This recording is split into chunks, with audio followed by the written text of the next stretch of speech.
It's you, Cass. I finished the anthology of poems you lent me. Here it is. I thought you'd be too preoccupied to find time for reading. Precisely because of these obligations, I felt compelled to read it swiftly. Wouldn't all these preoccupations slow your pace? On the contrary, knowing that time is limited can push one to overcome their limitations. The weight of these responsibilities seems to have enhanced my reading efficiency. I understand completely. During my time at the Grove, the closer exams drew, the more efficient I became at tackling everyday mundane tasks. Anything but my actual studies. Precisely. As I remember, you and Finon were both disciples of the new sporists. I assume that Anaxa's exams were as unreasonable as the man himself, correct?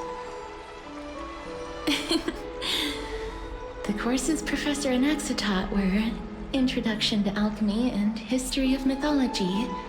And to be perfectly honest, those two courses were the students' greatest nightmares. The history of mythology taught by the blasphemous great performer himself. I can imagine their fear. Now that I think about it, students would often rush to the podium during class to challenge him on those blasphemous ideas. May I ask, Lady Aglaya, has your relationship with Professor Anaxa always been like this? He openly dismisses people's faith and questions the very justification of the flame chase journey. Our positions have been destined to be at odds. While you were studying there, I assume you must have heard of his nickname.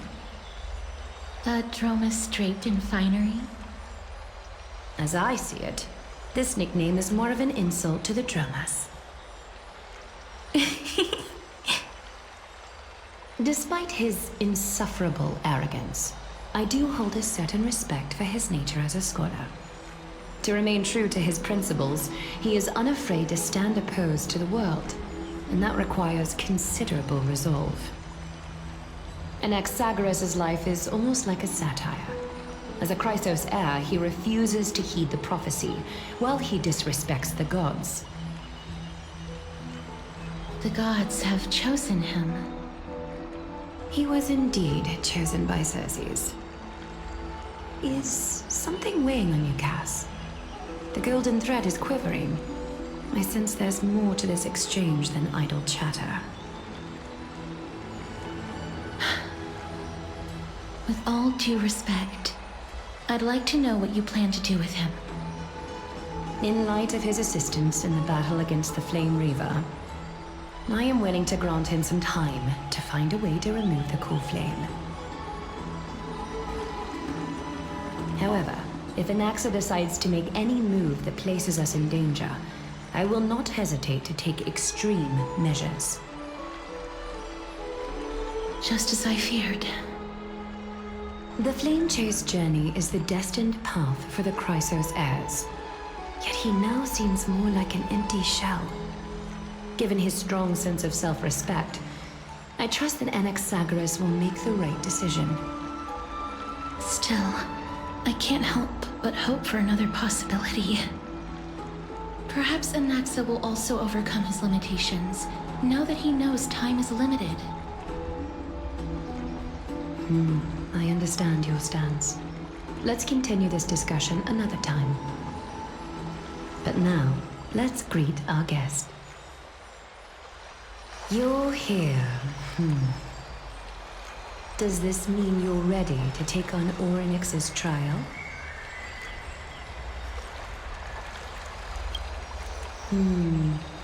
It seems that this sacred beast is just as indispensable, given their intricate ties to the Titan. Memmy mem, memmy mem mem mem mem, memmy mem memmy mem. Surrendering the cool flame is a Chrysos heir's duty. Your selfless assistance is deeply appreciated. However, I urge you to carefully consider the risks of accepting the trial. Becoming a demigod means forsaking your humanity. You will inherit Orynyx's divinity and bear the time of Amphorius, all on your own. From that point onward, your fate will be forever intertwined with ours, never to be separated again, until the end of Genesis. On the contrary, you are the only one who qualifies to attain divinity. Yet, for that very reason, I do not wish to pressure you. It's exceedingly rare to find a capable Chrysos heir. If this path proves unattainable, I am willing to lower my expectations. There are still many priests of Yanissopolis and their descendants in the city. If I'm left with no other option, I'll try to find someone worthy among them.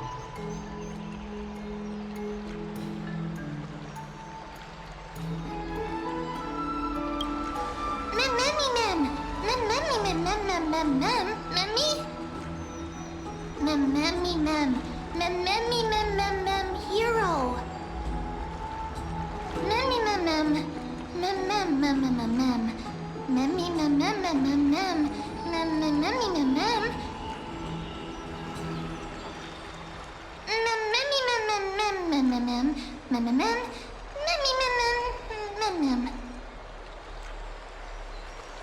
It looks like you know that Titan rather well.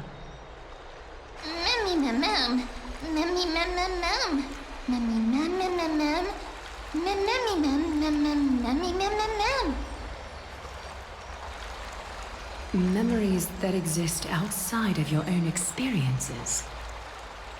I can't explain why, but I can vouch for Mem's words. When I was in the abyss, I heard the Titan's groans, full of pain and grievances, yet without any ill will. Since you've made your decision, go back to the bath chamber and get some rest. Trinan will call for you when the ceremony is ready. It is difficult for me, as the guide, to absolve myself from blame for things to have progressed to this point. Time and again, you have risen to the occasion for Akima. Nearly rewarding you with some honeydew is no longer able to express the extent of our gratitude. When the dust settles, I hope that we'll have the chance to have a long chat regarding your return journey and the curse of the sky. It's about time that we lift the taboo and discuss things openly.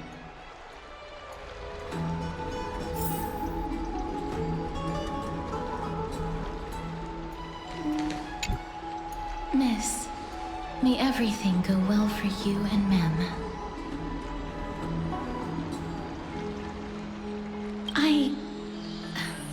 It's nothing. I only came to discuss some matters with Lady Aglaya. Previously, I lent her an anthology of poems that Lady Trianne had gifted to me. Tracing back, this anthology was something left for Lady Trianne by a bard before their passing. Although personal properties should be cleared out once their owner has passed on, Lady Trianne gave this book to me since she knew how much I like to read. It just contains an allegory. In a faraway land, in a city known as Styxia, a dragon corrupted by the black tide descended one day, swooping upon the city like death itself. It swallowed the princess of the city whole before it was suppressed. After taking down the evil dragon, the warriors discovered that the princess's life had already met its end. Overwhelmed by grief, the queen hired an alchemist to resurrect the princess using the dragon's flesh and blood. However, having lost memories of her previous life, the resurrected princess turned into an evil dragon herself and wreaked havoc on the city. As a result, the prosperous Styxia met its demise.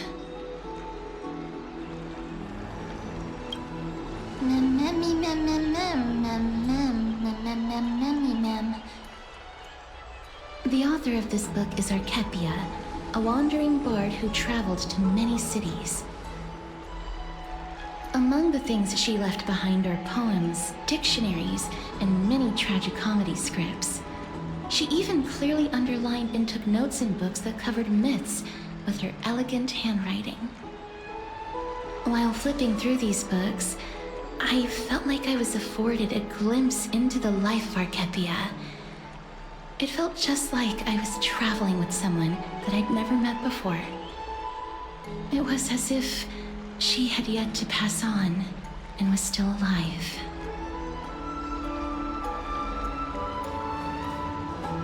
That's right. Writing, drawing, and taking photographs. It seems like human nature to try and leave records of things. Speaking of taking photographs, when I was helping you to take the photo previously, I did not look through the photos in your photo stone out of courtesy. But I'm also very curious about the story of the Rosy Celestial Maiden. Despite having visited many cities in Amphorius, I still understand nothing about the world beyond the sky. If there is an opportunity... forget it. Let's talk about this in the future. For now, I only hope that you'll be able to complete the trial safely and obtain Orynyx's blessing.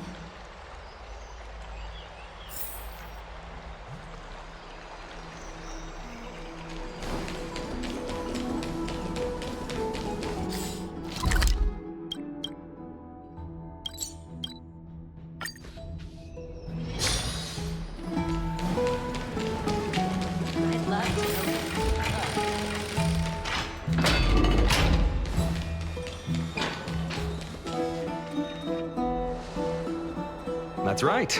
Oh, partner, you're back, just in time. This is something that the both of you should probably know. Good news? I wouldn't call it that.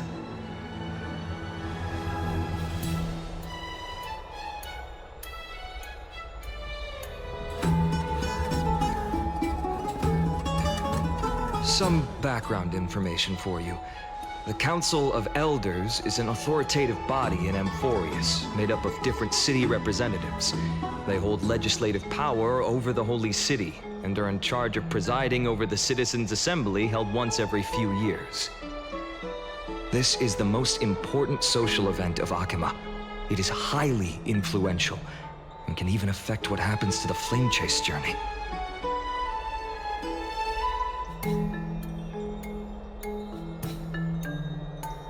Despite her vision and wisdom that spans across thousands of years, even she cannot win over the hearts of everyone.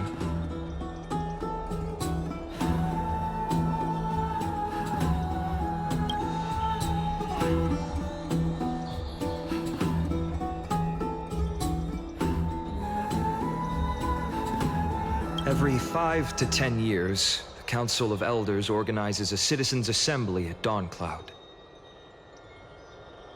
During the assembly, the representatives will vote on major issues, such as whether the Chrysos heirs led by Aglaia should still hold the right to govern the Holy City, and whether the Titan's conquest should continue.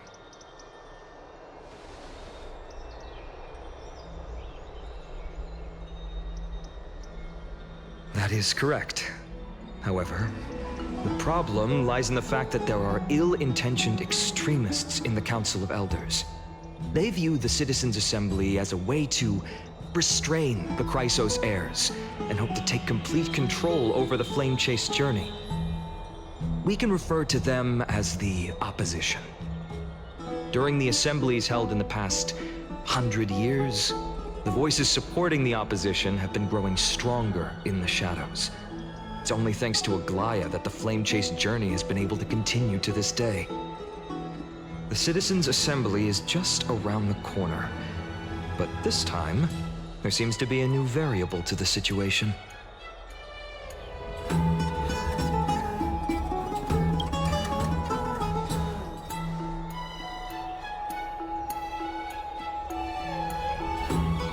I'm afraid that the Council of Elders might want to take advantage of Professor Anaxa. Aglaya will surely take back Circe's core flame, but with Anaxa's current condition, it's so unique that nobody knows how taking the core flame away from him will affect him. He has always been someone that is only concerned about his own research. I'm certain that he must want to escape from the monitoring of the Golden Thread and protect himself. If the opposition were to offer an olive branch at this time,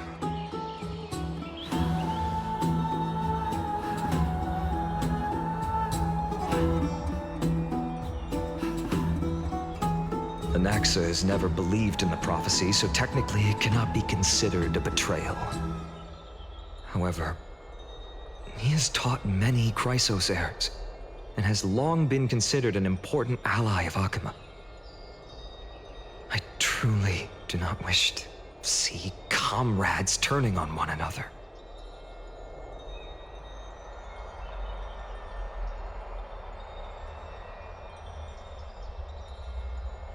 As I believe in his character, I plan to plead with Aglaya and try to buy more time for him. Then, the greatest way in which you can help is for you to know what I am fighting for.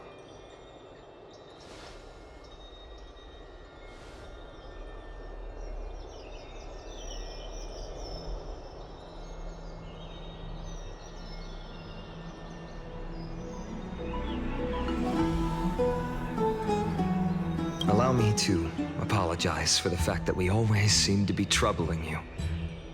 I hope that Orynyx will show more benevolence and be more accommodating. I remember that they seemed quite fond of you back in the Abyss. Go and rest and regain your strength. We'll meet at the Vortex in a few days. Oh, right. You can read this scroll if you want to find out more about the Council of Elders and the Citizens' Assembly.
Esteemed one, Orynyx's vacant totem awaits. If you have already made your preparations to become a pillar of Amphorius, please, step forward.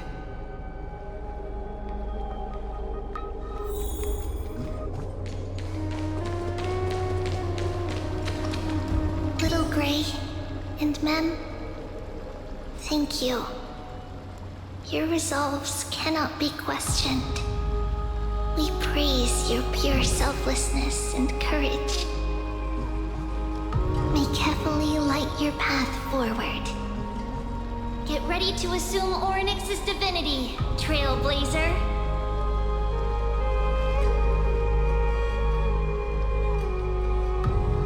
The divine position of Orynyx has already been vacant for some time. We can feel the space of the trial closing. As there isn't much of their soul left, we'll have to complete the ceremony before their soul completely dissipates.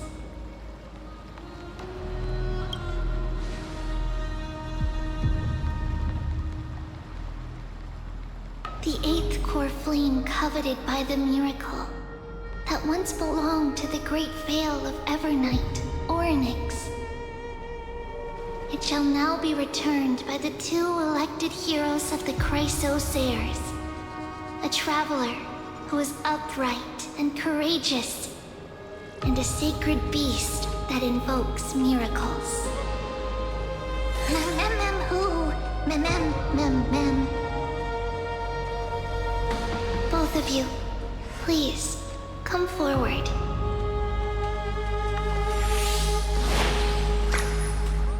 Recite along with us.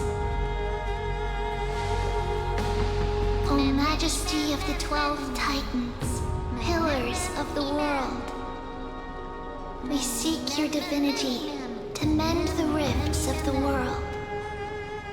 Fill our bodies with blood of gold, till we wither in willing service to the prophecy.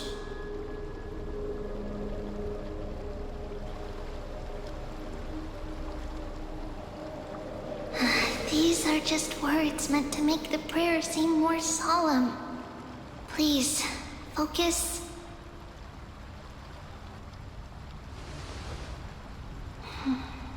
And surrender the core flame.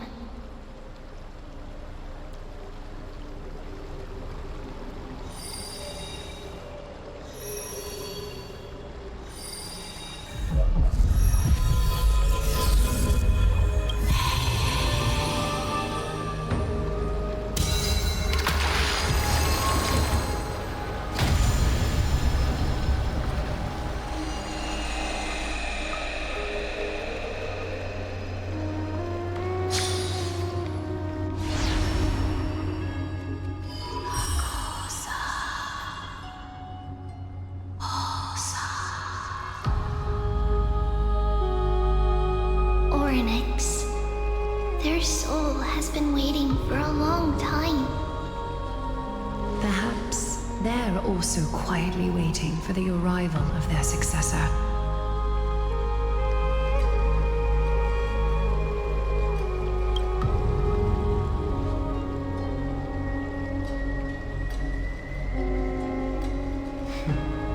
The last time I heard this, things didn't turn out that well. Don't worry, Aglaya. She's tougher than I am, right?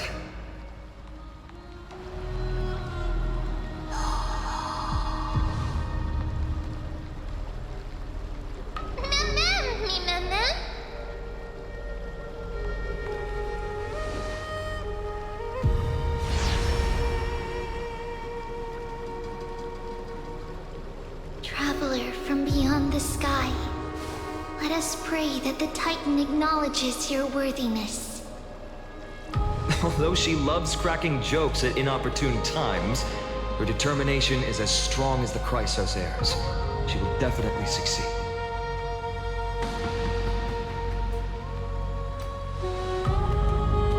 While she's away, I would like to have a chat with you, Aglaya.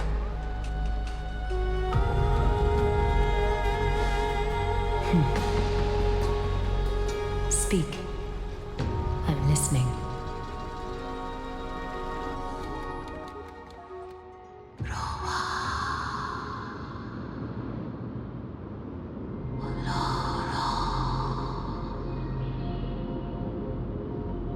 Slap, slap! Wake up!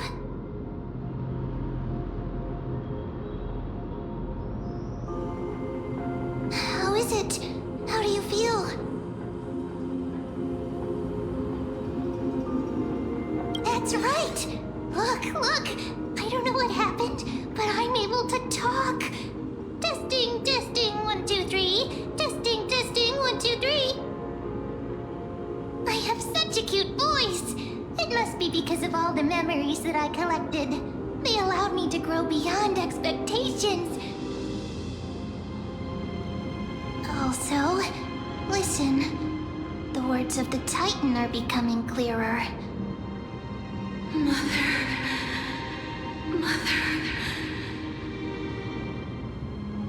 It hurts.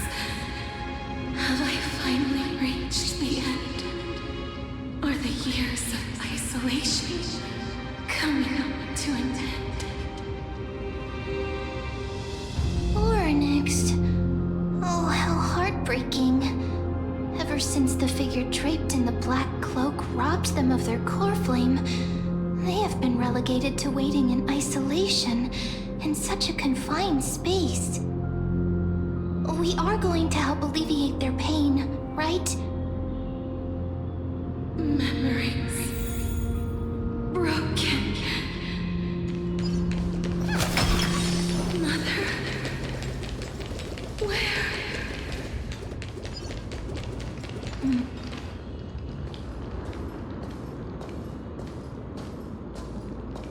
You.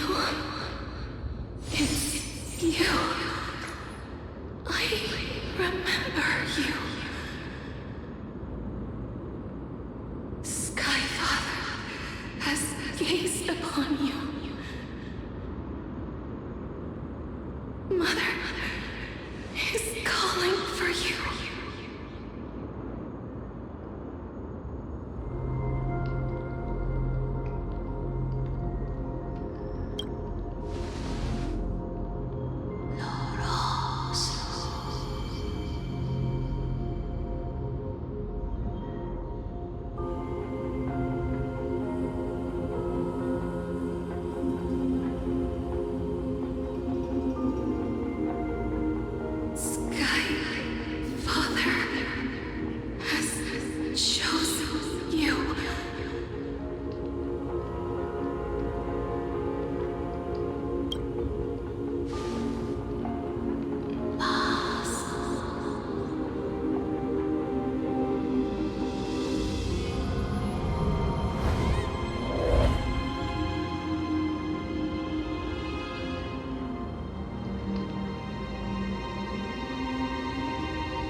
Mother is no longer responding.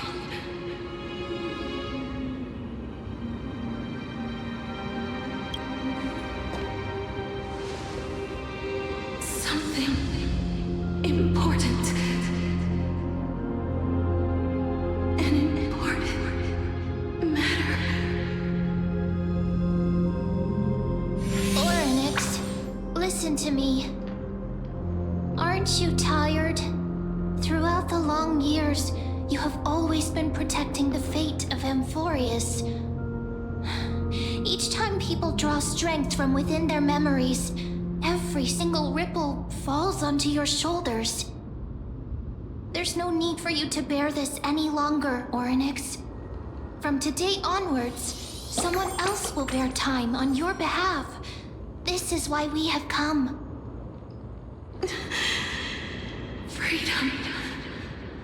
Freedom.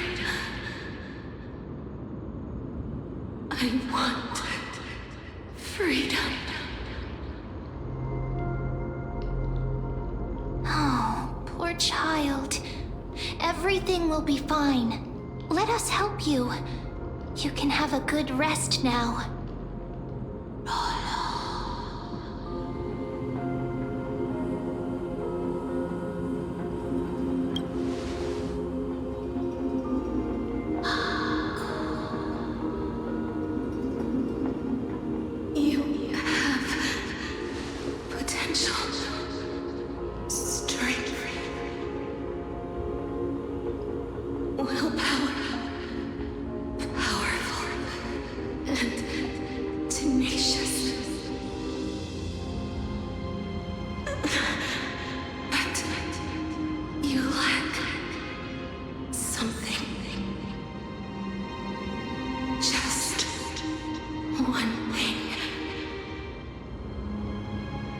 Lacking something.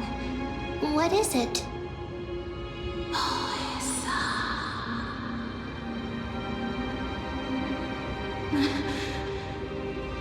What you lack is a future.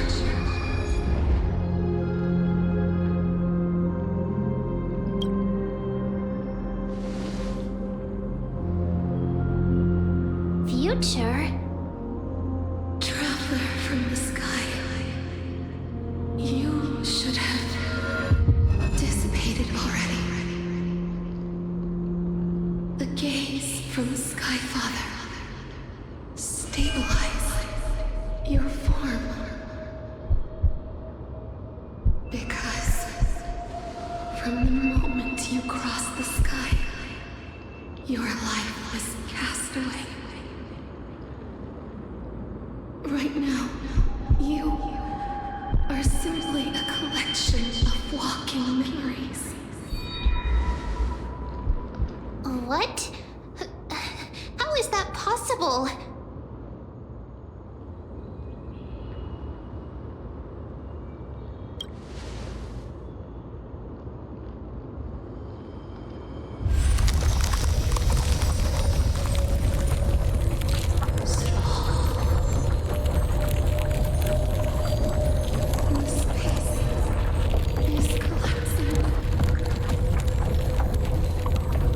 Someone must inherit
you two talking about Thanatos, Cass is also very concerned about the warning.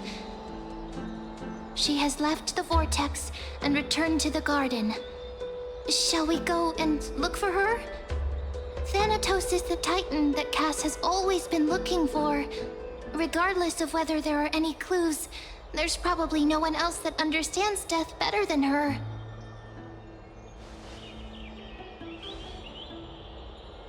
Oh, right.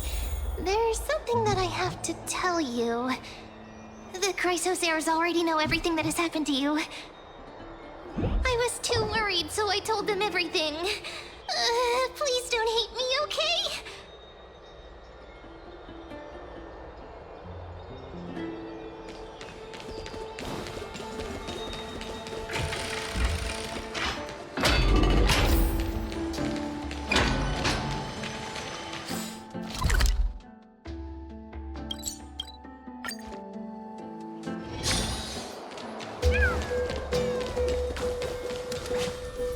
Miss, I'm right here.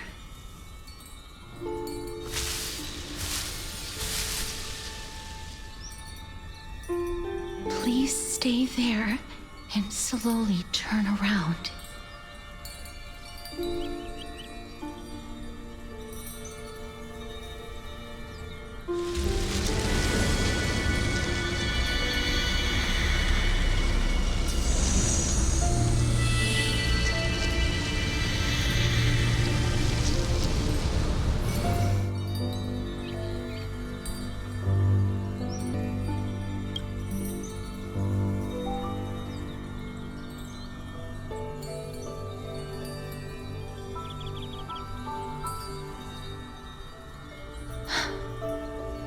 Please pardon me.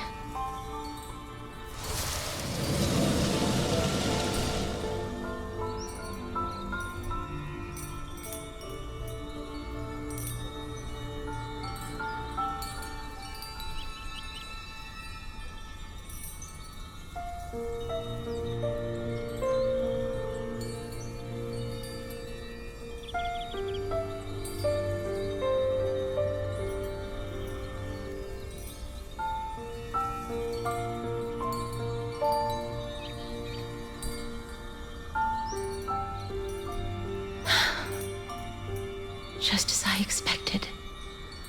I cannot feel anything.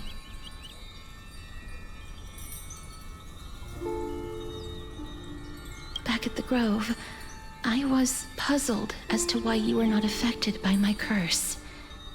I thought that it might have been the special ability of a traveler from beyond the sky. Never did I expect that this would be the true reason. I'm sorry.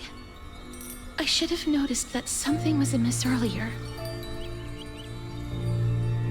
Miss, if my abrupt behavior just now offended you, I hope that you can forgive me.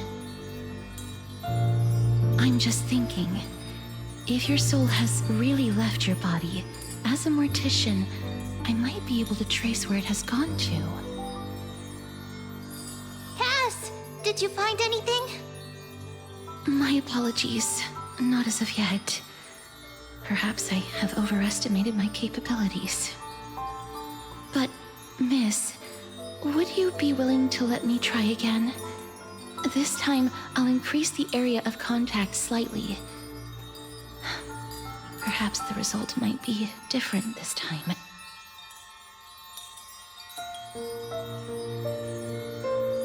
I have never touched the living in this way before. If my actions are in any way disrespectful, I hope that you can forgive me.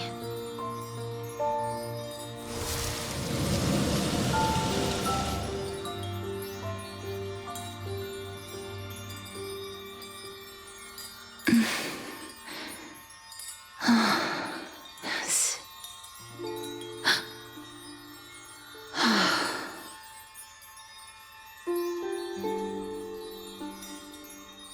I seem to have caught a glimpse of something.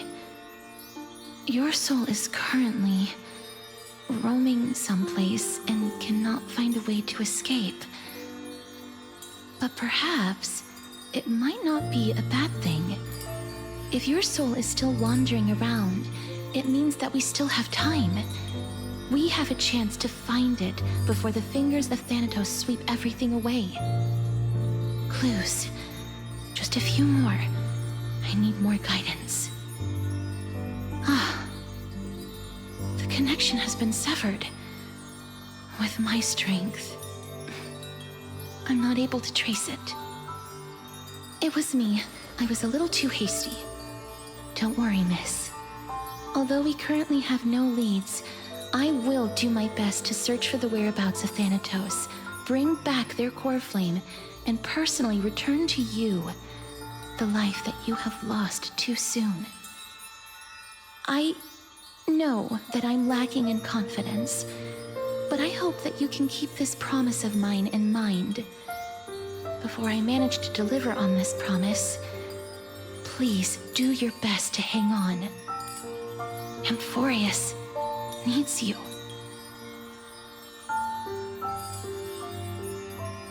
Lady Aglaya and Lord Finon are currently discussing some matters in the paths. They're worried about you too. If possible, please go there and let them know that you're well. Although, I don't actually know whether your current situation can be described as well. Also, please accept this Styxian fable. Reading can help one to focus and relax. I hope that reading this can help tide you through this difficult period. These are disappearing.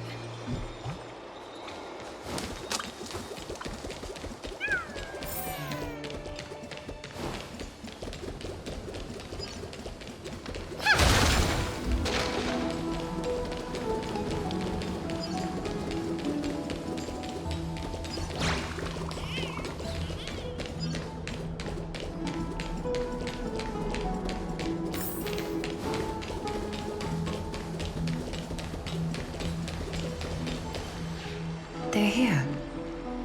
That partner! Hyacinth said you definitely wake up. How do you feel? I beg you, please forgive me. You've completed the trial of time, and I have to admit that the process went better than I expected. Even in the end, that Titan's heart still showed a soft spot for humankind.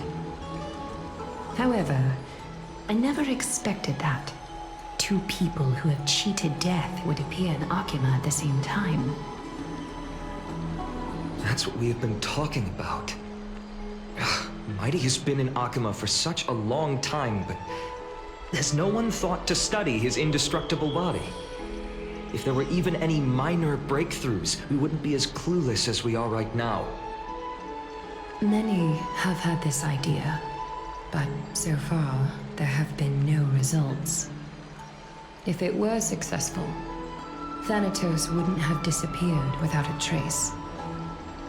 Nevertheless, now is not the time for us to give up. At the very least, we can still see a glimmer of hope. Cypher.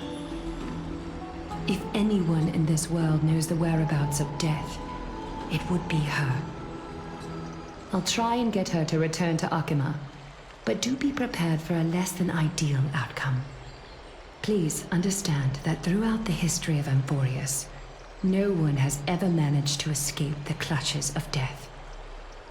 At the end of time, Thanatos silently awaits all.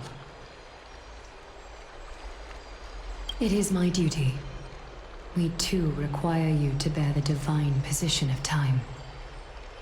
But before that, just... What's wrong, Aglaya? Omens always come in pairs. A tiny air current will eventually brew into a storm that tears the sky apart. It's Anaxagoras. He has initiated contact with the Council of Elders. In the end, it has still come down to this. I earnestly hope that your assessment of him is accurate, Finan. Otherwise, the efforts of my teacher and I over the past millennium might be reduced to dust because of that great performer.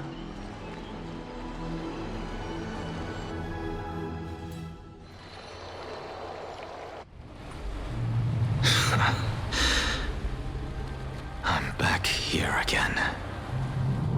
I remember this dream. This realm is covered in a silk-like fog, and the land is barren and harsh. The crowd of travelers leaves tracks everywhere. Hey!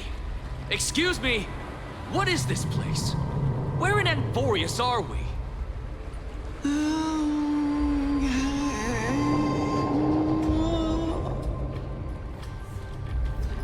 The mutters of the traveler are in a language I'm unable to comprehend. Or perhaps they're just distracted and ignored my question.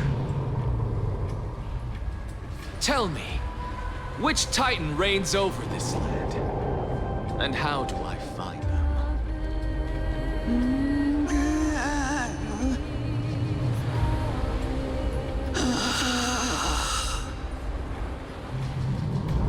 Hand of Shadow. Hand of Shadow Thanatos. Could this possibly be the Netherrealm? Not Netherrealm.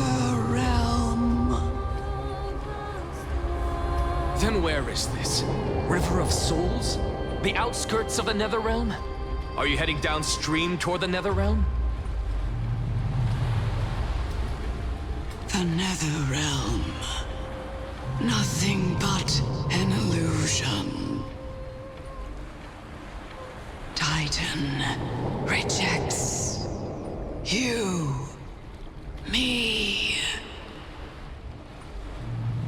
Listen. What? The traveler lifts their wrinkled fingers and remains silent. I look in the direction they are pointing and listen closely. There. A massive shadow brought the sound of rushing tides. The sound of tides. I can hear it.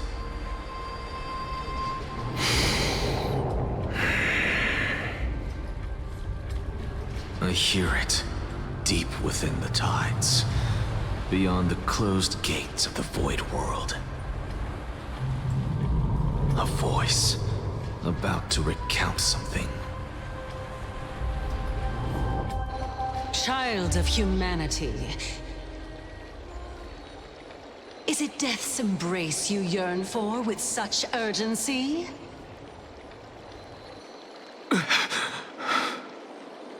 Oh, you have awoken. Welcome back to the mortal realm. Your consciousness is dissipating much faster than I expected. Ultimately, it seems like the Titan's core flame is incompatible with a mortal body. How much longer can my consciousness remain in the mortal realm? In my estimation, at best, you'll see 15 more entry hours. 15 days and nights. What is it? Are you finally starting to become attached to the mortal world now? On the contrary, 15 days feels a little too long for solving a singular problem.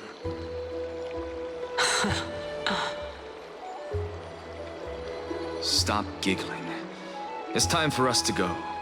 The messenger from the Council of Elders is almost here. Let me ask you one more question. Are you really planning to betray Aglaya's will? What betrayal is there to speak of when I was never loyal to her to begin with?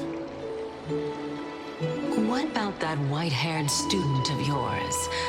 Acting so recklessly, do you not care about what might happen to him? There will be a price to pay for blind faith. This is also a lesson for Finan.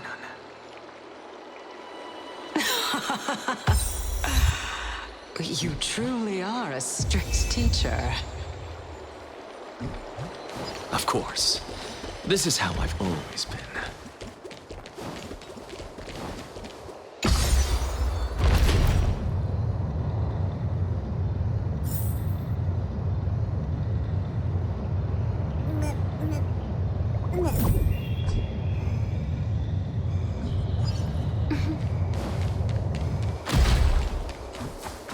Sorry to keep you waiting, Lord Enexagoras.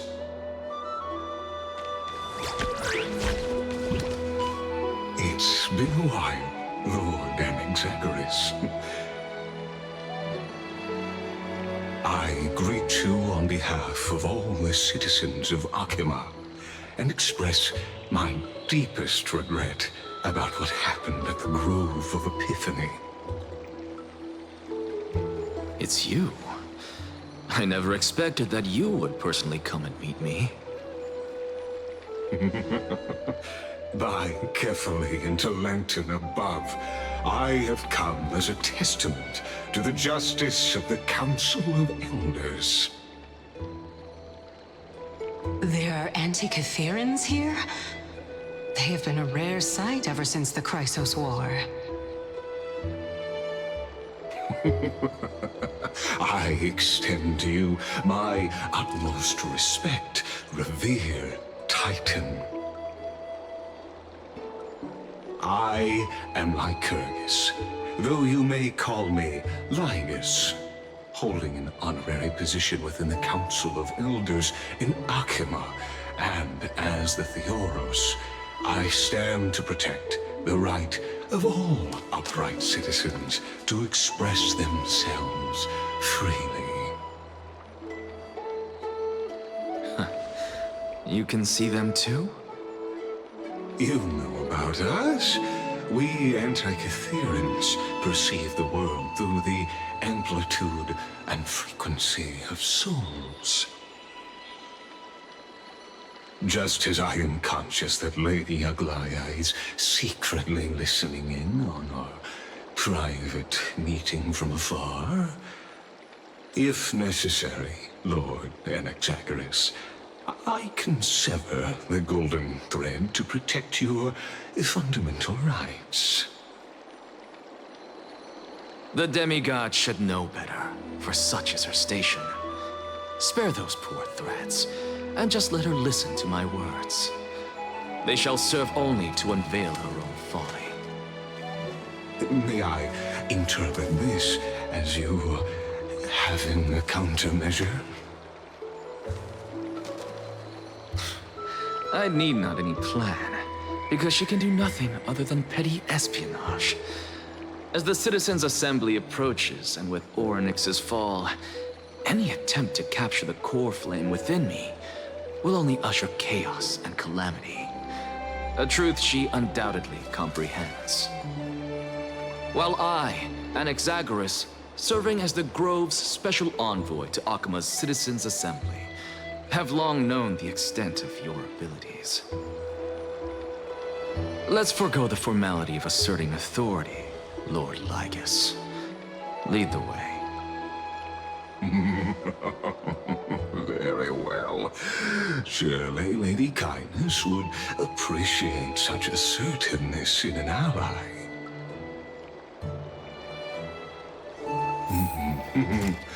She's been waiting. Follow me, please.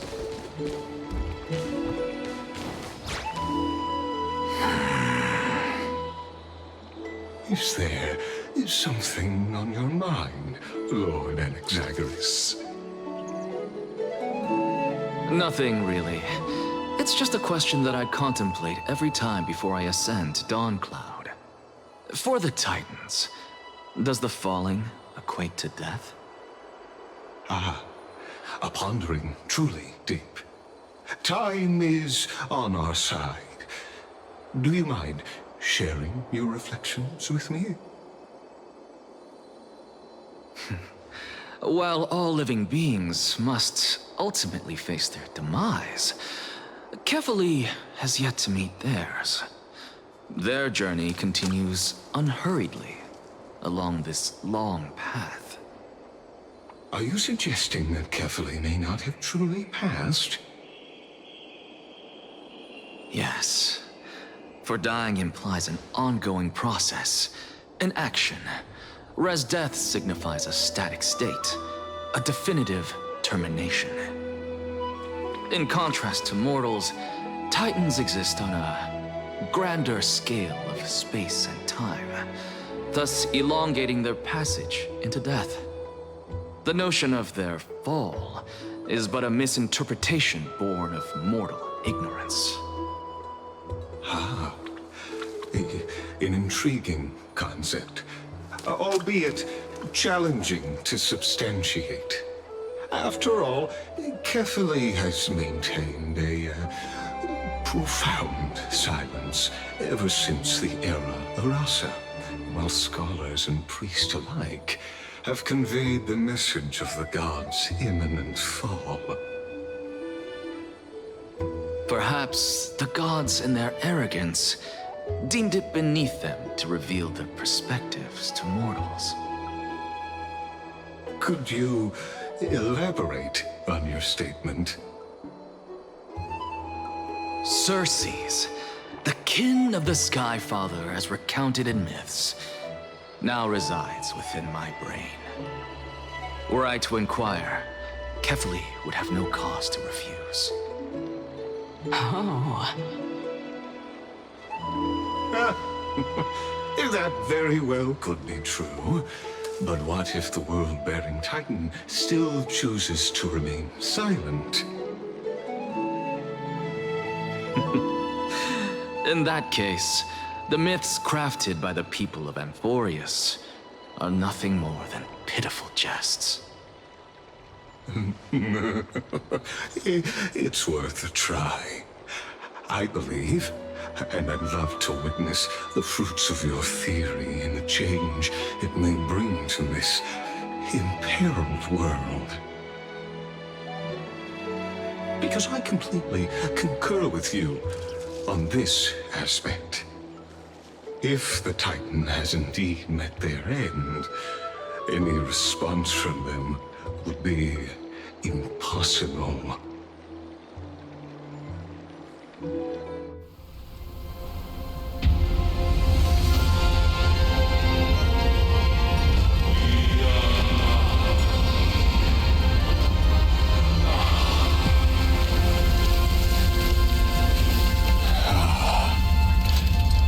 Please, Professor.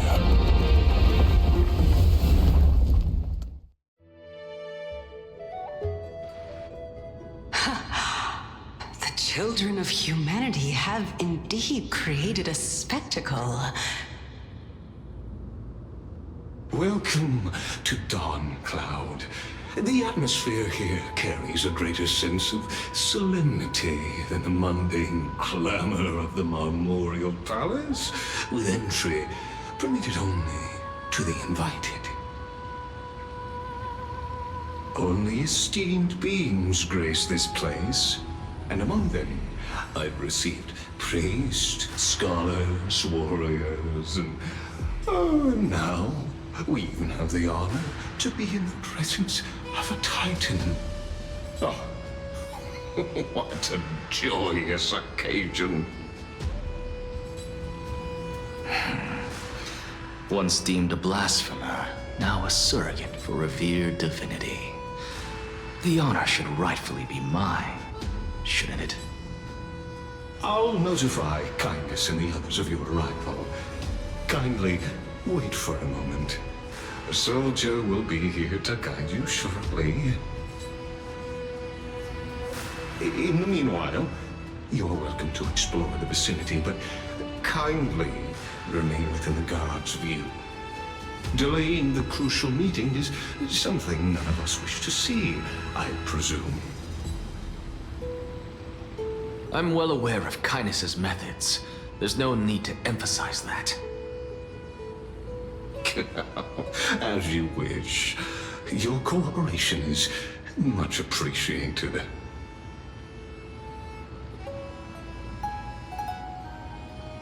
Alas, I had hoped for a brilliant plan from you, but it turns out you just left one cage to enter another. Save your concerns. I know very well what I'm doing. I shall depart to explore the surroundings then. Now that I look around, I wonder if there are any murals bearing my portrait around here. I'm quite intrigued to see how the children of humanity beyond the Grove perceive another Titan. Off you go. I won't be joining you. This Titan appears to be quite at ease. I should investigate the Council of Elders' recent activities first. Be aware, I can hear you perfectly well from here.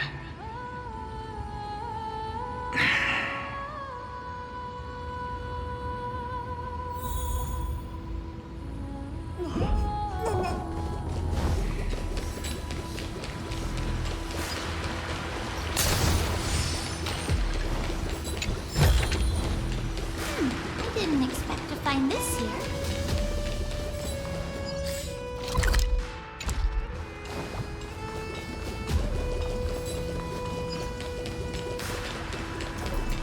Professor Anaxa!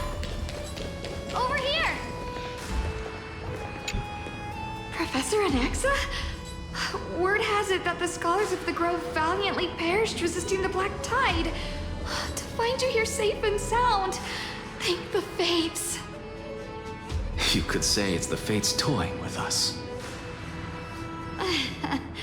It's only the Crimnoans and Idonians who chase glory through death. But your survival is a victory in itself. I'd settle for that gladly. So, are you here to report the incident to the Council?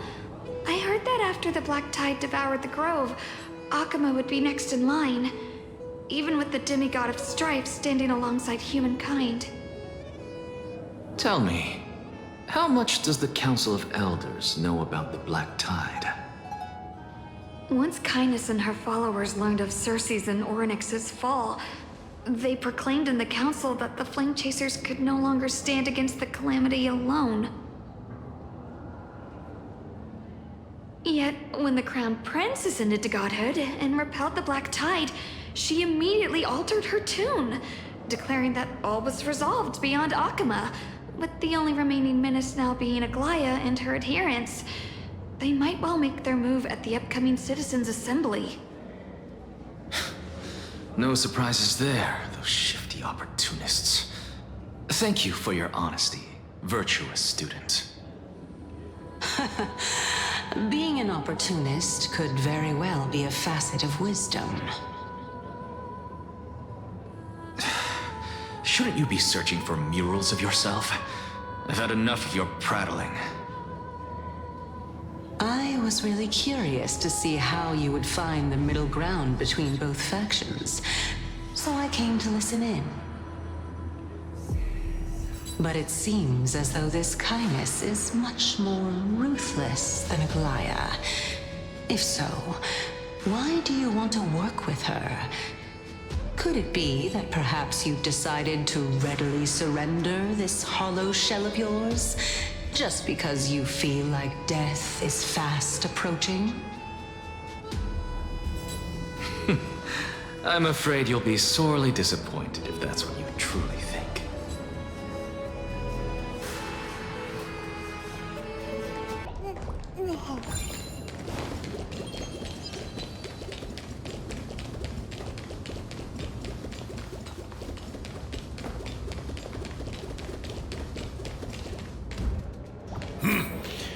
Even blasphemous scholars can come here, it seems.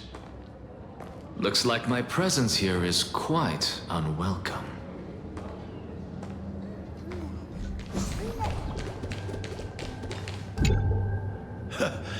Anaxagoras, I thought that you had died to the Black Tide, just like the other scholars.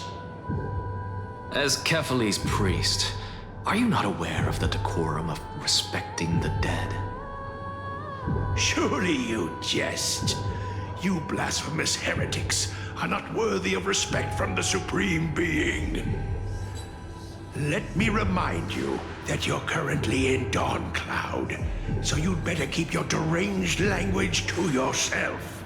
I am no longer that altar servant from years ago who could only acquiesce to the commands of others. Now, I have plenty of ways to deal with people like you. I'm not sure whether I should laugh or cry right now. I can't believe that a follower such as you could have been made by a creation titan. As I see it, a dead titan can't provide you with this level of confidence, right? Then who is it exactly? Could it be kindness? You. Seeing how fond of you Elder Kindness is, I shall let that slide for now. Leave immediately, and don't impede us from receiving the Supreme Being's blessings. Seeing as we were able to hear of this matter from the mouths of others, it seems that kindness is indeed quite sincere toward us. Perhaps this affair will proceed smoother than I had anticipated. Oh my, what a thrilling confrontation. As expected of one of Kefali's followers. Are you praising or insulting him? Praising him, of course. As a believer of the God of Deliverance, it is only natural that he detests evil. Didn't you hear me? I asked you to leave. Go as far away from here as possible. Don't mutter to yourself like some sort of madman and disturb my meditation. I've had enough of this. Could the 15th entry hour arrive any faster?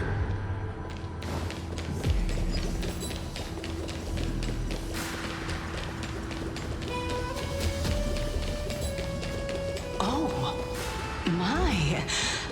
Could it be that the great tree painted in this mural is actually depicting me?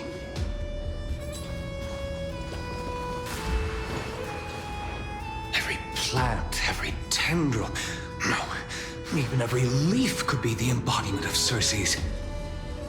As a result, mere mortals who did not know what the Titan actually looked like chose to paint them as a giant tree instead.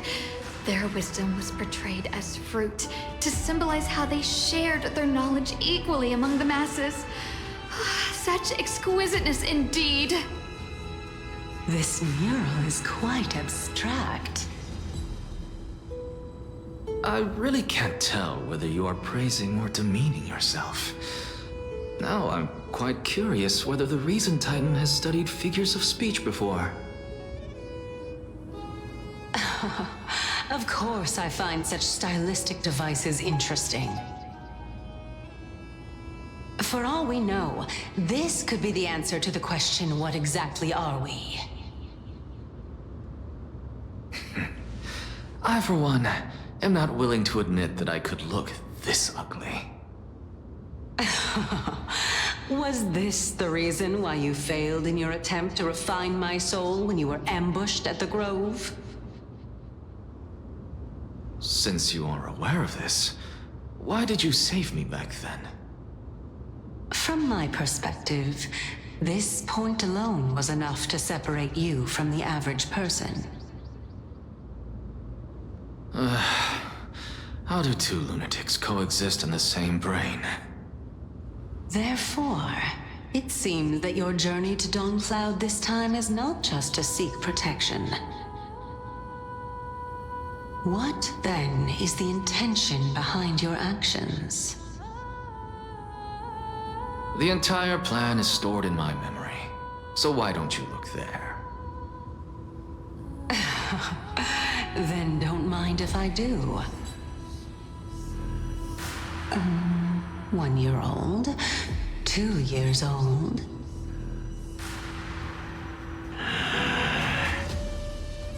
Oh my, even a member of the preeminent Seven Sages must hug his droma stall to sleep? How interesting. That's enough. How unusual. Your soul is actually trembling. This must mean that behind this toy hides a secret that nobody knows, right?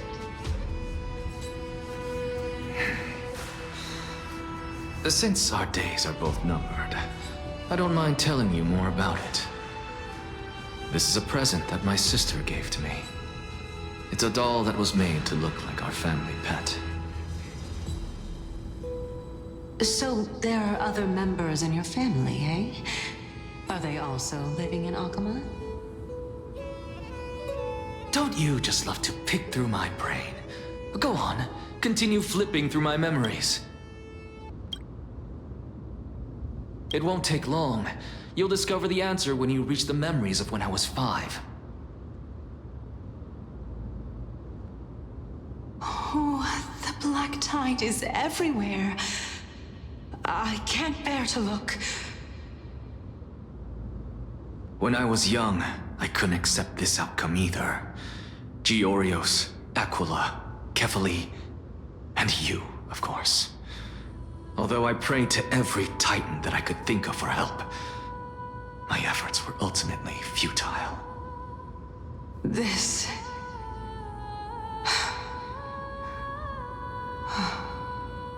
Could this be the inception of your research into alchemy? Indeed it was. Everything started from that verdant courtyard of yours. When I was pursuing my education there, I naturally also came to learn of Thelesis' theory as well. Oh, I remember that person. He was the one to come up with the concept of souls, right? Not only that, he also believed that life, as well as the composition, movement, and transformation of matter, all stem from souls themselves. This is why I thought that, since all living things stemmed from the same origin, why could I not sacrifice myself in order to resurrect my nearest and dearest? Anaxa, you... I did it, teacher! But this is absolute blasphemy. Regardless of how much freedom the Grove provides, such an act could cause you to be burned at the pyre. Your beloved, where is she now?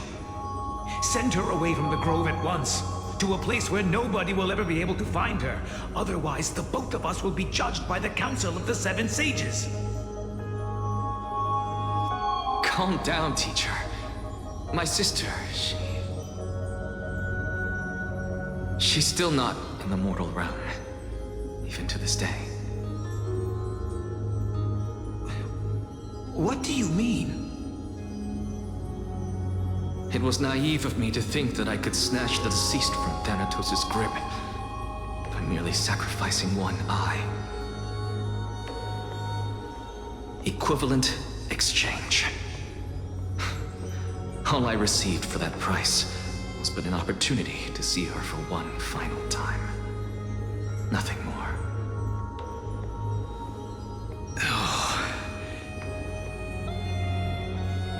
Let it go, Anaxa.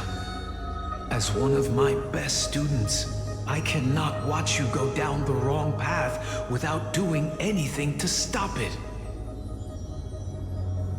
Never do something taboo ever again. Don't disappoint the deceased, and never harm yourself. If you can do that, this classroom will still be yours, and you'll have a chance to live out your own life. Since I was able to see her one last time, I have no other desires. You're right, teacher. It's time for me to start a new life. I am sincerely glad for you, child. Now then, what topic would you like to study? I wish to continue Thalesis' research. Continue the research into souls, but you know that the Grove has long since understood his philosophy like the back of their hands. Even if you continue digging into this subject, your efforts will likely be futile. No, teacher. After my fleeting glimpse of the deathly fog, I finally understood a single truth. Since ancient days, our understanding of souls is but the tip of the iceberg. I may have lost an eye, but my view of the world has become clearer than ever. I have grasped the truth with my bare hands. Watch as I turn this farcical world upside down.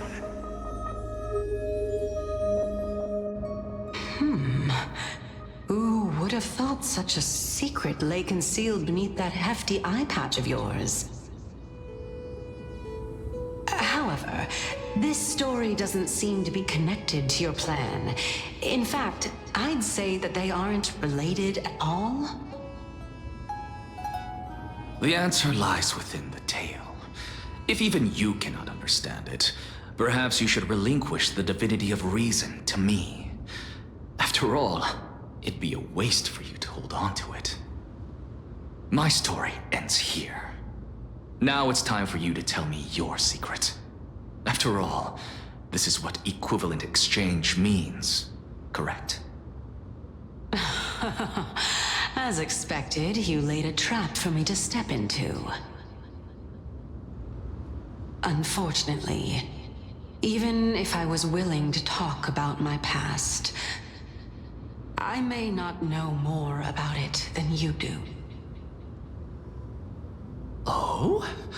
Are you saying that the renowned Reason Titan is now admitting a lack of wisdom? Your followers are going to be sorely disappointed by this. Child of humanity, remember this. Being cognizant of one's ignorance is the greatest wisdom of all. Now I understand. No wonder you asked me to answer your random, nonsensical questions. Not only that, you're the only one who can shed light on my query. As the saying goes, onlookers see most clearly. Is that so? Lord Anaxa. I saw you muttering to yourself and was wondering whether you were caught in a delirium of reflective thought. I'm sorry to interrupt you, but time is of the essence. I have a message from Lord Lygus. Lady Kindness has met up with the Council of Elders and is awaiting your arrival, so please depart forthwith.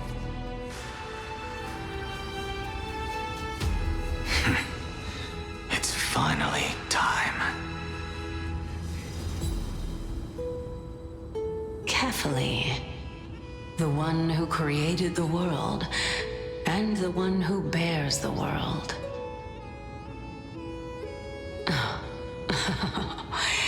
If you truly have not met your end, how will you answer the challenges of those who defy you? I didn't expect you to agree to Lady Kindness's invitation. What a wonderful turn of events. To tell you the truth, there are many people who hold grudges against that Lady Goldweaver.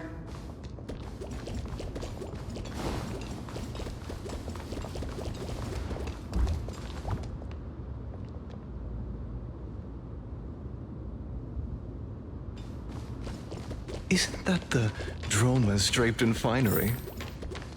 Avoid his gaze. I don't acquaint myself with blasphemers. Don't worry. He's too full of pride to pay us any attention. Your nickname is Dromus as well? You must really like those creatures. A student of Empedocles? I hear that his views run counter to the Venerationists. This is what being a scholar is about. A collision of ideas only occurs when there are differences in beliefs, and it is such collisions that lead to progress. Yet, in my view, Lord Lygus and Lady Kindness are just ahead. I'll take my leave for now.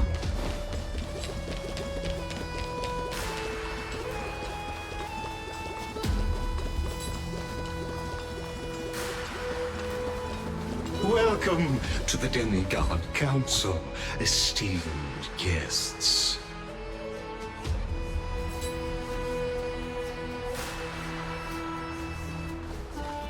Lord Anaxagoras, I've heard so much about you. Head of the Nusporists of the Grove of Epiphany, notorious blasphemer, a Chrysos heir who bears Circe's core flame, a survivor of the Grove calamity. Did I miss anything? Well, if so, please be so kind as to enlighten me. Since Lady Kindness is already well acquainted with me, I won't waste any effort introducing myself again. But then again, perhaps the customs are different here. Back in my hometown, there is a form of etiquette known as honoring guests.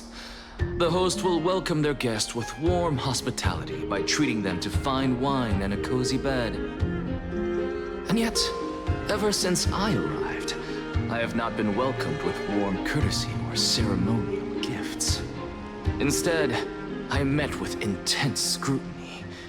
Even more absurd, the host has sharpened their blade and instructed their servants to lie in wait in the shadows. Perhaps you intend to cut open my heart, retrieve the core flame, and then hold a grand feast for all of the guests. Everyone, stand down. Thank you for understanding. I am but a feeble scholar who is not used to the stench of avarice and blood. No need to be humble, my lord. From my perspective, your courage and gumption are worthy of the reputation of the Seven Sages. Your bravery is more than adequate to accomplish our perilous endeavor. So, you wish to start a war? Well, since the Chrysos heirs are calling for war, we will respond in kind. Conflict is inevitable. Since Aglaya endeavors to suppress the virtuous commoners with blood of gold, we will not hesitate to display the rights and mettle the citizens of Akama are so entitled to. As to your question of whether peace is still a viable option, well, to that I can only say this. Everything hinges on the next citizens' assembly and whether they have a sudden epiphany amid the clamor of the masses. And since you, as a Chrysos heir, accepted our invitation, you have indeed given us a glimmer of hope. What brazen arrogance. What you're saying right now is worlds apart from what you were saying before you retired your cleaners. I don't deny it. After all, they're responsible for cleaning up any threats, and just a moment ago, you were on the side of the Chrysos heirs. But now that you're an ally of ours, we can continue talking somewhere else. As you know, these walls have ears. I was fortunate enough to have the opportunity to discuss a treatise about the Venerationists with your teacher, Empedocles. Yet, it seems you subscribe to the Nusporists instead, Lord Anaxa. I've heard that this school of thought is one with many detractors. It's normal for ideas to have supporters and dissenters, just like how there are two types of people in this world: geniuses and dimwits.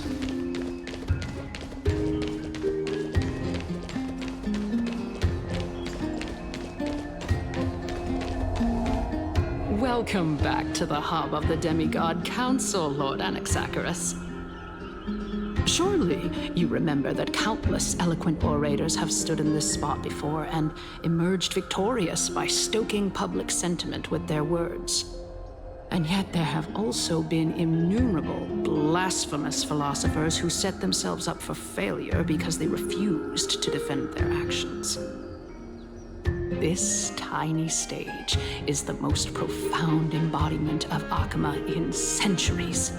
In 15 days, this site shall also become the most important, as well as the final turning point in Akama's history.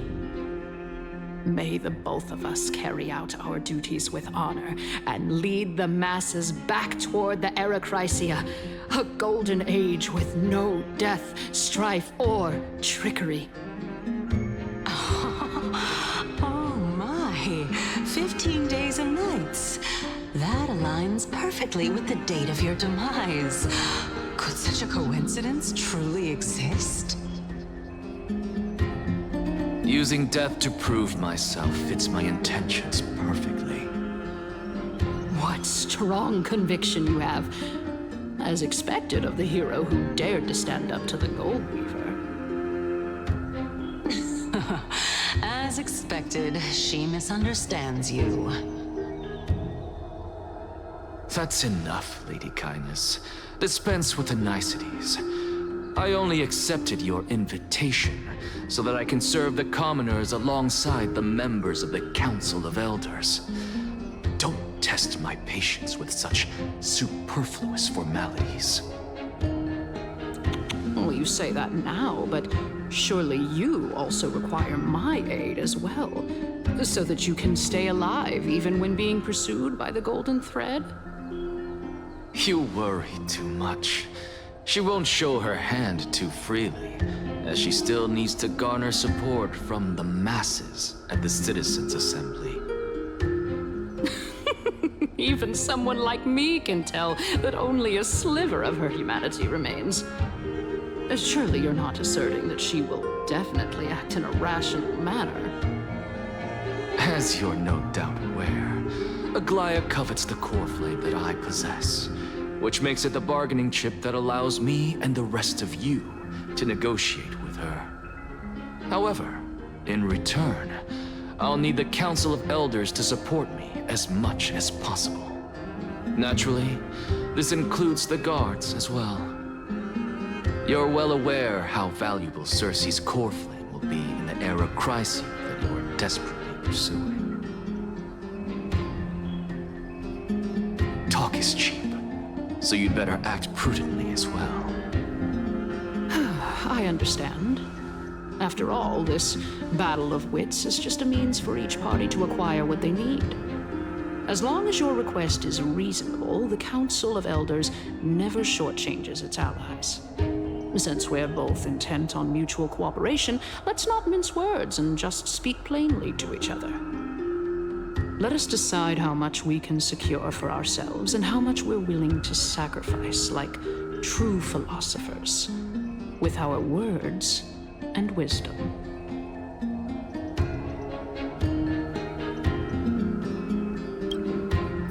Continuing from the earlier topic, let us discuss our common enemy, Aglaya.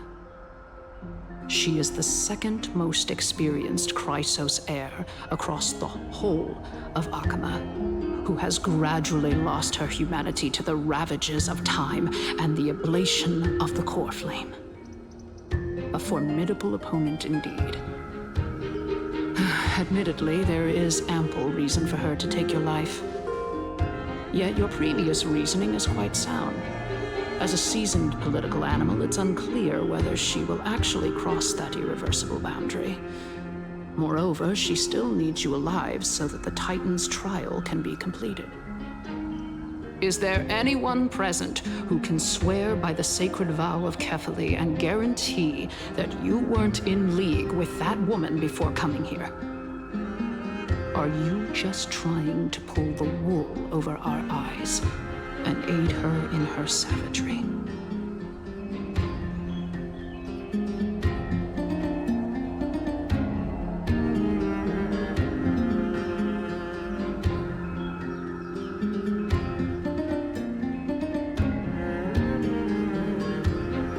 I believe you are aware of Castorus the Executioner.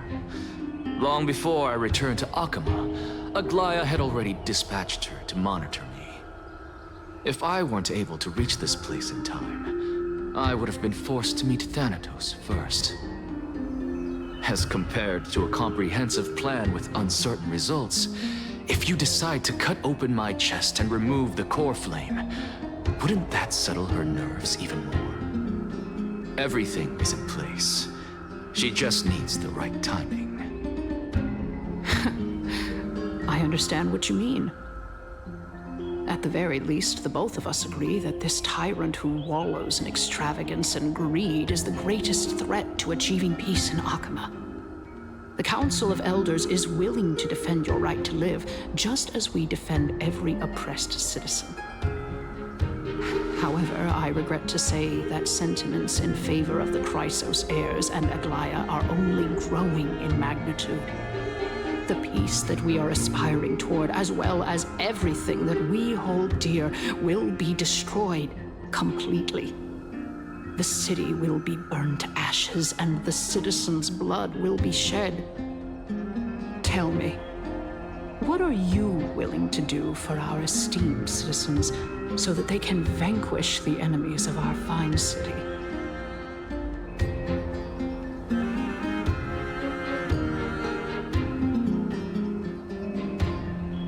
Although the circumstances are rather unfortunate from an objective point of view, it is an undeniable fact that ever since the Grove was attacked, I have become the de facto leader of the Grove.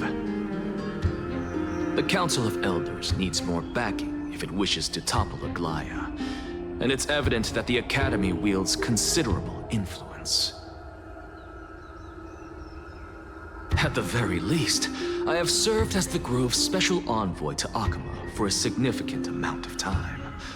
Of course, this also means that I will hold a crucial vote at the Citizens' Assembly. In the name of Kefali, Akama thanks you for your sincere and valuable thoughts. At this stage, it's clear that you and I understand the benefits to be won from this discussion. Let me put it plainly. The Council of Elders has always been renowned for its fairness, and that fairness is built on a foundation of sincerity. The Council of Elders has vowed to all citizens of Akama that it will always remain loyal to them. As for you, my lord, how will you guarantee that you will be able to live up to such earnestness and will not betray Akama's indomitable citizens when the opportunity presents itself? Just as you now betray Aglaya when it suits you.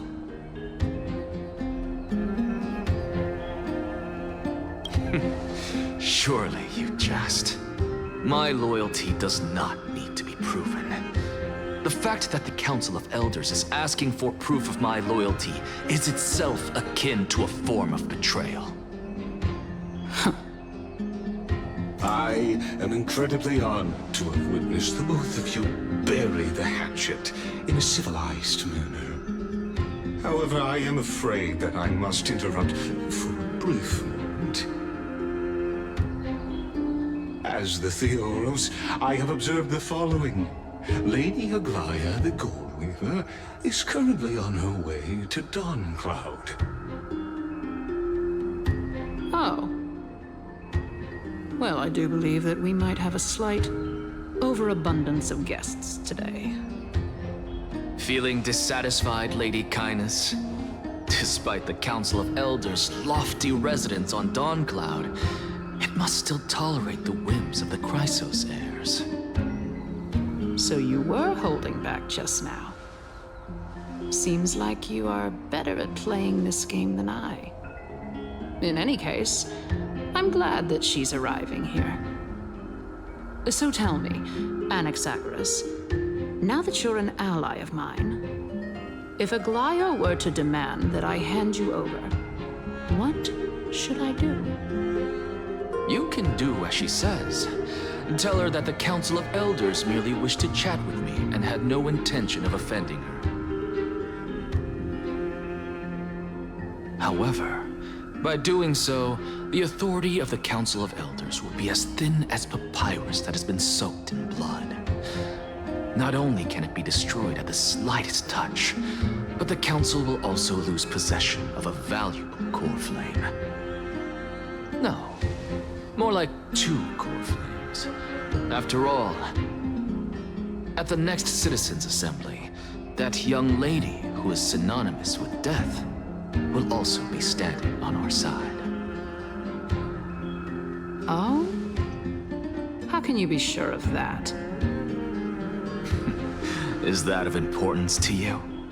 All you need to know is that I have a plan. In my opinion, you should be more worried about the impending threat.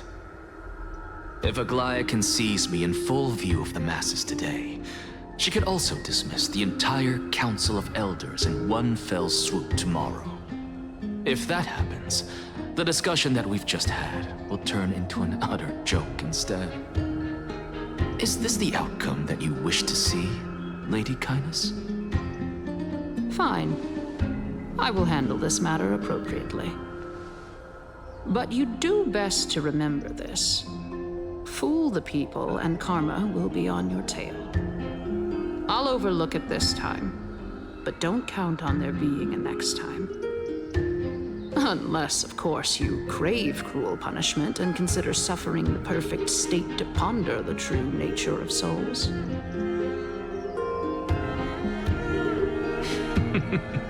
Well, what do you know? That happens to be one of my rare talents. We shall see, then.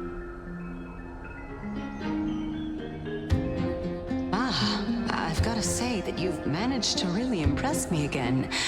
But shouldn't you be going after more? Dying to know what I'm after. I mean, I'm the reason Titan after all. It is in me to ask and seek answers.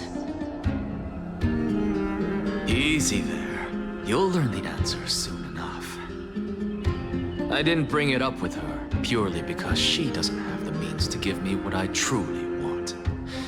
It's as they say, onlookers see most clearly. The true masters of Dawncloud have always been the Theoros, who watches over everything.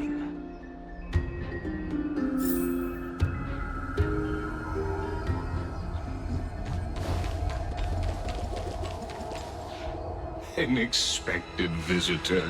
Welcome once again.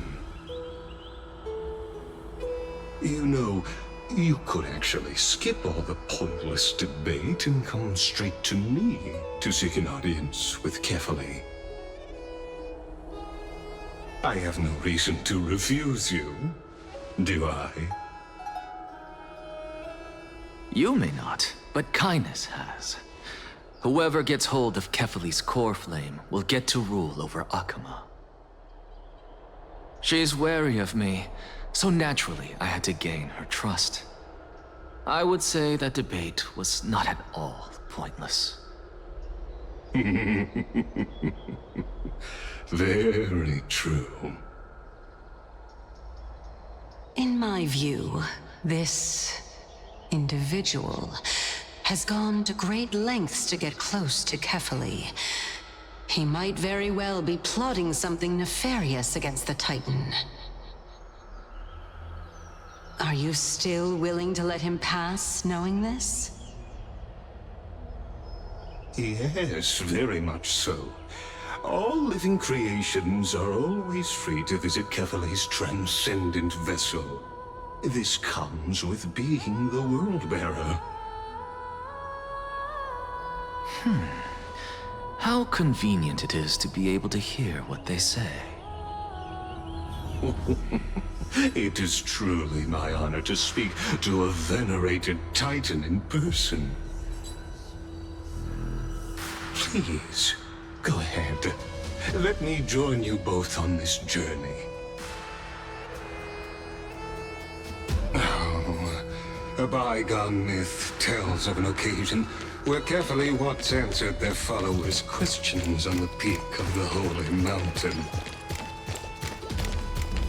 Their followers have since believed that scaling this Titan cliff is one way of being with the god. Hear that? It's not every day that you get to climb a mountain with Circes. You should sing me a hymn of praise. Titan hymns are beyond me.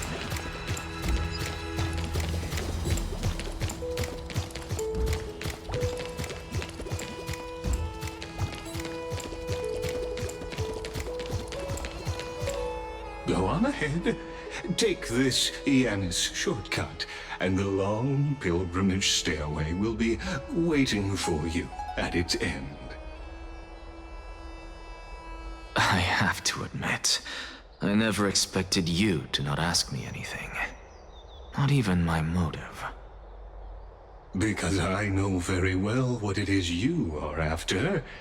As the saying goes, a gentleman helps others achieve their goals. I have a feeling that your theory will be validated at the end of this journey. I believe Kefali will not deprive you of your right to ask your question, especially now that you're on the brink of death. You must be closer to Kefali than anyone else. Wouldn't you agree? I hope things go as you say, then. Putting a child of justice into a farcical world is bound to turn it upside down. It is my hope that you bring a much-needed change to this world which is on the brink of destruction.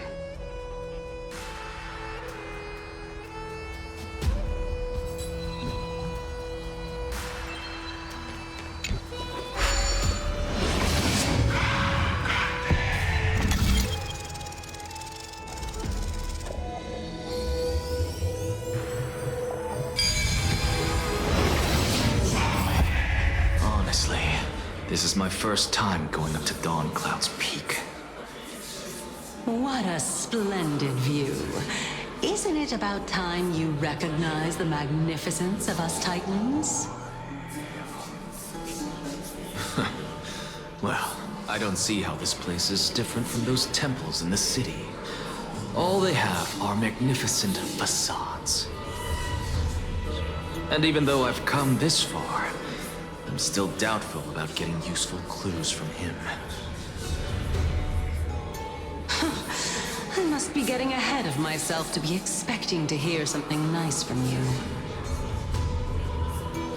Oh? Haven't you been in my head for some time now? It's high time you get used to how I feel about things. Alright, we're just a short hike away from Kefali. No time to waste here. So the intellectual debate from earlier was too draining for you, huh? If Amphorius gets a new lease on life, you should focus on strengthening your body and stop shirking social interactions. Save your concern. The Titan is in sight. Can you make it? Why? Are you going to carry me up if I were to fall now? I know how far I can go, so just hold your tongue and come along. Fine then. I guess I won't say any more. I'll just wait till your soul dissipates completely to gain control over your body. Wait.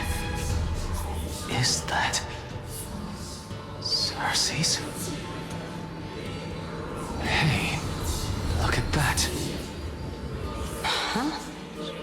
What should I be looking at? Am I hallucinating? Or do we even get to see souls when we're close to dying?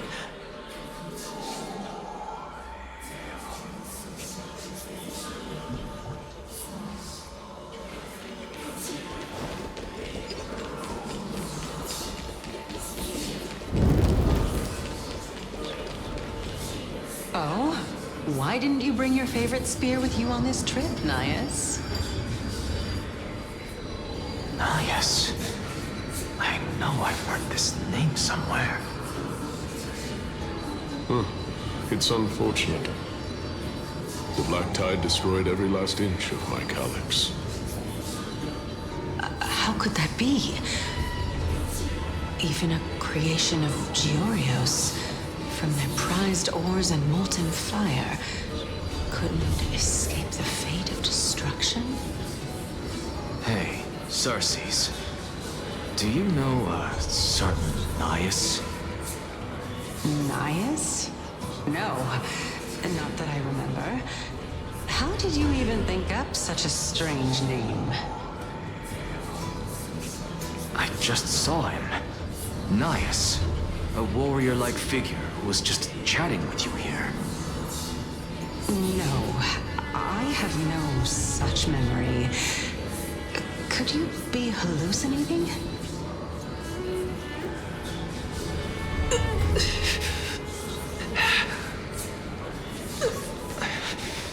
This is a departed spirit?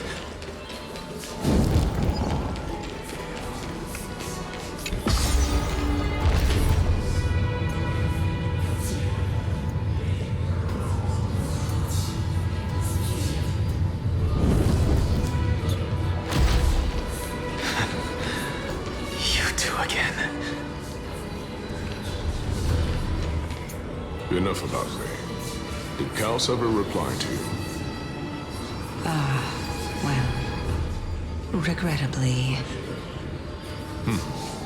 Seems like the price of becoming a demigod is a lot heftier than we thought. Kaos. Demigod. I've never heard of this person. Which Titan's authority did he inherit? Look on the bright side, Nias. Since we've come all this way, I doubt he'd snub his old friends, would he? Let's just hope we mean as much as the world to him. Hey! Are you seeing that same hallucination again? Yes. It's still you and Nias, but you're now talking about a certain Kaos.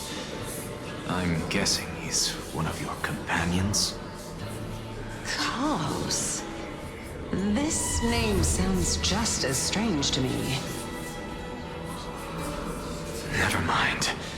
I think I know what this is about. If things are as I thought, then they aren't hallucinations, but the souls of people. What? But if those are the souls of the dead, then what am I? Beats me. For all I know, you're just an illusion I conjured up in my dying moments. Let's just keep going. As long as I take in more sights and hear more stories. Know your limits. Wander too far among the dead, and even I might not be able to save you.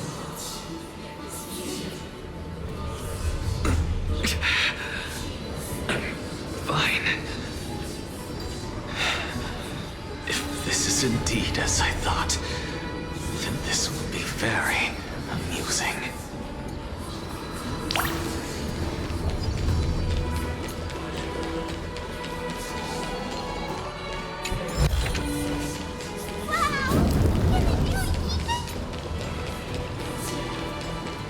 So,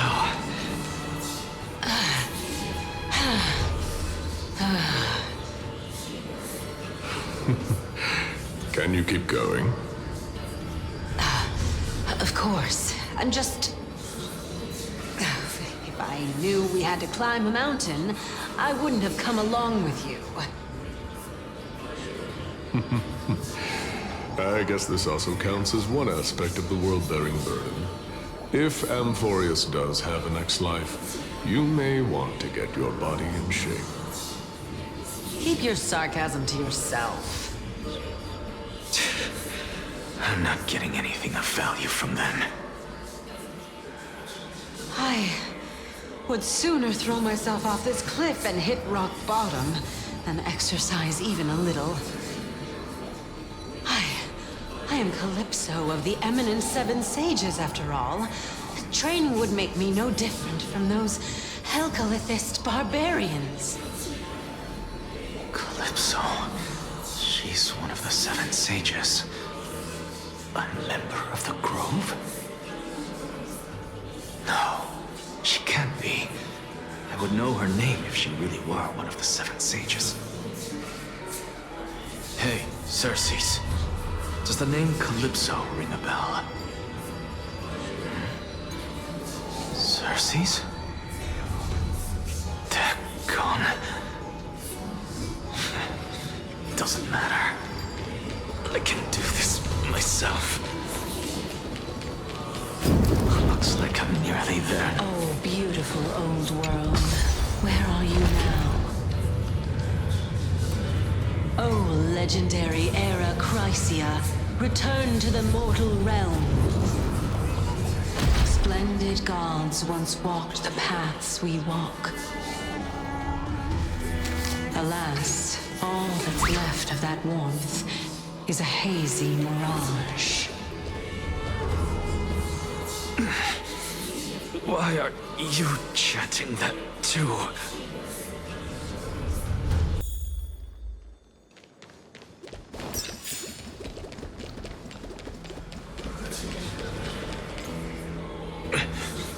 We're here, finally. So, I don't get to ask the Titan my question, but all of you make for a pleasant surprise, nonetheless. Very well then, let me uncover the truth for myself.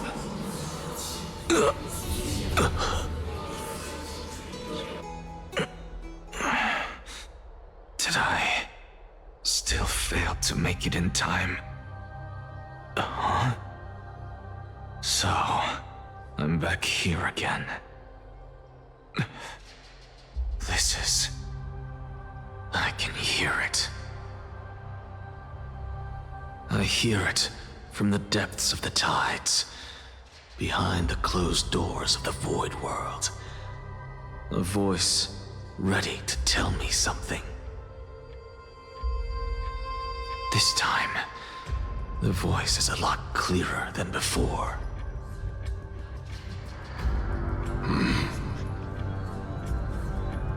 Since we've come this far, let's just wait.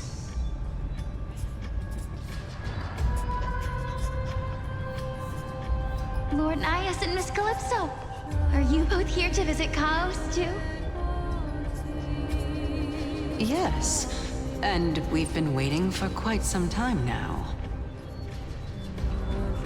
Regrettably, he hasn't answered us. The worst-case scenario is that he's already been overwhelmed and crushed by the world-bearing burden. You're overthinking, Lord Nias. I can still sense Chaos' soul in the area. And besides, we both know Chaos' nature. A deliverer like him wouldn't fall so readily, much less give up on all that he holds dear. Isn't that so? Yes, I have faith in him. That reminds me. Why are you making this trip alone, Polixia? Oh, my sister needs more time to make sure the flowers are fine.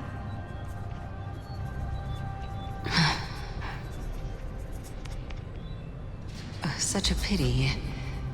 Both of you have hearts kinder than anyone else. Yet you are born only to take over Thanatos' divinity. Everything that I see and hear this time has left me shaken to the core. What may seem like a mundane conversation is in truth a once-in-a-lifetime exchange that has revealed the ultimate answer to Circe's question. The conjecture has taken shape and must now be solidified into a theorem, Next, I only need to seek verification from Kefali. By doing so, I can answer Cersei's question and reclaim my body. But no, I will not do that. That isn't important. Because another one of my conjectures, one that I have always dreamed of proving, has been proved right this very instant.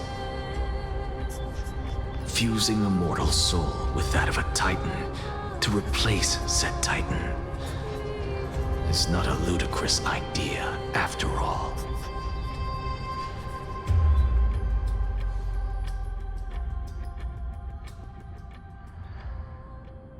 What are you thinking about?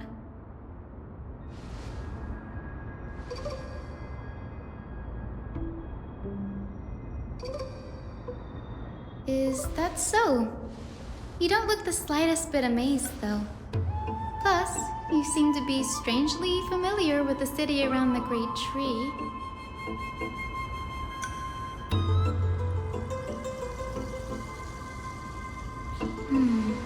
Events of the past, huh? I was also a child when I looked up at Cersei's.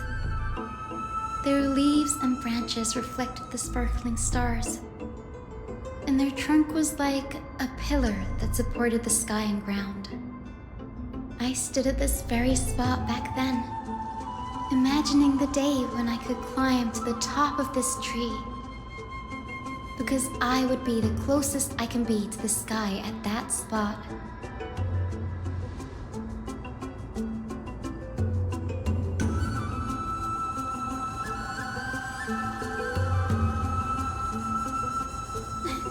Don't read too much into it.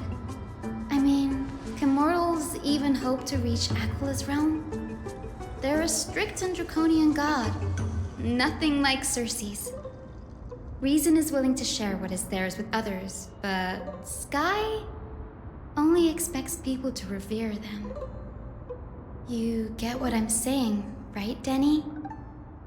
After all, the Titan that imprisoned you and Grey here in Amphorius is none other than Aquila themselves.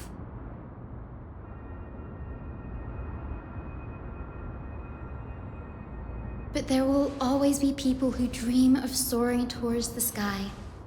The Grove has a wealth of research on Aquila, and that is exactly what we are here for. It's just, I never thought Grey would meet with something like that before we set off. As a physician, I should have been there by his side.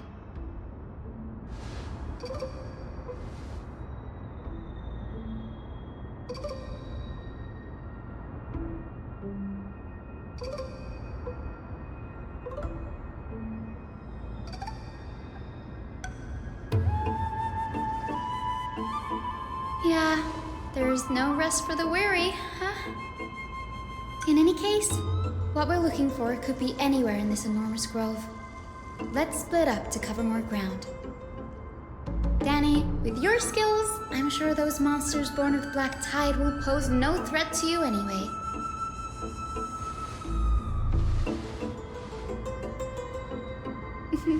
Have you forgotten that you're talking to the chief physician of the Twilight Courtyard? Have more faith in me. I'll be just fine.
Really now? This is way more trouble than I could have asked for. Or you could sit back and watch.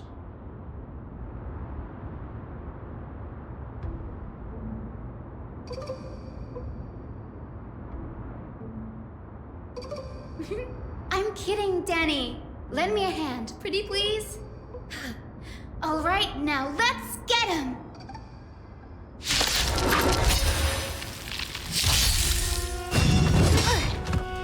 Right on time. Yes, you! Stay back, Clara. Down to earth! Stay back, Clara. Right on time. Now, farewell.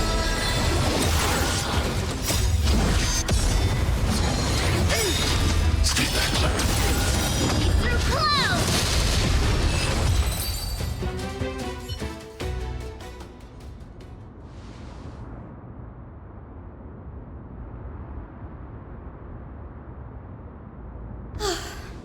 The Black Tide is remarkably quick to detect the light of Amphorius. So or rather, the blessings of the Sky Priest in me, might have unknowingly called them to me. Anyway, never mind that for now. Here, you might want to have a look at this. I found it around here and thought it might be of interest to you.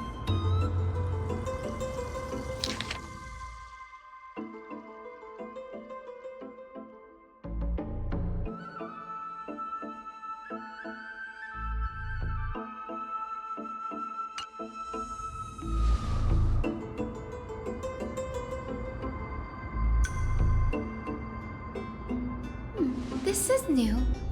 I didn't know Professor Anaxa was researching the sky. He's never mentioned anything about it.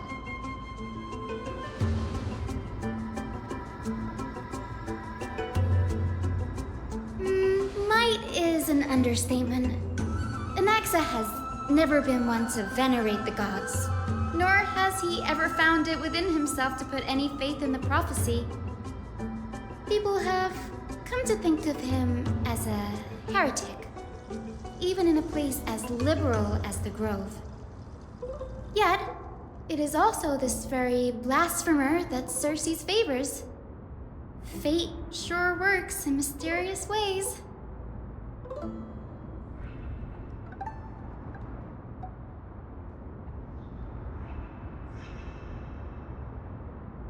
Oh, let me have a look.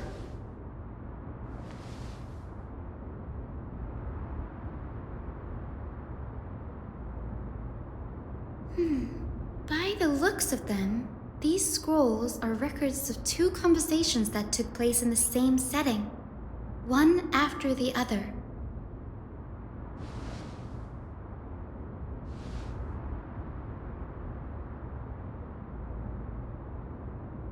Sure, go ahead.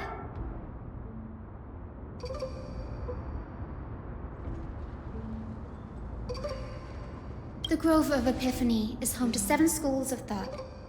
While all 7 schools are founded on the ideologies of Thalesis, the first scholar, each is unique in its own way. Among them, the Venerationists revere and worship the Titans the most. As the sage of the Venerationists, Euthyphro has always been at loggerheads with Anaxa. If we were to place the 7 sages on the scales of Talanton, Anaxa and Euthyphro would be placed on opposite sides to achieve balance.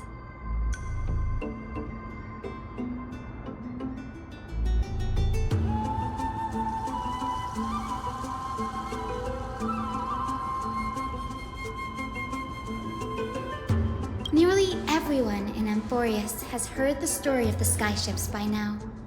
Aquila's stature is loftier than the heavens, and their divine retribution is merciless. That's why it's no use building giant skyfaring ships. Oh, but I do wonder if a supercharged mini Trevi cannon could slip past their watch.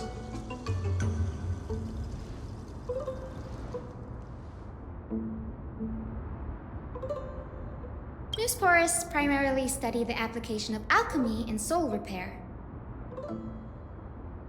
Everyone considers Anaxa a blasphemer, but that has never stopped him from sharing his ideas, no matter how taboo. If you must say that he's hiding something, then it's likely what lies beneath his eye patch.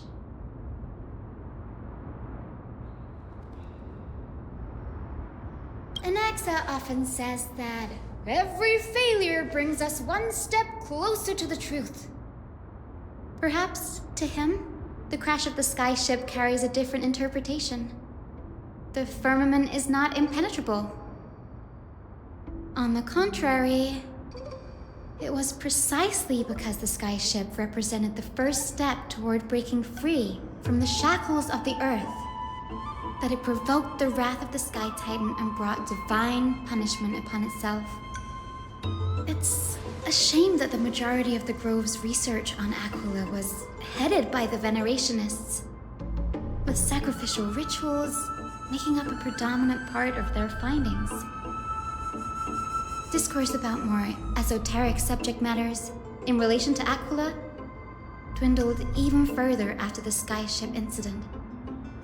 So much so that even the scroll is completely new to me.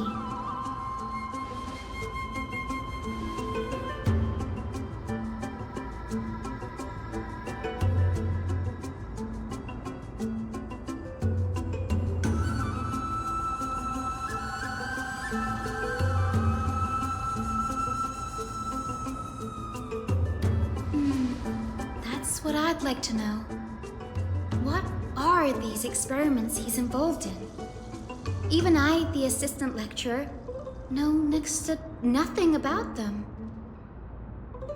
I have a bad feeling about this.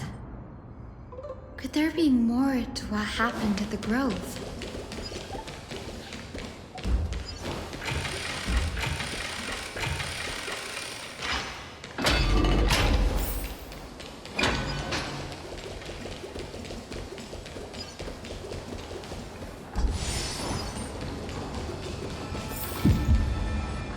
This is the Library of Philia, a place where the Grove stores its collection of tomes. Other than books written by the 7 schools, you can also find philosophical texts, ballads, and religious writings from the Outlands here. Cities that desire to learn from the Grove were apparently expected to contribute knowledge of equal value to what they saw. We've had more than our fair share of hilarious episodes over the years. For instance, it's said that the Erythrocheramists once borrowed a manuscript from a certain author, but ended up returning a copy instead of the original. What's more, the original manuscript was supposedly then hidden here.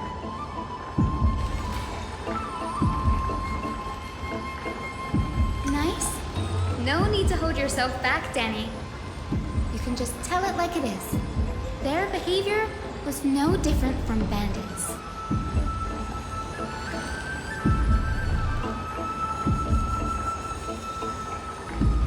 Whew. You've got me there.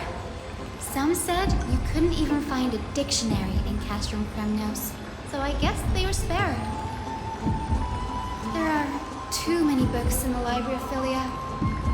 Flipping through them all will take too long. Why don't we use the Biblioslate to search for the texts we need? We can bring them back to Occama for reading after that.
Complaints about him. I can already see what they must have written. Anaxa has no respect for the gods. His very existence undermines order in our society. They're probably all things like that. Why else would they call him the Great Performer? When Anaxa established his school of thought, the first thing he apparently did was read his own work to everyone. Are the Titans truly an accurate reflection of what humans think gods should be? Worlds created by gods are indubitably perfect, but what of Amphorius? Only foolishness and insensitivity everywhere you turn.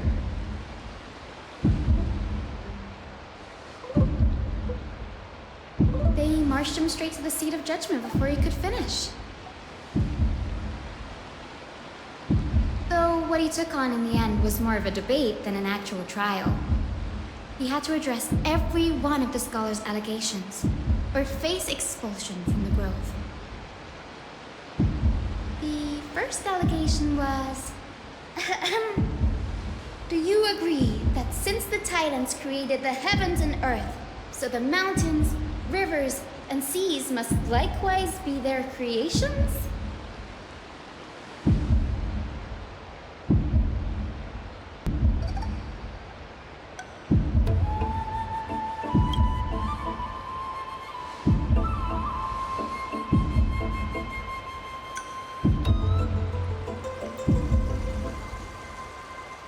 Anaxa would have probably been spared a lot of trouble if he had answered this way. Instead, he quoted past instances of the flame chase journey and posited that humans have the potential to take over the divinity of Titans. Needless to say, his critics didn't take kindly to his answer, so they followed up with a second allegation. You claim to be studying souls, yet you are, in fact, defiling them and committing acts condemned by the gods. Do you admit it?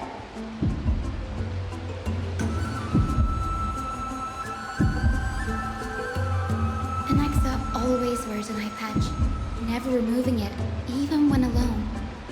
Some say he used one of his eyes as an alchemical ingredient. Every being in the world owes their safekeeping to Kifili, and this is even more so for the Chrysos heirs who have divine blood coursing through them. If he has really done something of that nature, then it'd indeed be sacrilegious. Thankfully, they had no way to prove it, so it amounted to nothing more than an allegation in the end. One by one, Anaxa engaged in wars of words against those who would challenge him. Toward the end, a scholar asked him, Anaxagoras, have you any respect for the gods? It was only after a brief silence that he answered, I have never denied that Titans are meant to be noble constructs.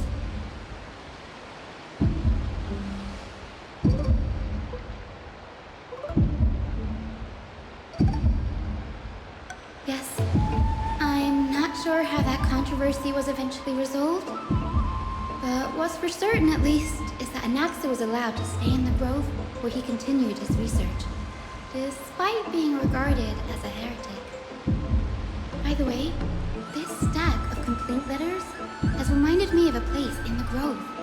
We may find clues there that aren't on the teleslate. I'm talking about Anaxa's alchemy lab, hidden between the cornerstones.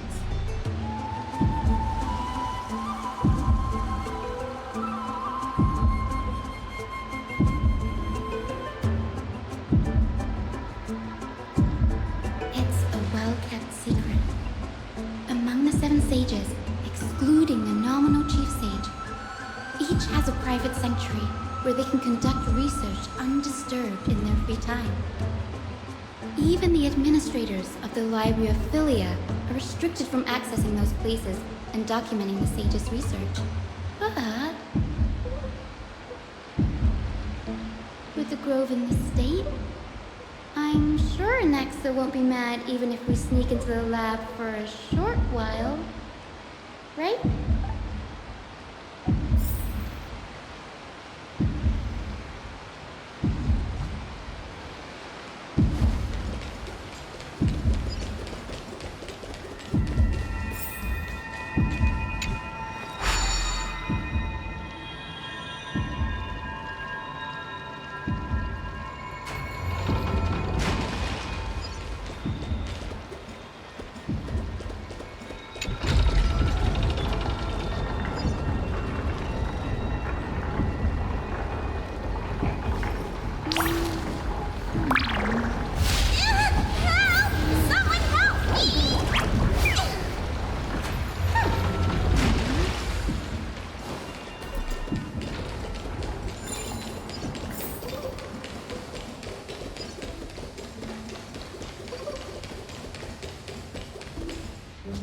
This is the place. But where is everything? Materials for alchemical experiments, matrix diagrams, and even the seal to the lab. They're all gone. The black tide destroyed it all.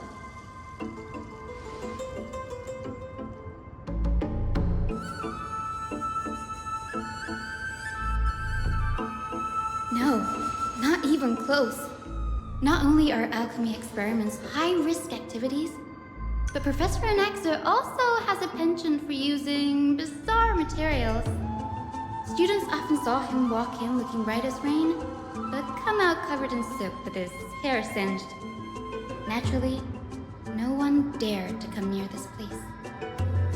Huh? That bookshelf over there seems to be the only thing still intact.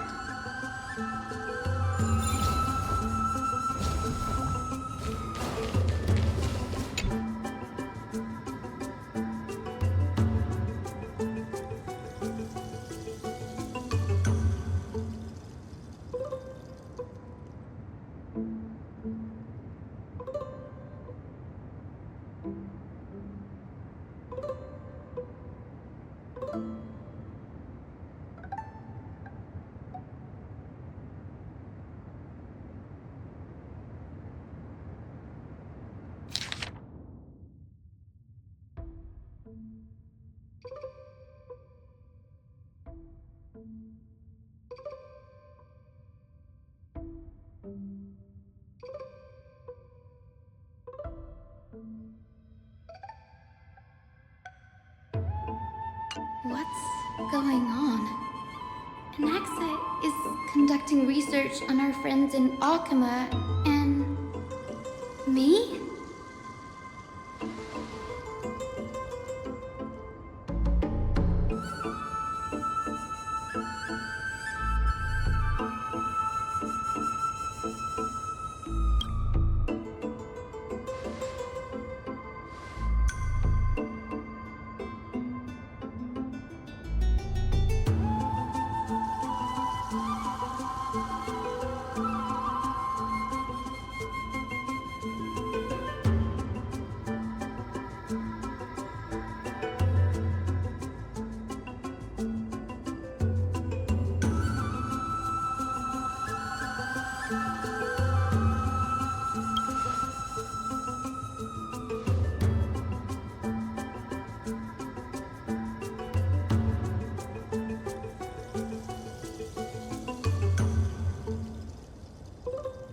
Wouldn't have been so strange if he had focused only on Cassie, given her own curiosity about her origins.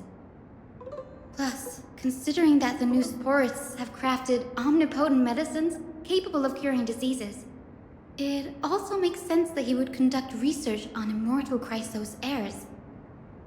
But now, it seems Anaxa's objective was never to create medicine, but to identify the origin of the golden blood and figure out its inner workings.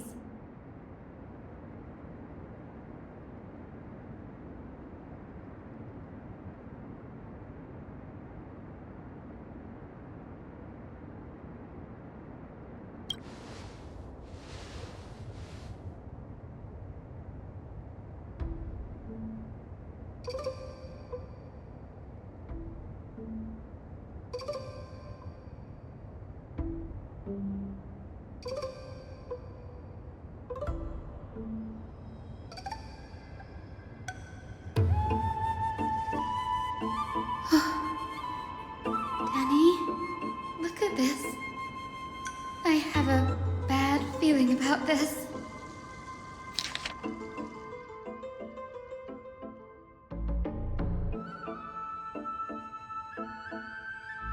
My biggest fear. It's come true. After going through his notes, I think I can piece it all together now. Anaxa was carrying out experiments on soul transmutation.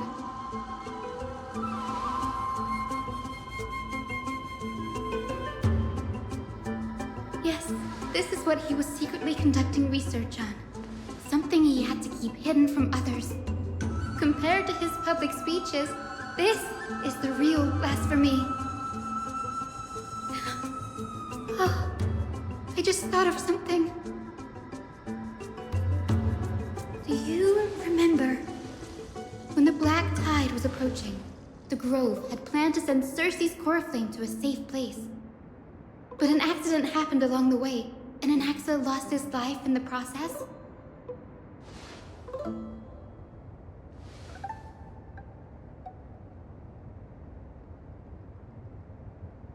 That's right. But what if Professor Anaxa's fusion with the core flame of reason wasn't an accident? Put yourself in his shoes.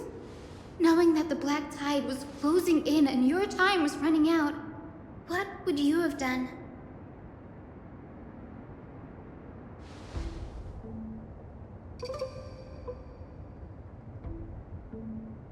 Exactly. When the Black Tide came, the true reason Anaxa headed to the Luminary Throne was to transmute and fuse himself with the Titan's core flame. No. Judging from how he reacted after the event, the results came as a surprise. Maybe he failed to consider the possibility that Cersei's would make a similar decision. The manuscripts detailing all the alchemical formulae have been taken away. His research is still ongoing.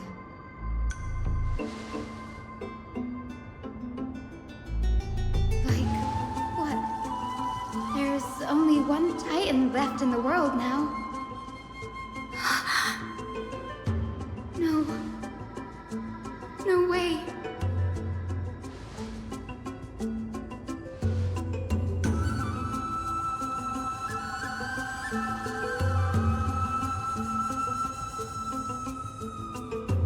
He's after Kefali.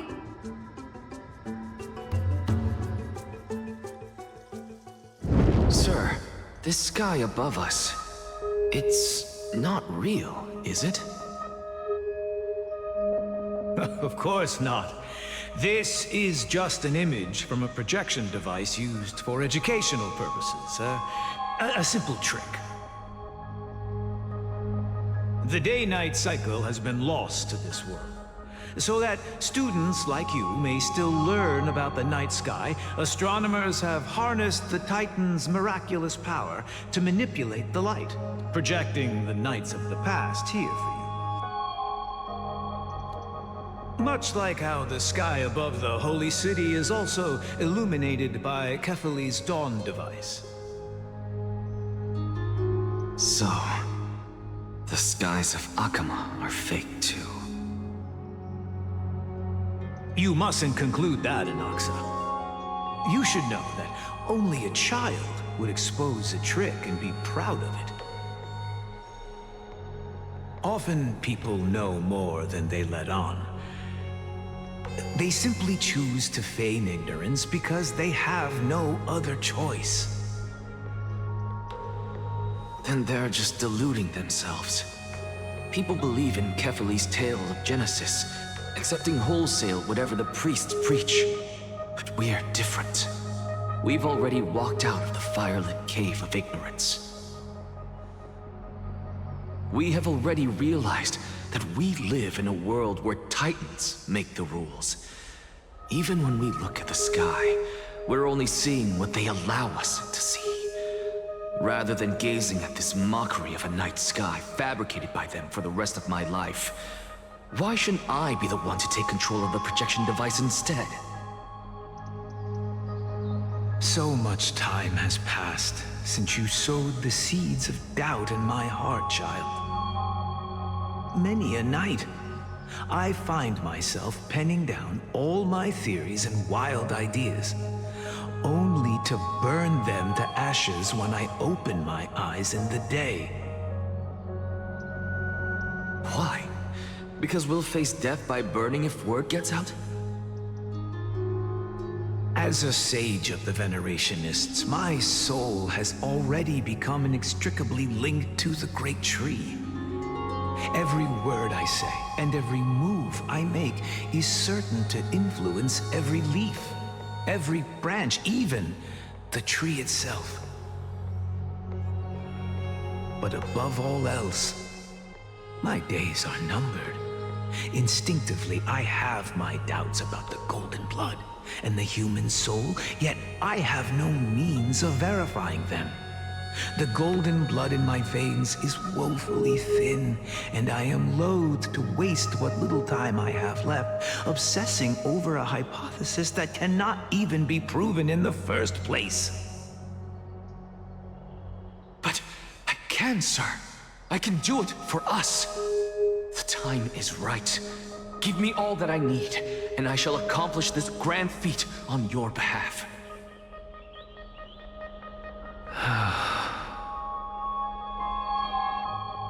You're right.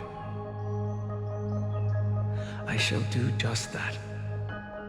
In the next meeting of the sages, I will spare no efforts fighting for the rights you deserve. Go. Establish your own school of thought. Find out what we are. Become the one who conquers the ultimate truths of the world. Child of humanity.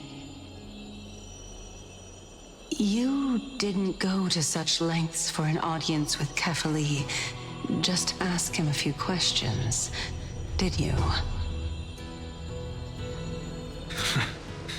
So, you figured it out. If I were as foolish as a Dromus, perhaps I'd throw myself down and prostrate before their greatness, begging for the gods' prophetic wisdom. Well, sorry to disappoint, but I'm no Dromus. Alas, I am a human, standing tall on 2 feet, possessing both intellect and pride. Before such power, does it make any difference whether you're a human or a Dromus?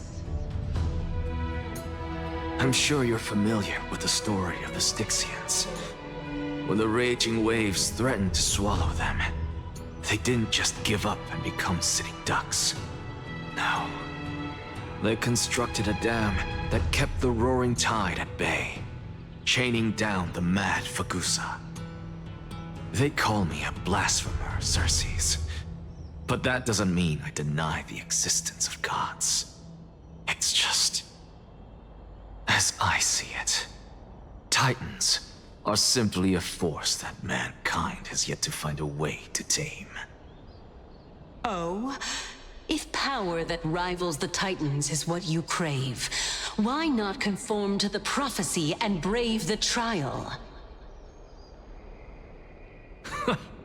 Why stop at harnessing the power of the Titans when I can do so much more?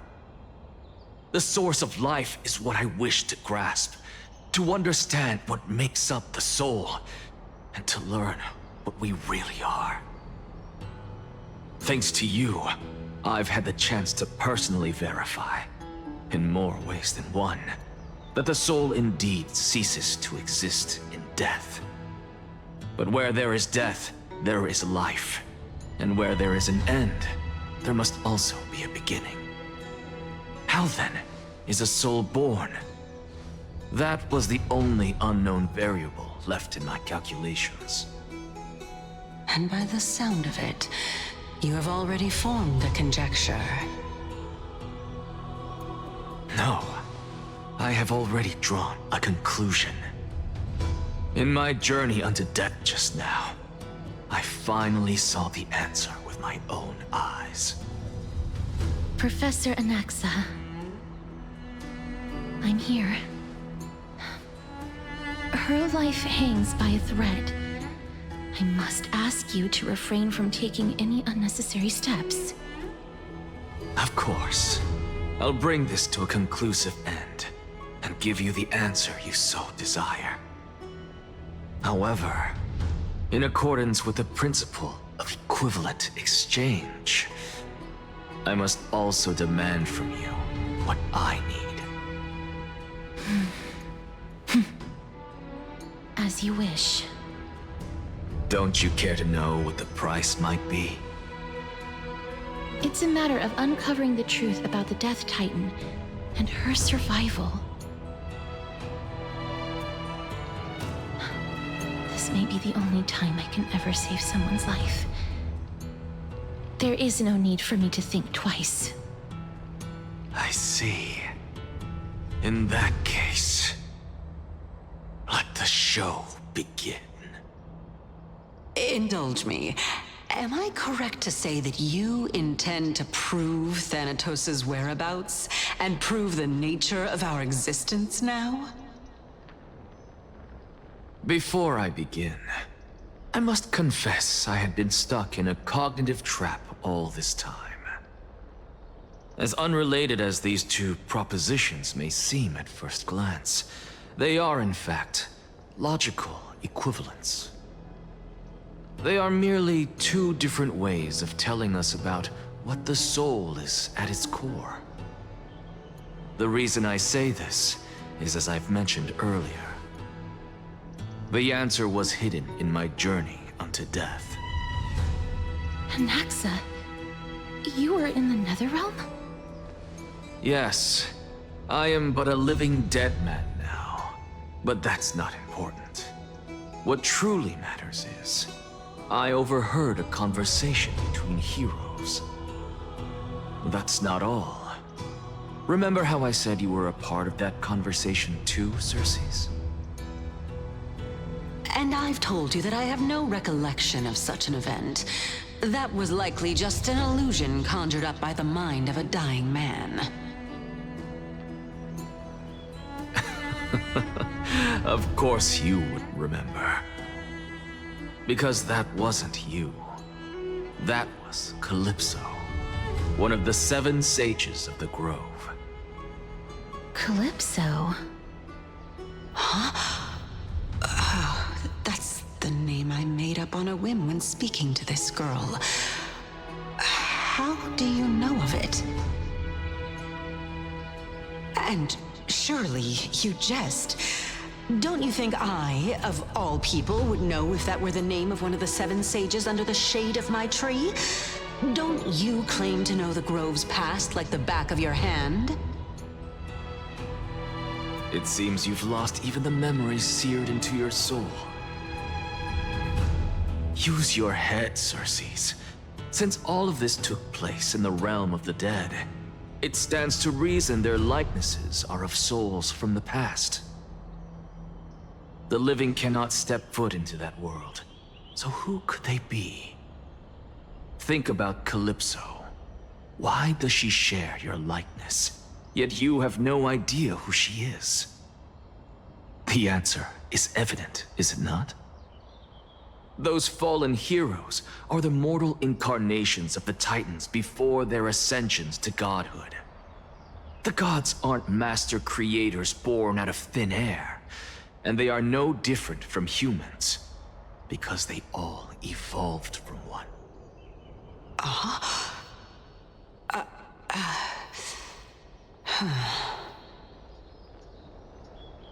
Does this answer disappoint you?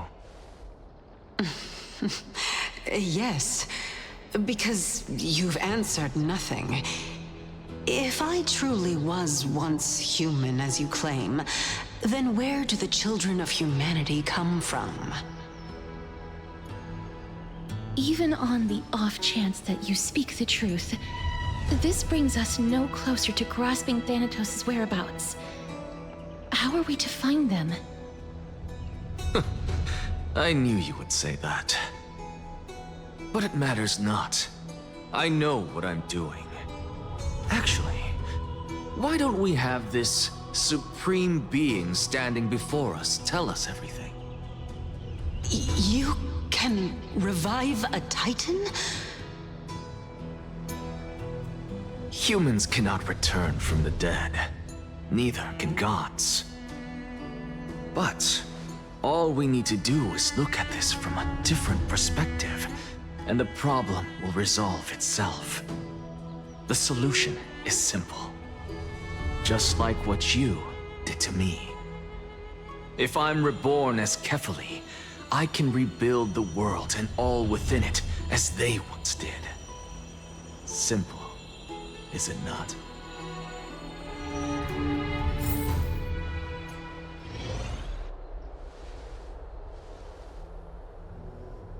I have news from Hyacinth and Dan Heng.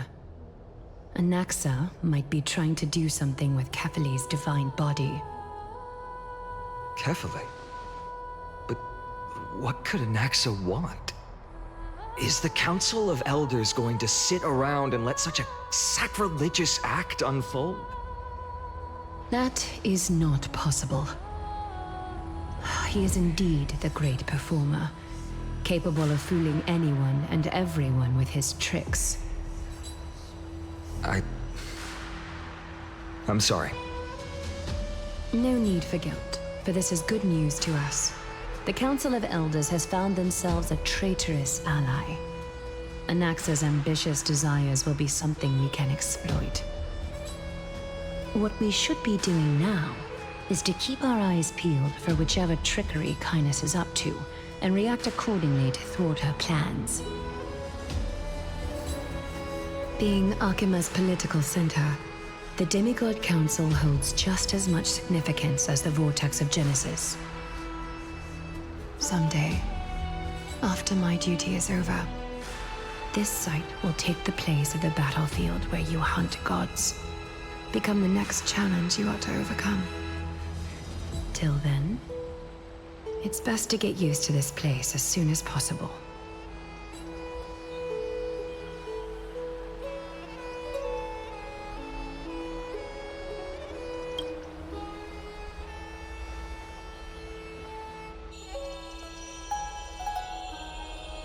Preposterous! The Christos heirs only have their standing because of the Council of Elders! How dare they trample over it!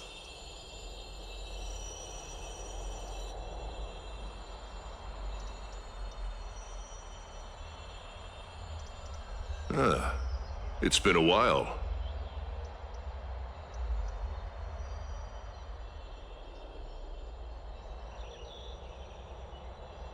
What is that supposed to mean? Is this really the sort of person that the young lord praised as a ferocious warrior? It has indeed been some time, Lord Krateros. What brings you here in such haste? Shh, keep it down. Be more vigilant. See those duplicitous dogs over there? They do the dirty work for Kynus. I've already ordered my people to hold them back, but we should still lay low. Unless you're itching for a bloody fight to get a workout in. My bad. So, did something happen? Did you hear thunderclaps last night?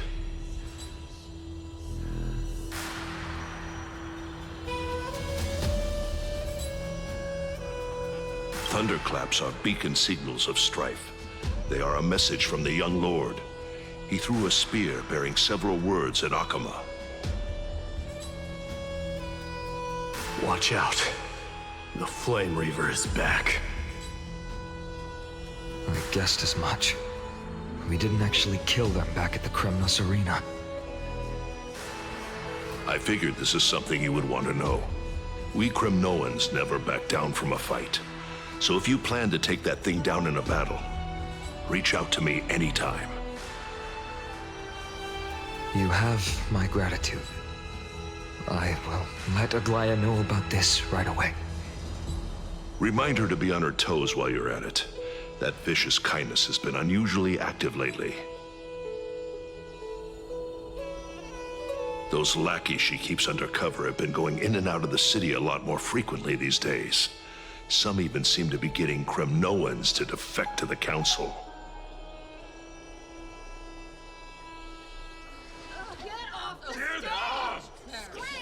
How dare you! Don't place that!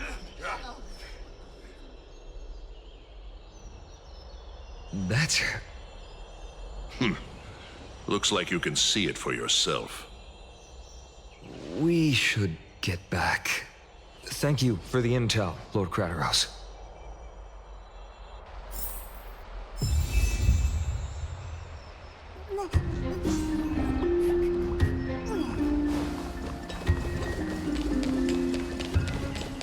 By Catholic into Lenten above, as the Theoros, I have him.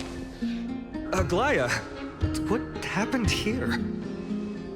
I know about the poisonous fangs of that king snake through the golden threads. In the past, I would be confident about keeping her in check, but I admit I am now unable to do so. What do you mean? It is no longer about eloquence or arguments. I have been a demigod for far too long that I hardly have any humanity left. Before I realized it, I have become no different from these hypocrites, no longer capable of relating to the people. This has come a lot sooner than I expected. But perhaps it is time. I need you to step up, Finan, in order for me to retreat behind the scenes. Yes, this is my duty, but... It is far easier for the Council of Elders to fool many than just fool one person. Their so-called more support is no more than a ruse to distribute power using words instead of lances. There is no glory in winning this debate, but that makes having respect for humans so much more priceless. Finan, you are a Chrysos heir without flaw, capable of relating deeply with humans. I appreciate what you've taught me, Aglaya. I hope we'll live up to your expectations and win this debate.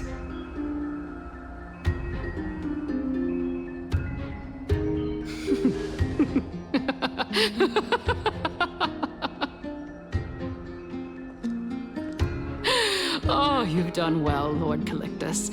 Let me take over and personally close this debate for today. Dearest counselors, let it be known that I sorely miss the blissful times portrayed in lyrical poems.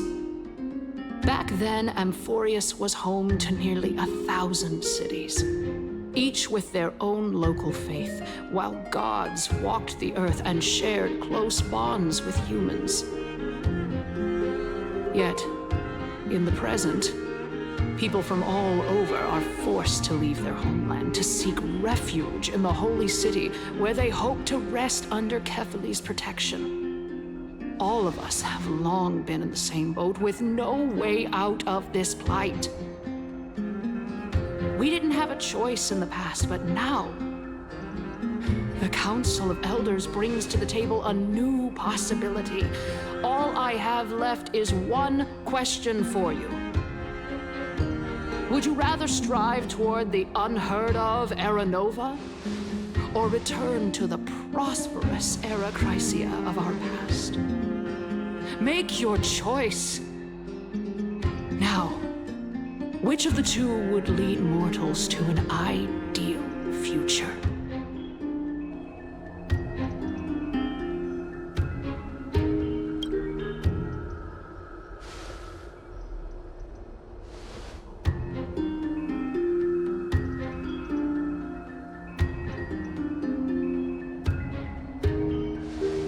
We all know that Era Chrysia is a thing of the past, Lady Kindness.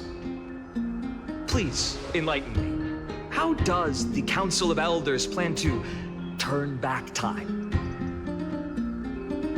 Let the three Titans of Calamity be born, and Era Chrysia is nevermore.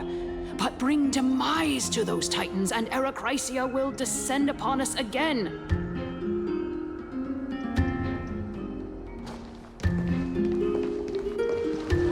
Know that the Council of Elders is never one to make empty promises. Look at who we have on our side. Anaxagoras, one of the Grove's 7 sages, and Castorus, Idonia's goddess of death. With the help of these two heroes, I can promise all of you that Era Chrysia will exist once more.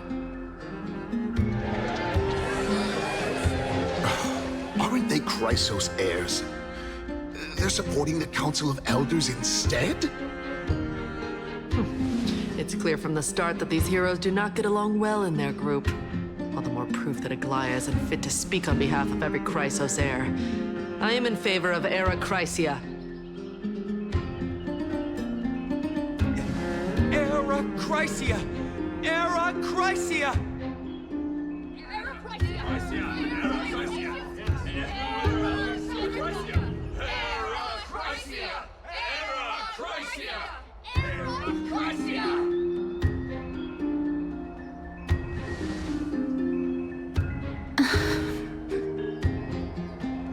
Castorus? Why are you standing over there? You finally arrived, Naxa. So have you, Cass. Don't worry, Aglaya. Well, I know that you have many queries. Could you continue to converse like how the citizens normally do? Tell me, dear citizens, if we successfully retrieve and return Thanatos' core flame without anyone passing the Death Titan's trial, what would happen next? The answer is simple. We will have a chance to rid the world of death and bring Amphorius back to an era when all beings live forever. We'll usher in a new future that will be entirely different from the flame chase journey. He's one of the seven sages. That's impossible.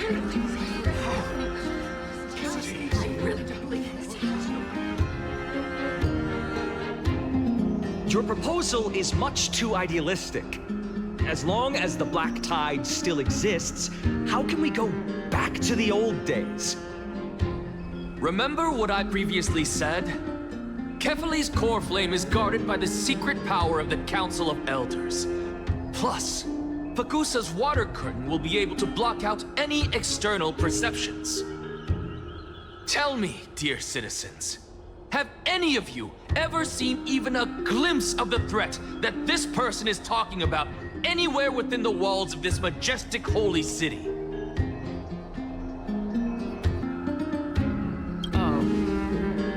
Could it be that you heard that from the Flame Reaver themselves? Citizens, let's loudly sing the blessed hymn. Oh, beautiful old world, where are you now? Oh, legendary Era Chrysia, return to the mortal realm. After the destruction of the three Titans of Calamity, the Flame Chase journey will have to end. Era Chrysia! Yes! Yes! It has to end! It has to end! It has to end! It has to end! This is bad. The masses are now totally riled up. Anaxa, pray tell. Everything that you've mentioned hinges on the premise that we can find Thanatos' existence, right? Thank you, Lady Aglaya, for still caring about this city. However, dear citizens, we are truly fortunate and blessed. For Castorus, Idonia's goddess of death, will surely find Thanatos under my guidance. What? With that, I solemnly promise that the core flame Lady Castorus brings back will be personally managed by the Council of Elders. Thereafter, if we are able to garner the support of all of you at the Citizens' Assembly, we shall spare no effort in ensuring that the Era Chrysia will return to our world once again.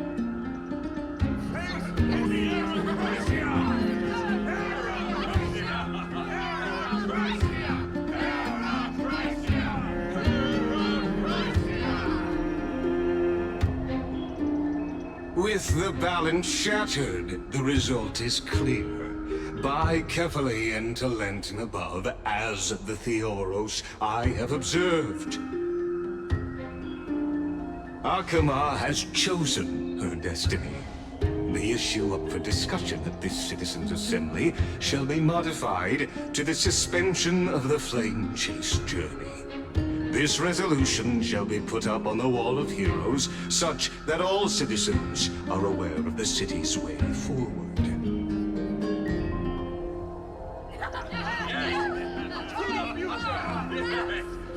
Yes, I like this. Fantastic. Yes. Aglaya, dear Aglaya, what has caused your heart to soften? You also don't seem to be as quick-witted as before. Wag your tongue as much as you like. Since the Flame Chase journey has been preordained by the prophecy, our failure has never been on the cards. Well then, I guess we'll find out if that's true at the Citizens' Assembly.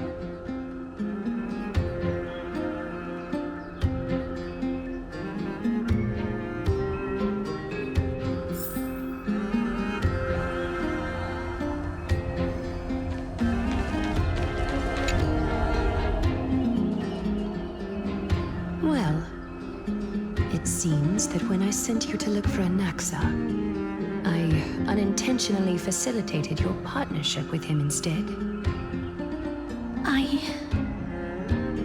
My apologies, everyone. I know that you have many questions to ask me. I will answer them to the best of my knowledge. In that case, please tell us as much as you can.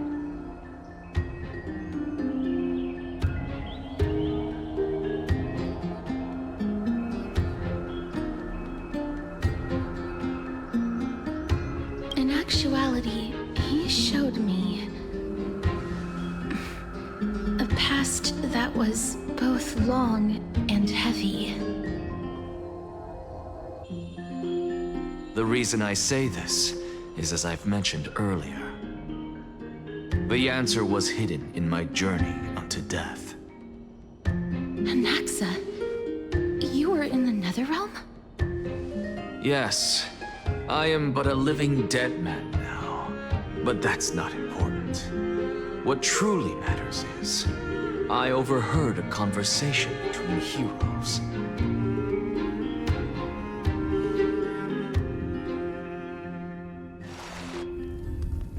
Have you heard of this tale before?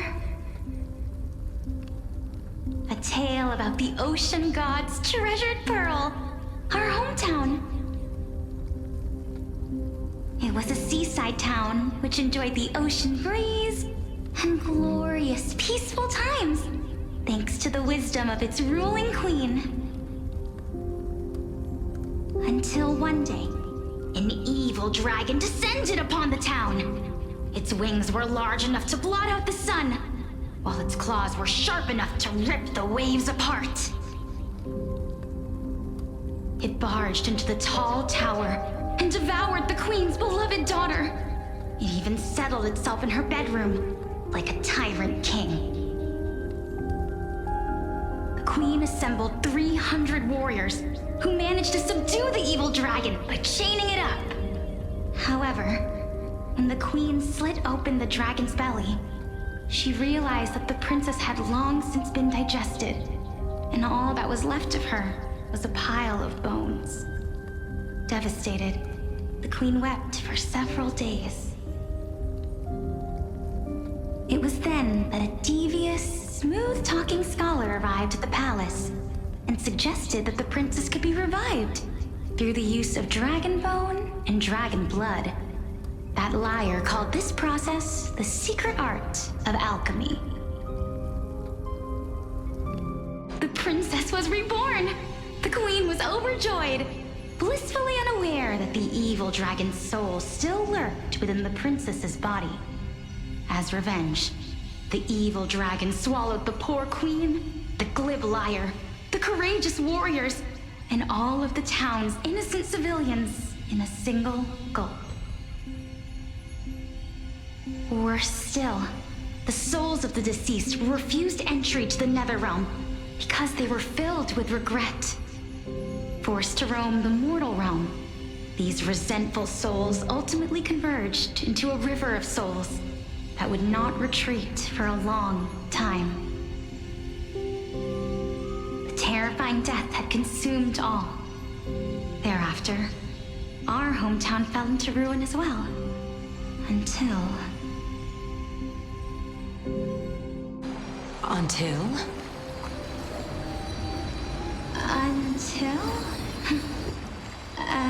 Actually, I don't know what happened next either. Oh my. It seems that you still like to whet people's appetites even after all this time, Pelixia. So, according to your story, this is how I used to look? It's practically a mirror image.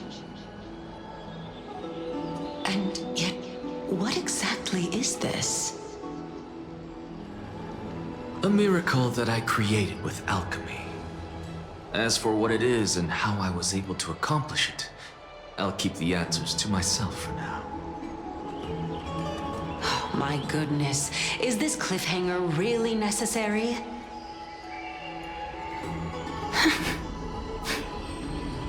Quiet, Titan. Continue to enjoy this splendid play, and the truth will naturally reveal itself. Dragon, huh? I've heard this legend before. In that case, what do you think of it? I think that this so-called alchemy was a tenuous analogy added to the story by future generations. After all, you've never heard of a tradition of alchemy in your hometown before, have you? Indeed. Before I left home to pursue my education, I never even knew that anybody was looking into this area of study. Therefore, we can just treat this tale as a fable told to young children. A fable, you say? If so, what moral is it trying to impart to the kids? I guess it might be the concept of equivalent exchange? Oh? I thought the moral might be closer to something like honor the dead.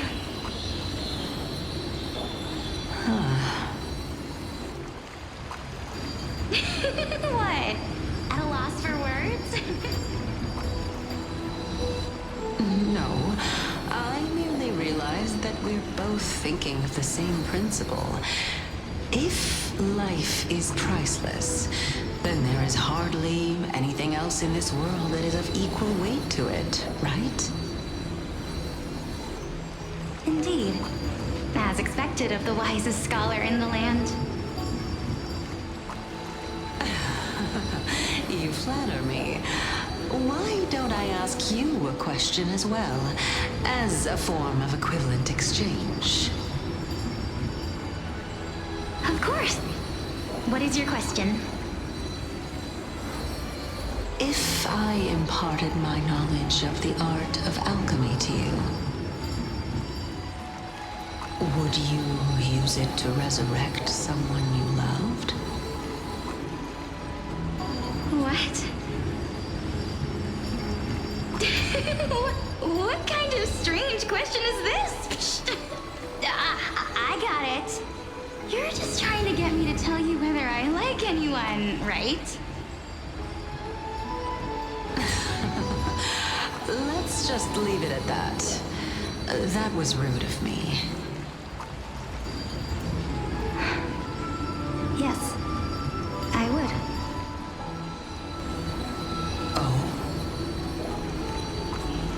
Death is inevitable. In the days to come, I'm certain that someone whom I cherish deeply will leave me for good. If such a mighty power really existed, I think I would use it without hesitation. After all, you, me, and the rest will all have to face that fateful moment eventually.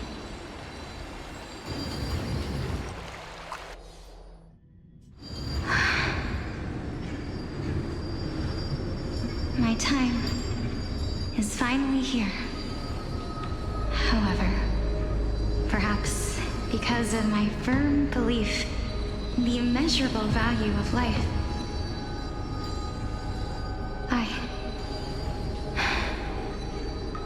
I am unable to complete the trial. You shall wither, and through that, the dead will sprout again from the remains and be reborn with the dead flame. It is a pity that fate is such a cruel mistress.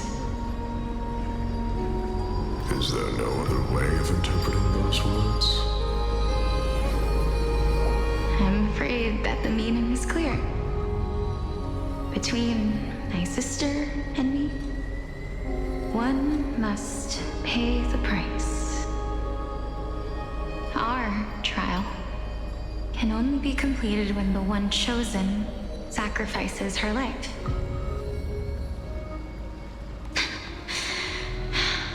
I'm afraid that the prophecy might even have selected a pair of twins for this exact purpose.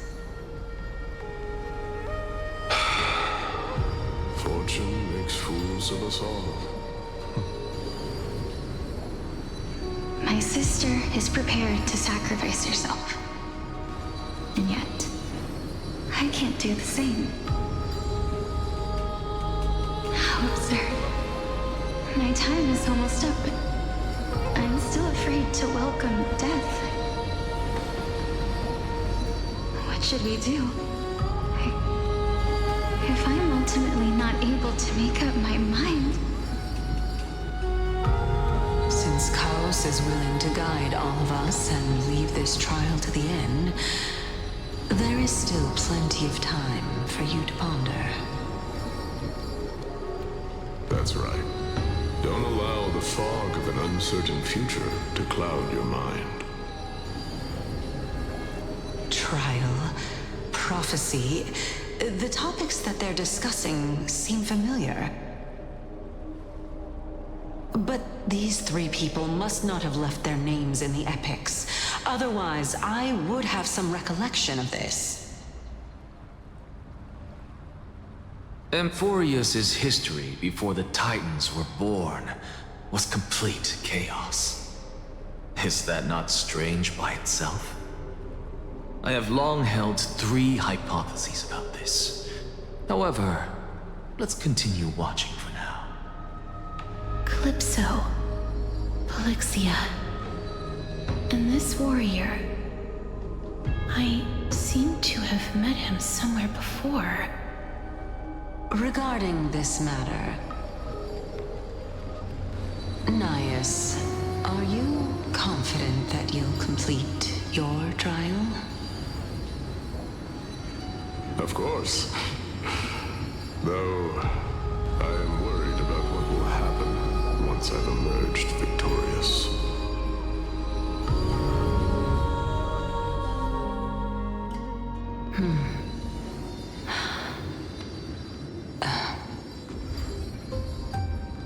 Looks like you have made up your mind. Yes, this is the safest course of action. Completely separating courage, honor, tenacity, sacrifice, and reason. You really know how to make things difficult.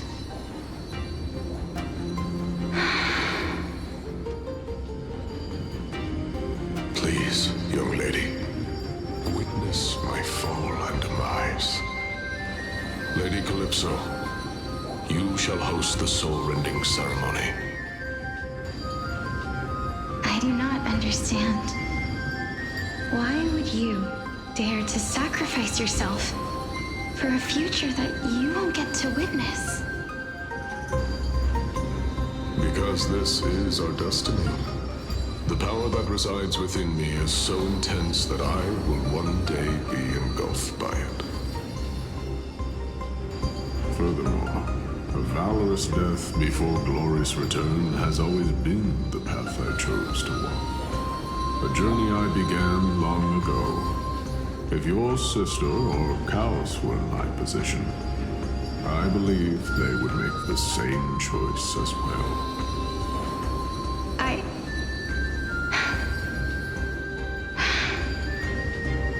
I'm not that brave.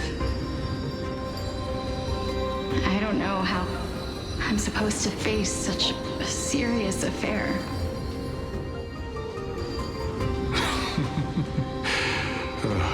Despite being Death's chosen one, it seems you still don't know how to face it. Let's chat, young lady. Perhaps I shouldn't end my journey so hastily.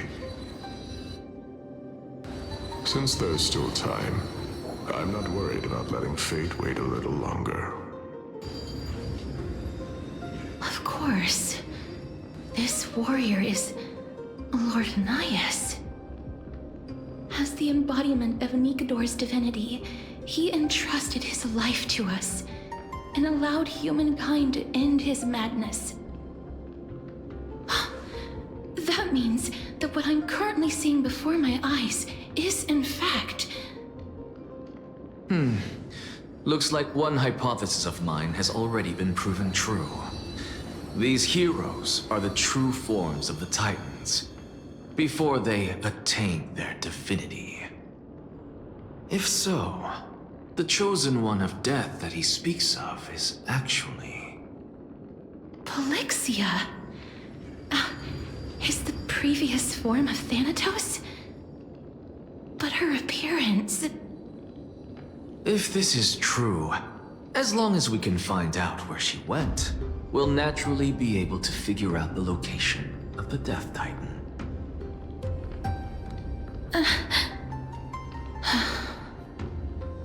But before that, we first need to witness what ultimately happened to Lord Anias.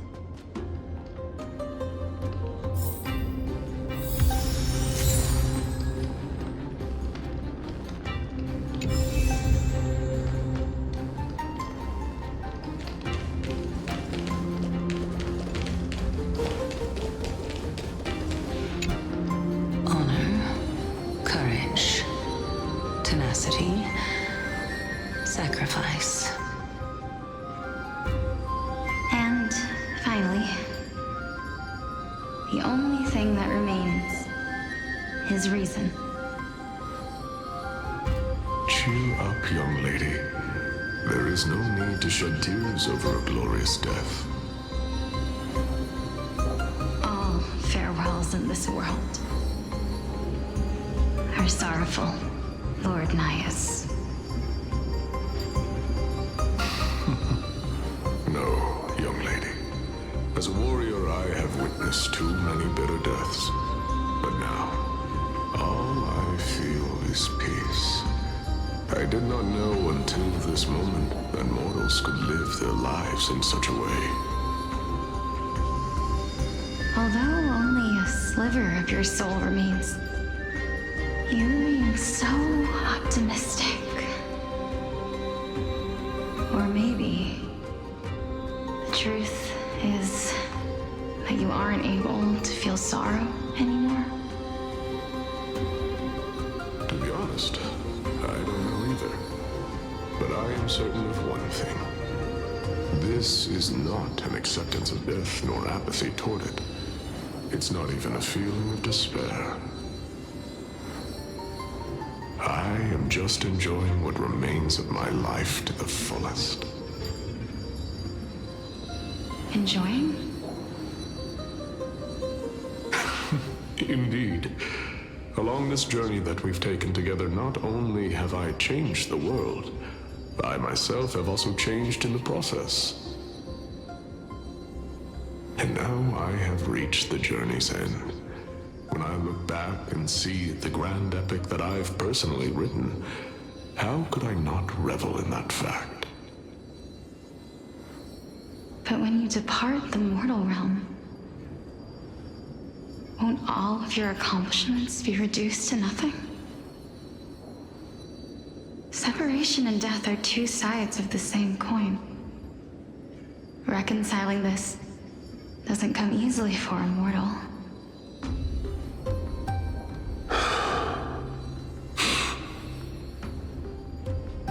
Finally, let me recount to you a story of mine, young lady. The first time I returned from the battlefield, I felt extremely hollow. The calamity had devoured everybody on the battlefield but me. When I returned to the city alone, the citizens held a banquet for me that was far from pleasant. I felt as though I was still on the battlefield, and the person who had returned was nothing but an empty shell. It was late into the night by the time the banquet ended. My head still reeling, I returned alone to the barracks. On the way back, I encountered someone. It was a crazed scholar looking at the night sky and muttering to himself by the side of the road.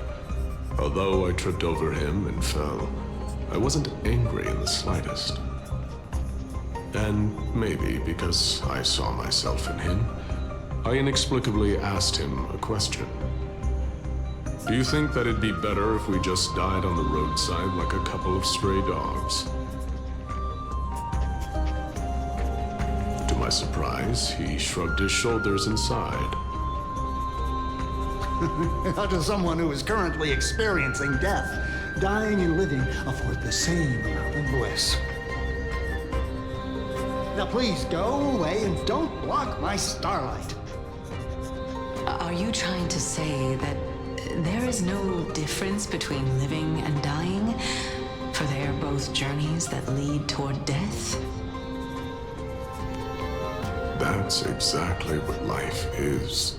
And death is but a scale to measure how valuable the journey was.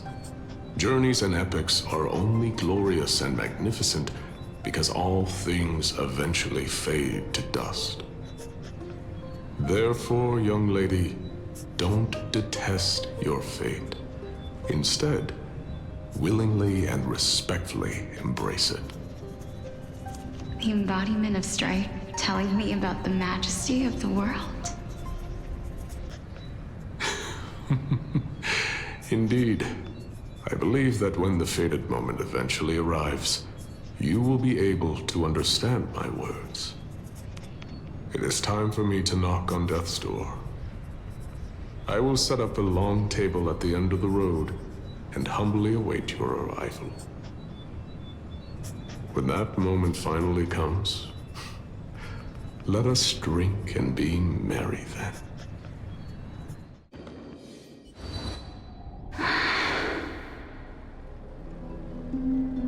I knew this day would eventually come.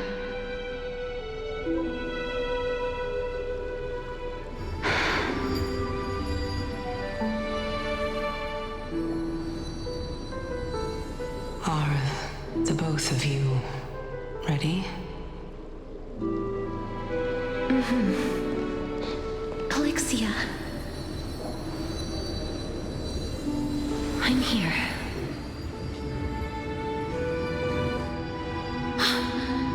What? This... This is quite interesting indeed. Is this... Calixia's sister? Is it... me? Now, it's time for us to fulfill our promises.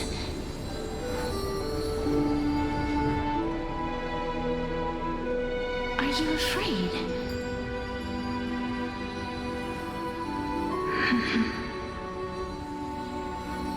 What are you afraid of? That I won't be able to do it.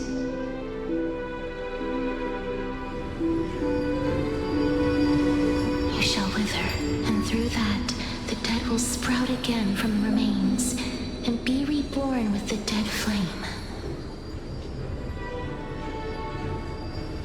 As foretold in the prophecy and according to our vows, once it all ends, we must face our fated moment head-on. Even if it was prophesized, do we have no say in the matter? It's so unfair. Why are we the only ones who are forced into mutual destruction? Let me do it, sister. Let me be death's sacrifice. I was never long for this world anyway. But you're different. I was the one who wasted your life after all.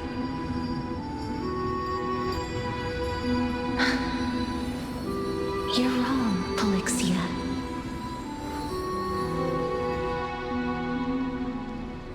I don't think that my life was wasted. Just the opposite.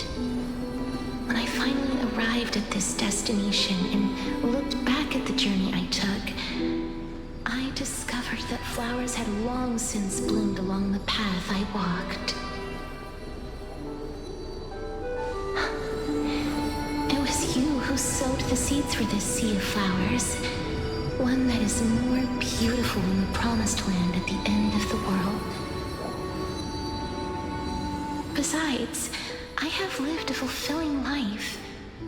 Even though I was fated for sacrifice, none of the things that I've experienced will dissipate. Instead, they'll forever live on as memories inside your head. Will they not? How could my memories of you ever compare to the actual you? Well then, tell me. What exactly are we?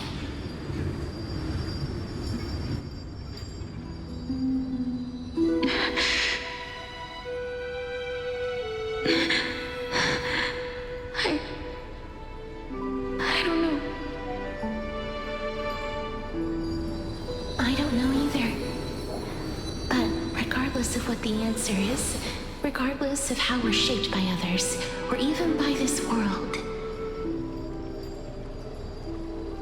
ever since we were born, the fact that we existed was predestined, and nothing could erase it. This is why I will always, always be by your side. We're twins, after all.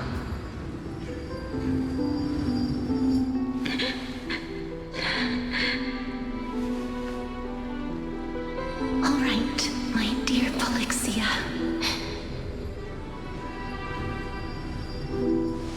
It's time to extract my heart and light the flame of death. After that, use it to plant the first bud in the prophesied new world.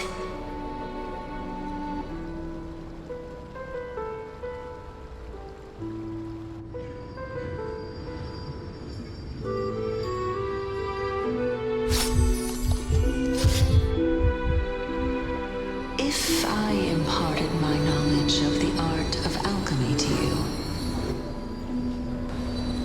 would you use it to resurrect someone you loved?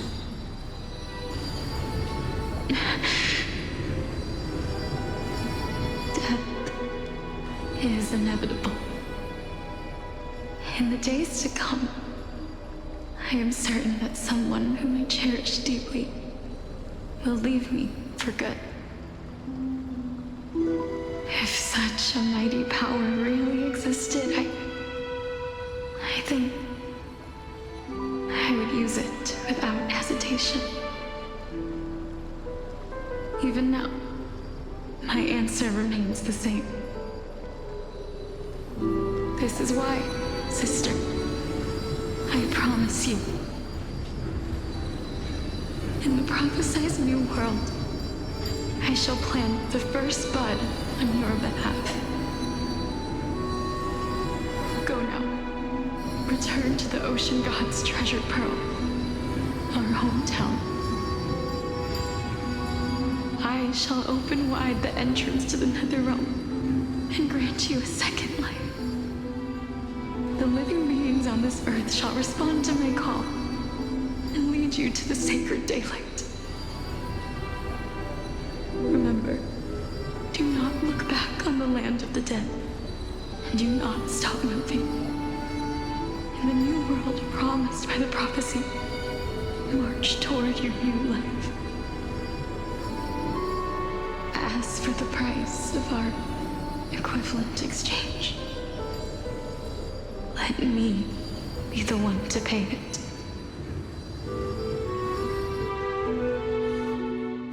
Everybody, we've come to the end. Unfortunately, I am not compatible with the Supreme Being, so I was unable to completely fuse their soul into my own body. However, being able to glean all this from them is exciting enough. I'm certain of this now. Before the Titans that we are well acquainted with were born, a group of heroes roamed the land. These heroes followed a prophecy and took possession of divine authorities one by one, until they eventually became the pantheon of the new world. Just like the flame chase journey of today, Amphorius's history is cyclical in nature. Huh. What a startling revelation. This means that the demigods, who bear the core flames, will also become the new Titans at the world's end, thereby shaping a new world? I believe that this is the truth behind the Era Nova, as mentioned in the prophecy. This is utterly unbelievable. Besides, those twins in the past, even if they really are Thanatos, their whereabouts are still unknown even today. Are their whereabouts truly unknown? Didn't Polixia mention that seaside town, the birthplace of alchemy in the Tale of the Dragon? In our world, there exists a city which perfectly matches that description. Styxia. But the people there worship Vagusa and bear no relation to Thanatos. I have also never been to that place, as in the time of Idonia, it had long turned into underwater ruins. Take this. This is... the new Sporist masterpiece, the Philosopher's Stone. It was made by transmuting all of the sages' wisdom into a single entity, with their flesh and blood as its foundation. Remember, I've mentioned before that the art of alchemy is all about conversion, tempering, and ascension. This process also applies to the pursuit of truth. Regardless of how unbelievable this sounds, the truths of the world have been refined from the impurities. Think about the story of the dragon. This stone will lead you to your real hometown, allowing you to reform the door to the Netherrealm and discover Thanatos' fate. You still look as confident in your victory as ever. But what if your conjecture is wrong? Simple. I shall merely admit to the entire world that my experiment was a failure. However, my line of thinking will not fail because I have already planted the seeds of doubt into the hearts of the masses. Actions speak louder than words, Castorus. With the assembly about to begin, don't forget the promise you've made. I've already searched for so long. I'm willing to try one more time. While we converse, her life is also slowly slipping away. But before I leave, I have another question. What exactly did we witness just now? That was the world imprinted in Kefali's soul. If we are to prove its existence, you must take the final step. Go. Do not disappoint me. I understand. Hey, child of humanity. Don't get antsy. I still remember the question you posed to me. As a scholar, I do not wish to offer up ambiguous conclusions. Let's discuss this topic again when she manages to find the evidence. I merely wanted to ask, was that stone transmuted from your heart? If so, rebirth is no longer an option for you.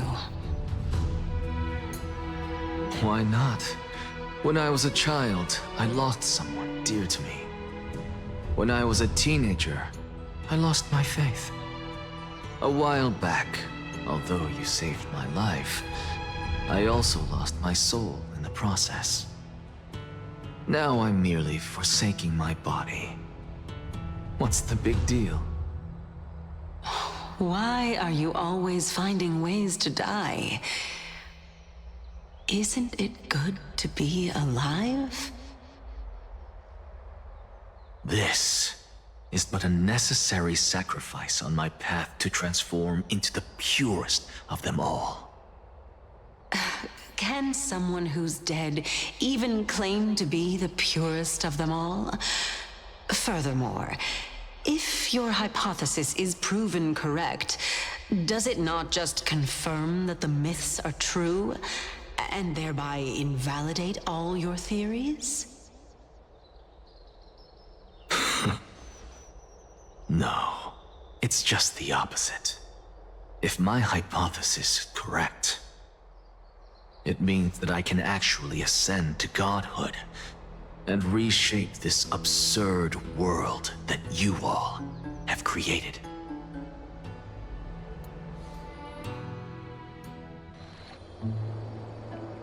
That's a lot to take in at once.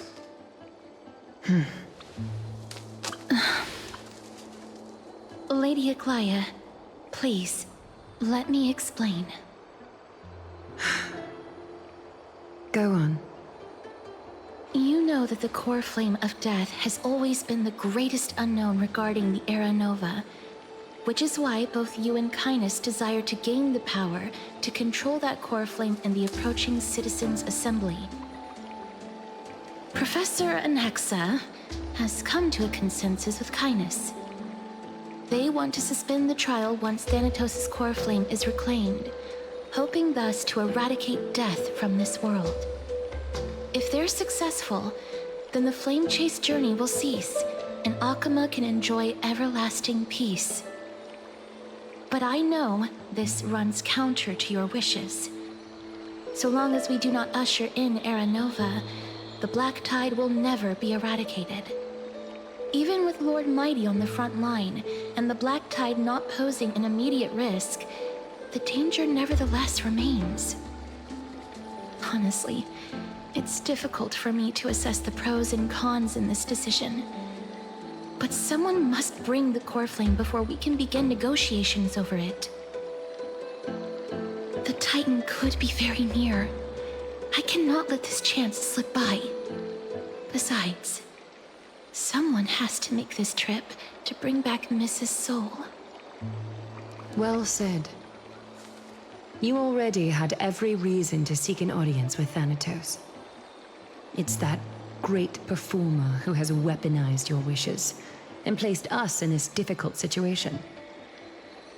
A world without death. Do you desire that too? If fate dictates that my path must oppose yours, I will do all I can to resist it and protect what I aspire to achieve.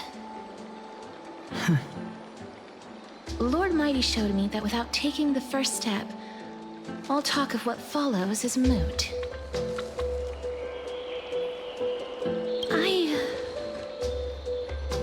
I have always hoped to hear you speak your mind, Cass.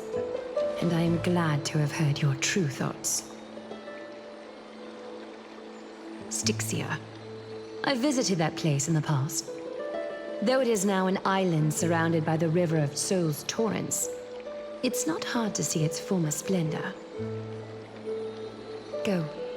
I will not stand in your way. As for you, you are someone who has cheated death. I believe you have more than enough reason to make the trip with Castorus and meet the god of death himself. Castorus, I too look forward to your journey. I wonder what kinds of new interpretations your completed story will bring to the Flame Chase journey. Thank you, Lady Aklaya. I hate to put a damper on this heartwarming moment, but if Styxia is now an island surrounded by the river of Soul's torrents, then how do we find a way in? Lady TB is probably... The answer is quite simple. In the myths, Zagreus once made the domain of the dead their treasure vault. That is to say, they could enter and leave the nether realm as they pleased. And if they could do that, then it follows that the demigod who inherited their divinity must be capable of the same. I'll see you at Memorial Palace at Action Hour tomorrow. Cypher shall be your guide to finding that ancient city.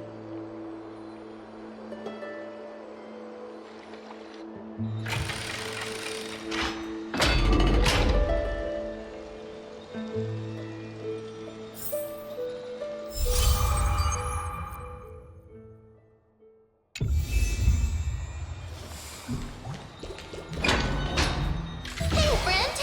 Is the debate finally over? Did you win? Really? But the look on your face says otherwise. Well, moving on. I was hard at work even while you were at the debate. I borrowed a mountain of books from Cass to see if I could find a way to solve your problem. Let's see. I still have only 32 books to go.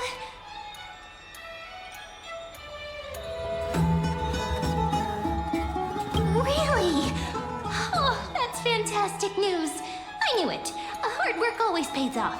Especially if you're as diligent as ma'am.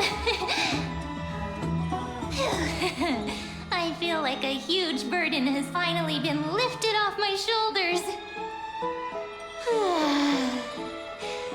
Why are my eyelids so heavy all of a sudden?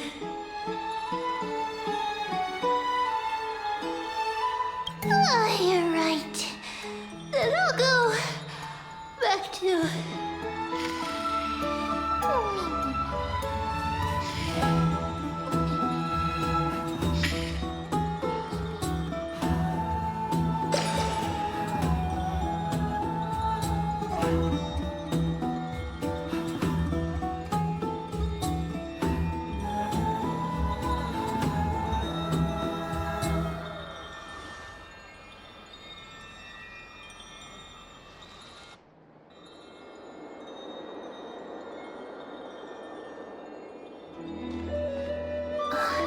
Cass? What a surprise. Lady TB. Is something troubling you? I just wanted to speak to Lady Trian for a bit before I set off. No matter how breathtakingly beautiful Styxia once was, the place is now the domain of the departed. There is no telling what we'll encounter there. I don't want to have any regrets. Has anyone told you that your eyes are sparkling today? Is that a figure of speech? In the past, when you did smile once in a while, all of us could see that your heart remained troubled even as you smiled. Lady TB, you know perfectly well that see you tomorrow is nothing but a white lie. I hope your toughness is not a mask hiding a lonely heart. Cass, you hardly ever talked of your past. None of us knows what you went through, apart from Maggie. But we know it must have been filled with pain and hardships, as it is the fate every Chrysos heir is destined to live out. We are just happy for you that the core flame you're meant to inherit has finally surfaced. Isn't it a little too soon to say that? But you already know where tomorrow is, don't you? There is no need to rely on anyone else. Just give it your all and leave no regrets. We have always believed that your embrace is just as warm as everyone else's. Because we embrace others to comfort them. And Cass, you're the kindest Chrysos heir we know. Thank you, Lady TB. This feeling, it's hard to put into words. I suddenly found myself with so many wishes. So much I want to accomplish before setting off.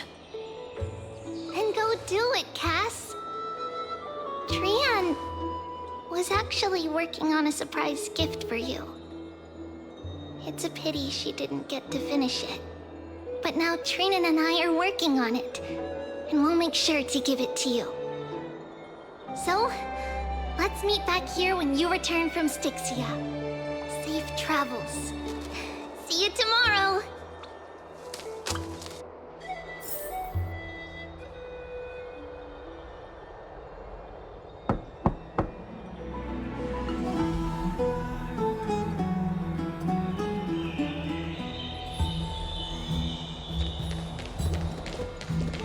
It's me.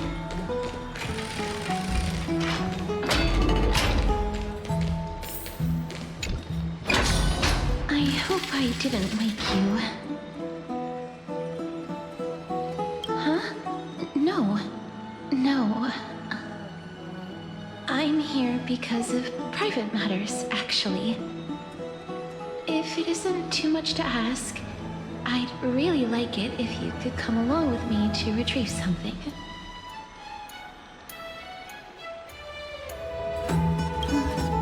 Aren't you going to ask me what it is? It isn't a long way from here. Shall we?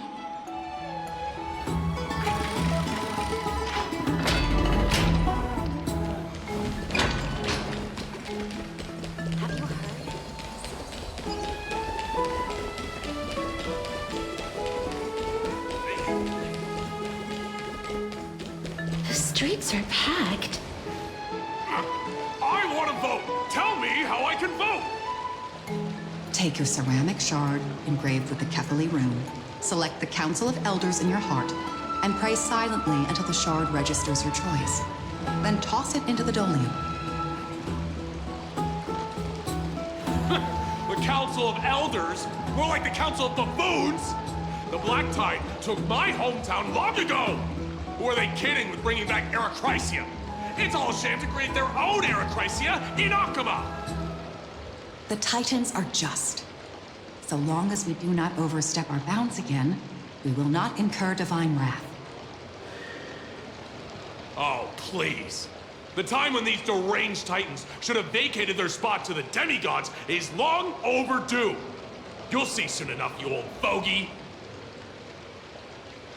And I pray that Talantans smack some sense into you with their scales. We shall see how this turns out. That was quite a spectacle.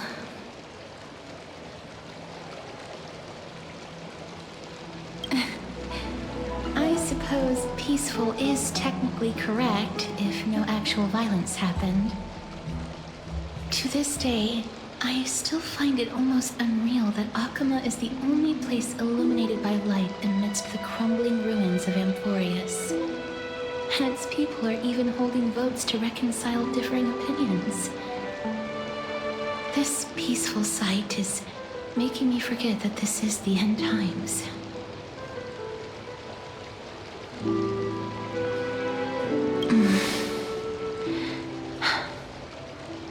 Before coming here, I had lived for many years in Idonia, a city of rime and frost. The people there were devotees of Thanatos, and were well known for their unique burial rites and traditions. Traditions that I played a major role in.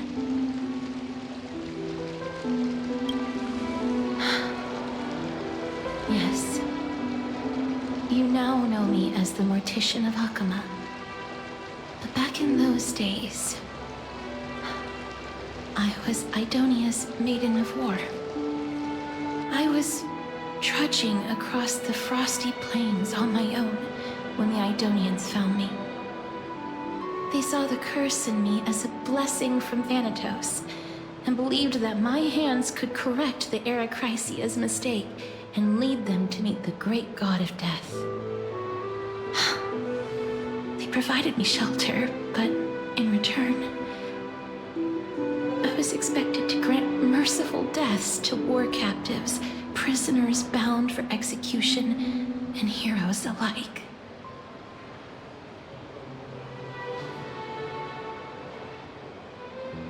Is that how you see it too? But no matter how kind or cruel the means, nothing can change the essence of death. Taking away someone's life is never worthy of religious worship.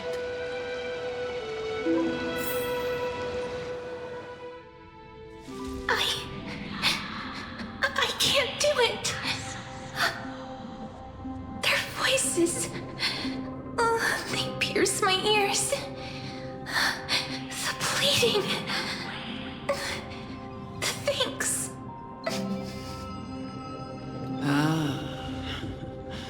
I know that feeling, child. I was once as lost as you are now. But you must respect those walking towards death, just like how you should respect yourself as the Holy Maiden granting humans glory and liberation. What you're asking me to do is no better than the task of an executioner, and yet you want me to respect myself. No matter the titles, I am still taking away human lives. This won't be the first time that Idonia's fanatical nether warriors have faced death. On the contrary, recruits new to the battlefield often run away from their first fight. Death is the mightiest and gravest power in this world. The fact that you can wield it means you are deserving of respect. That's such a twisted reason. Then let me tell you a story. In Idonia, the great swords commonly used by executioners are called Draconian, in memory of Drakon, an elderly executioner. The sword has 3 air holes along its body. If the sword is swung down swiftly and accurately, the holes would make no sound, and the executed would also depart this world quickly and painlessly. But should the executioner have any hesitation, the holes would produce a piercing whistle. On that cue, the screams of the executed are sure to follow. Every executioner after Drakon is to hone their sword skills every day in preparation of future executions. Every swing of their blade must be more resolute than the last, for failing to do so will bring pain. Pain for the dying, as well as pain for themselves. No. I can never get used to this. You misunderstand, child. I am not telling you to get used to it. I'm asking you to consider the source of the dead's suffering and use that knowledge to fortify your future touches with more and more determination. Go, walk with the dead and love them as you love life. Then you'll no longer hear those noises.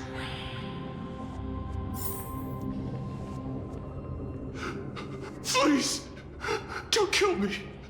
I don't want to die.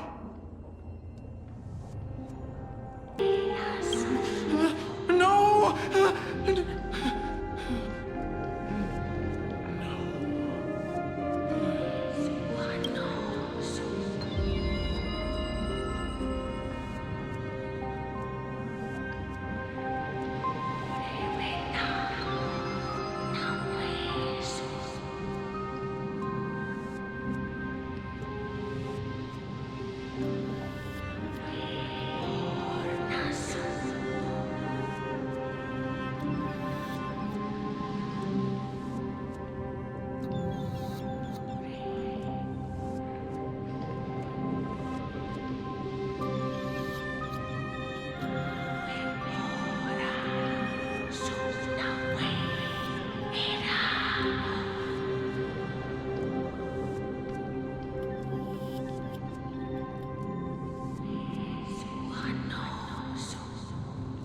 May you gain some insights through his sacrifice.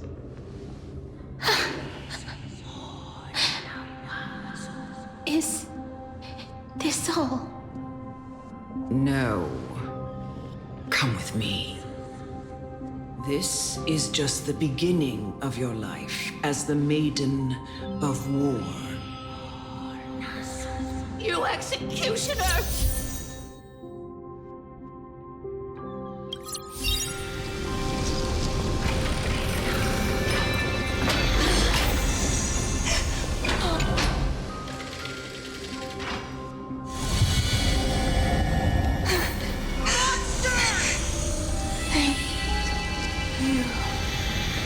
Do it then, executioner. You heard.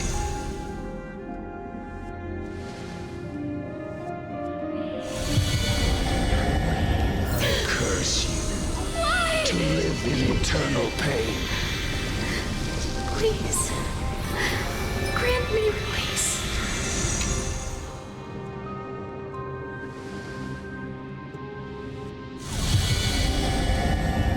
When will this ever end?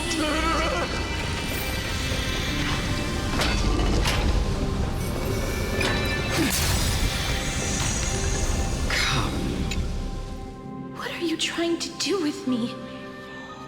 I have aged. The time has come for me to heed the summons of Thanatos and journey to their domain. The final resting place of every Idonian. You're not that old yet. You still have many, many years ahead of you. No. I'm already dead. For I have come to fear my declining health and impending death. Castoris, will you give me one last chance to charge towards fear and prove that I am no coward? I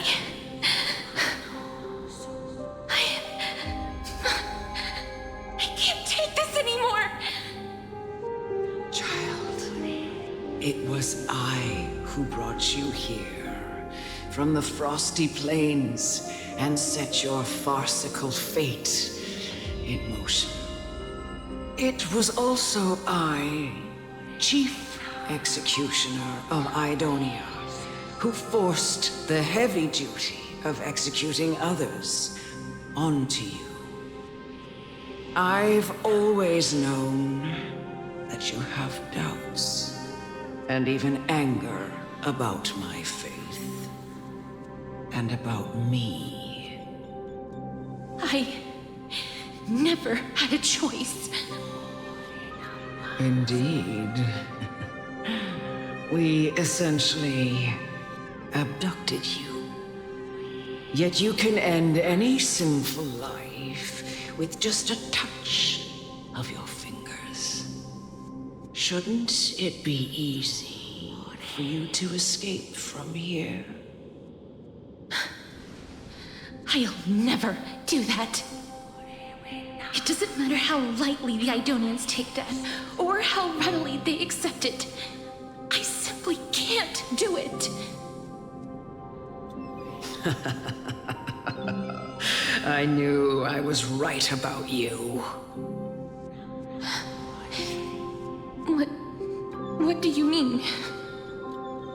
I've taught you and cared for you as my own daughter all this time because of this blessing that's been with you since your birth. I know no one else in the world would understand the weight of life and death more than you do. In the eyes of an Idonian, death is the end of all life, a destination we will all eventually reach. Humans should not resist it, but learn how to face it. You can only live your life to the fullest after understanding this principle. And when you do, even if you eventually leave Idonia's protection, even if you must carry the curse forever, you can live with your head held high, like everyone else. No! How can I? Come now. It's time. I've already taught you all that I know. Show me that you are a fitting holy maiden, or at least that you possess the resolve to become one. Come now. It's time. I've already taught you all that I know. Show me that you are a fitting holy maiden. Or at least that you possess the resolve to become one. A nerd from your cocoon.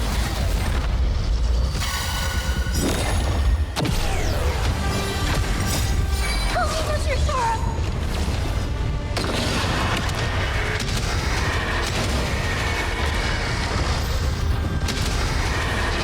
May death protect us! Is she come back? Yes, you! Root here. Be your devil. I'll crush them all! Right! Strength Mountain! Annihilate. Is she come back? Yes, you!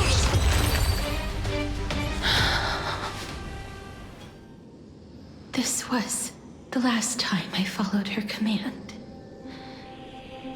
I gently touched the elderly woman before me. The executioner, who had seen too much death, died the same way as everyone else. I gasped for air, a wistful look in her eyes, and a barely perceptible tremor in her fingertips. Elder Almanet, the person who tried to teach me about death, ultimately vanished like dew in the morning mist. She spent her life embodying the beliefs of the Idonians, and when death finally came, she embraced it exactly as their doctrine had taught. I have nothing but respect for her. I erected a cenotaph in her honor in the marshes outside Idonia's city walls with the others I had laid to rest. Then, I set out once more in search of Thanatos. It was a long, long journey. I heard so many discussions about death along the way. Life finds meaning in death. The world improves because there is an end.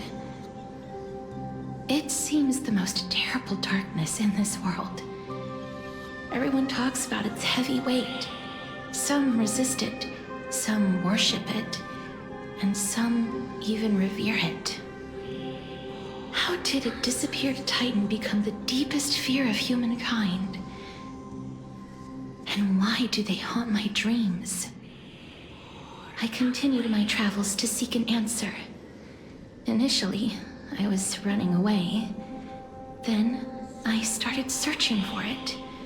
And now, at the end, I just want to know if my touch, if my embrace, can do more than taking things away. Can I make anything? Can I leave anything behind? I don't want to die.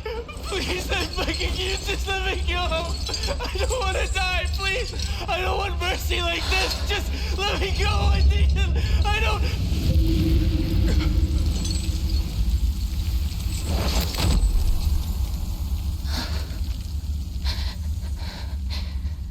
I hate these icy hands.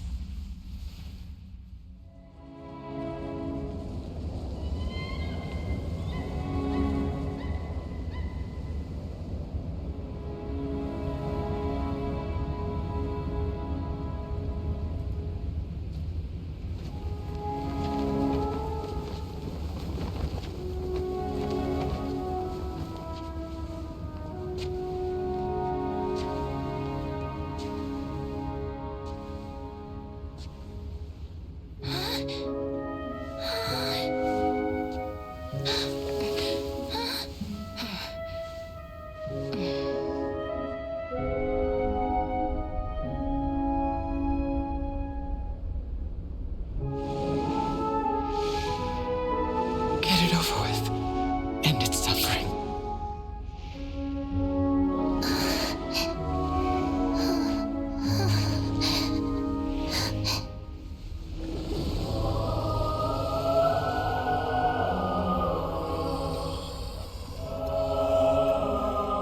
The Reaper has blessed your hands. Only you can grant them peace.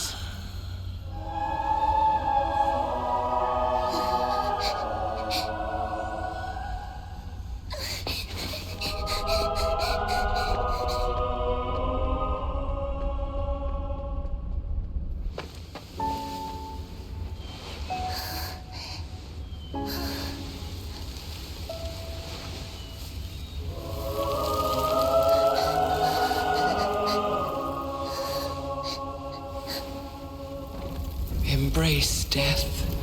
Walk alongside it.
Is that you, Castorus?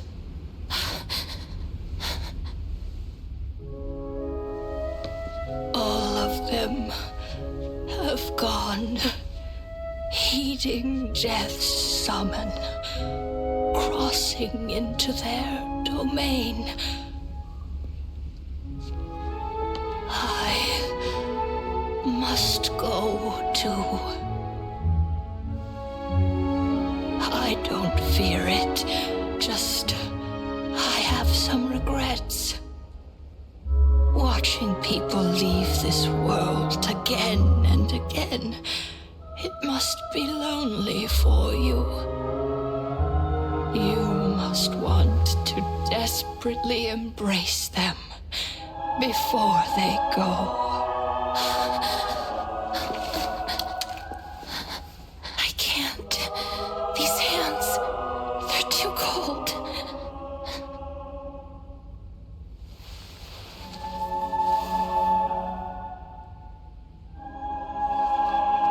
But Big Sister Castorus, your hands are so warm.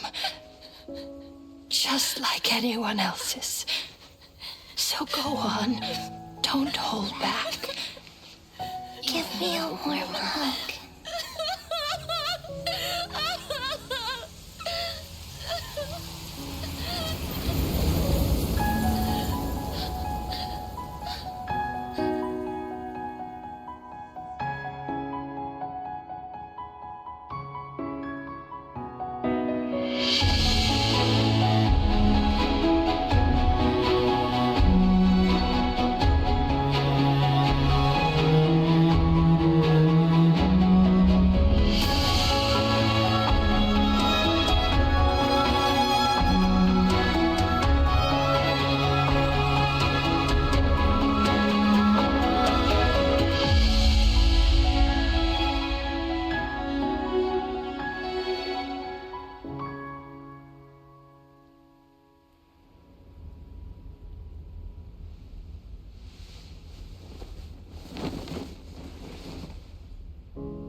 Can hands like these really be warm?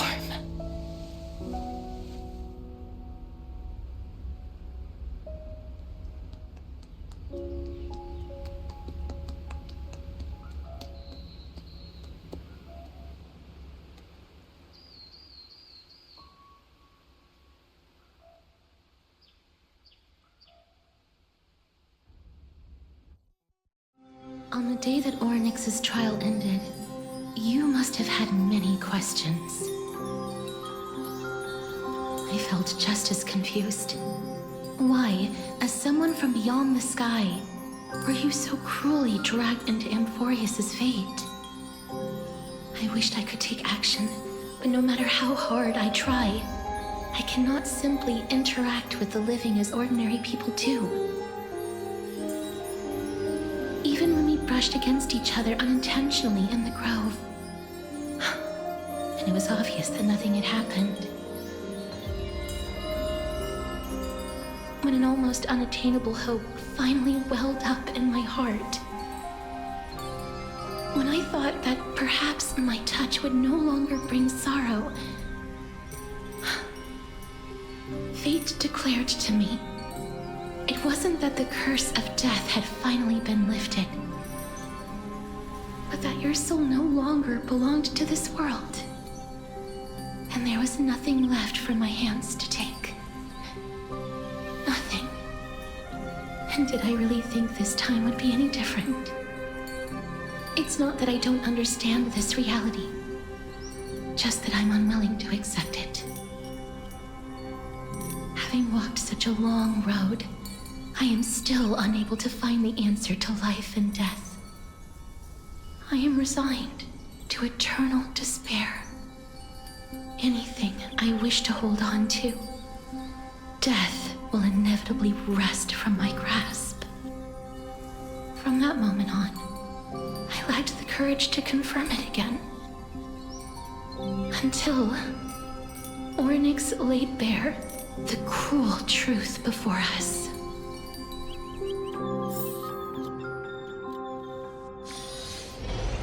now, perhaps I might have one last chance. Long ago, Trinan read a prophecy to me. At the end of the Sea of Flowers, the souls of the living shall warm thy fingertips, and after an embrace, there shall be eternal separation. I found no surprise in it, for her words sounded not like a foretelling, but a perfect reflection of my past. Embraces in this world are born of reunions, yet my touch speaks only of farewells.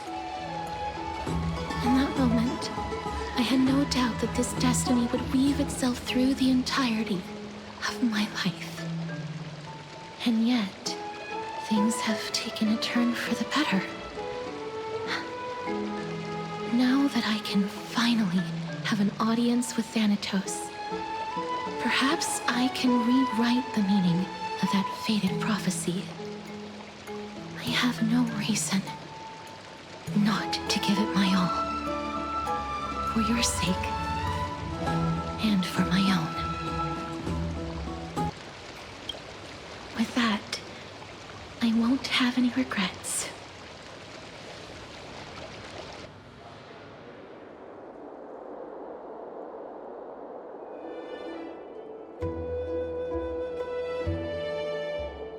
Let's put that aside for the moment. We've arrived. I want to retrieve a small gift I specially prepared for you. I made it myself, like the trinket I gave Lady Trian.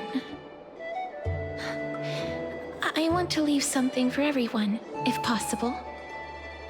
The journey to seek an audience with the Death Titan cannot be an easy one. I want to make full use of every moment I have before we depart, so that I don't have any regrets.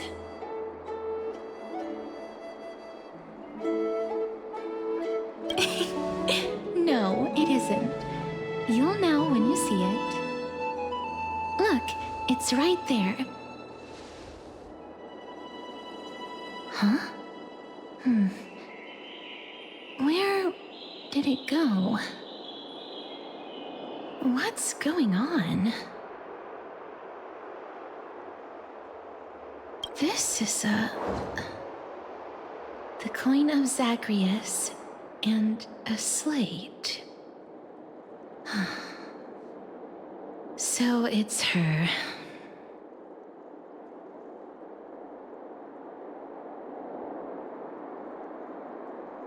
It's Lady Cypher, the demigod of Zagreus whom Lady Aglaia had spoken of. She's a master thief who's left legendary tales all over Amphorius. So many years have passed, yet she's still announcing herself in such a crass manner. Let's just do as the slate says and look for Lady Cypher.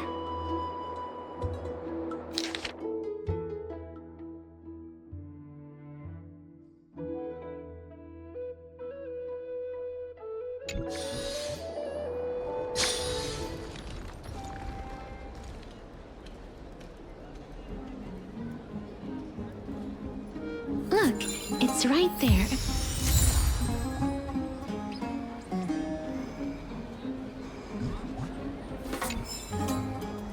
There seems to be a new show interested. I must pursue her.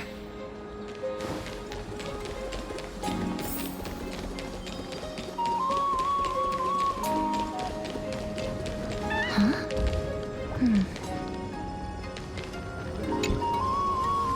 This is a trick she left for us.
She's incorrigible.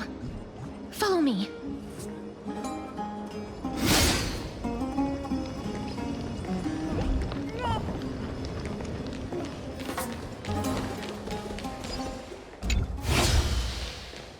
This is how it should be.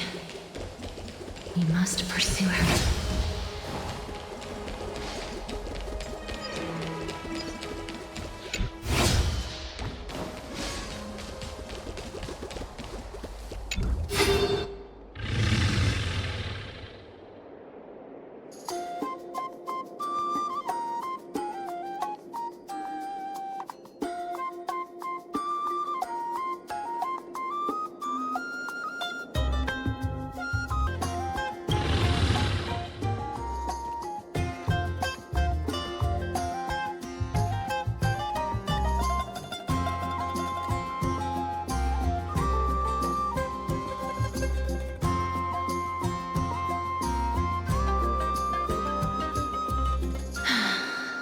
Lady Cypher, please come on out.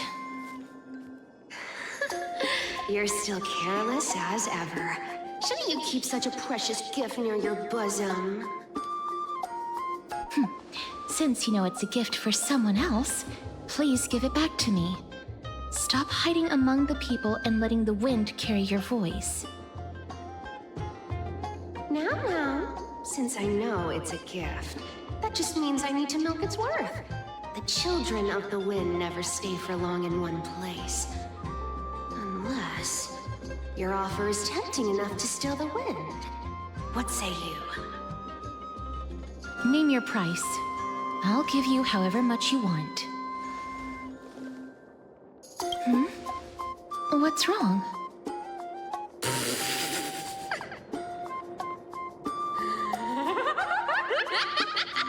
No wonder they call you Princess Homebody. Why don't you two come over to my place? It'll make a better venue for proper business discussions. You can find where I live through the winds I've sown. Right. Piece of cake.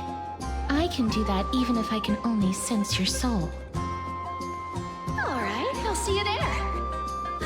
By the way, everyone cool with me collecting a deposit before we reach an agreement, right? Now, come this way.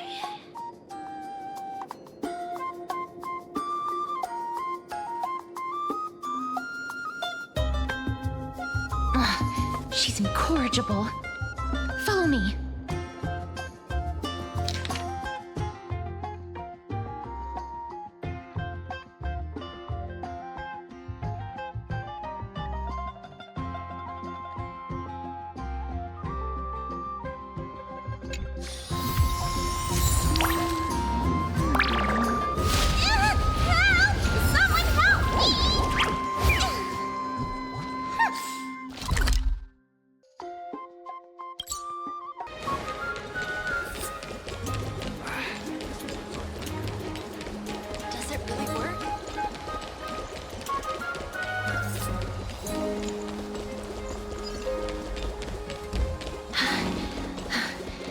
Here we are.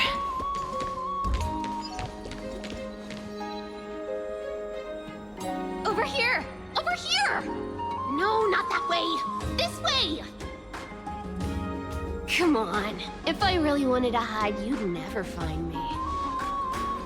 So relax, you two. No need to get your hackles up. I'm not that scary, am I? Meow.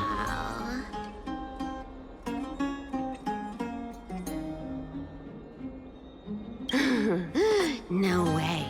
Some people might have been into that a millennium ago, but it's long since gone out of style. Loosen up, buddy. Shall we get down to business? Give me the jewelry piece first, or everything's off the table.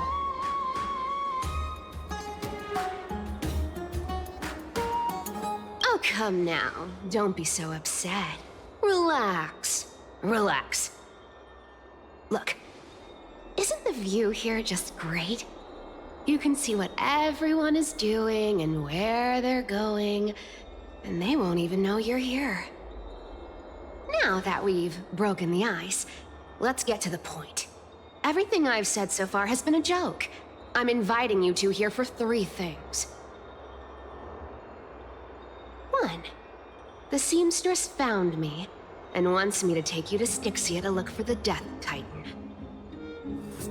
2. The Council of Elders also found me and wants me to make sure the core flame of Thanatos ends up in their hands.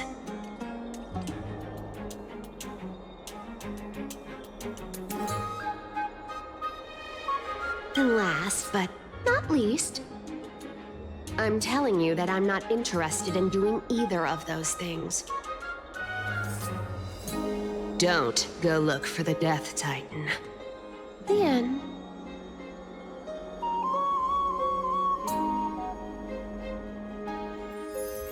Wow, this is some high-quality stuff. And this room is full of it.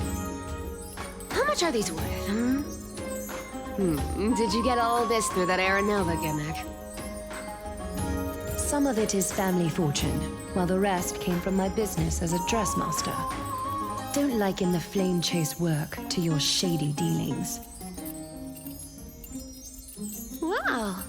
I should have busted down your door instead of going around like a thief. Well, spill. Why are you giving me so much money? Payment for doing work. You're worth this much. Did you forget my stance to all this? I thought I made myself very clear. You wish to run away. Run away from your responsibilities, from the prophecy, and from your destiny. You shall walk with greed and die over petty change. I understand this prophecy weighs on you immensely. That is why I have never reproached the demigod of trickery for running away. But I need you right now, so don't turn me down. You know, maybe the gods got your tongue with their golden threads, Aglaya. I'm not hearing any sincerity in your words. Give me a reason why you're bowing your noble head to me. We lost Trian. Oh. The divine power of passages is running out. I need another demigod to escort Castoris and help her fulfill her lifelong wish.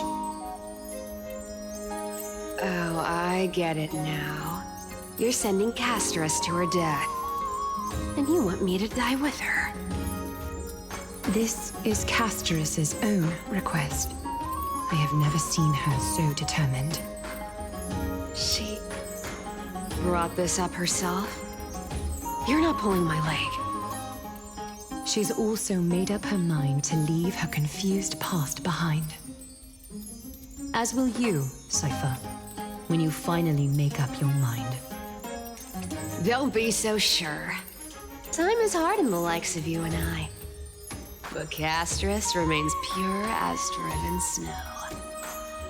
She can always turn back before the end, you know? Maybe she'll remember Trian's sacrifice. Maybe she'll remember the countless martyred Chrysos heirs. Maybe she'll remember you, with your one foot in the grave.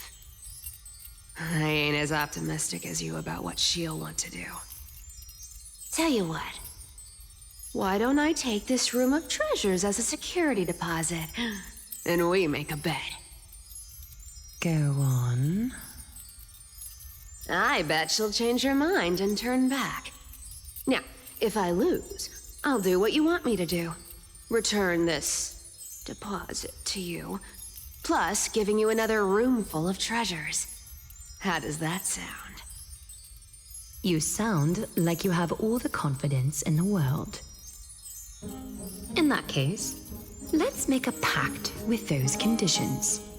I hope you're prepared to lose it all. In conclusion, I want to win. So I hope you two can give up on going to Styxia. I'll give all the treasures in that room to you. and you can split it between yourselves however you want. What do you think? Tempting, right?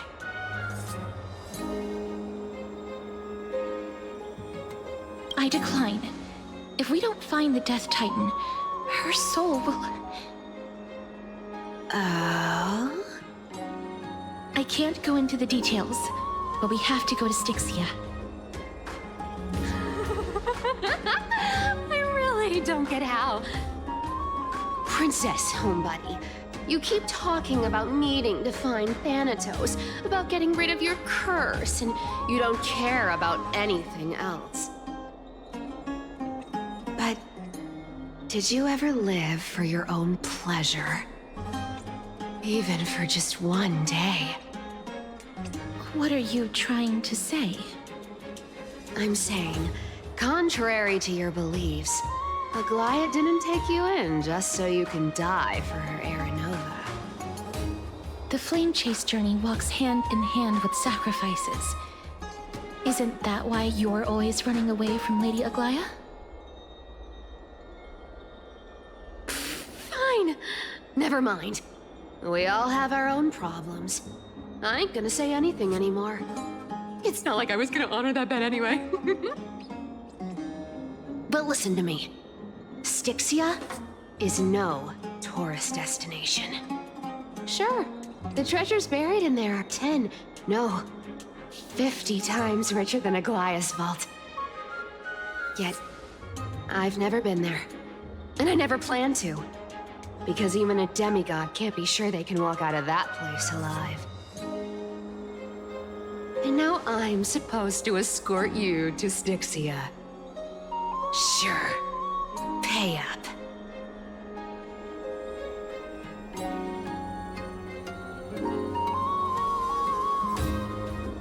Me too. I have lived a longer life than most people. Though I'm not as good at doing business as Lady Aglaia, I still have some savings. I can give them all to you. Then how are you going to live the rest of your life? Then I'll give you 80%.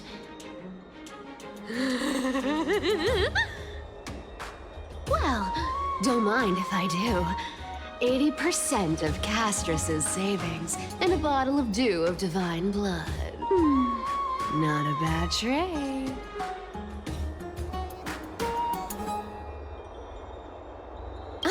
Okay. I didn't know you hold grudges, Gray Mystery. Here! Catch.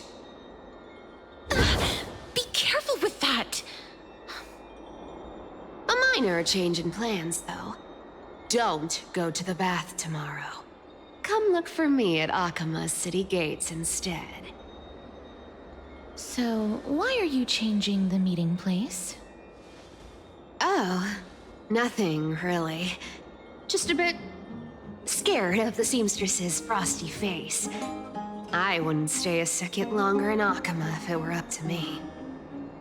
Well, now that we've struck a deal, why don't I give you guys a lift back?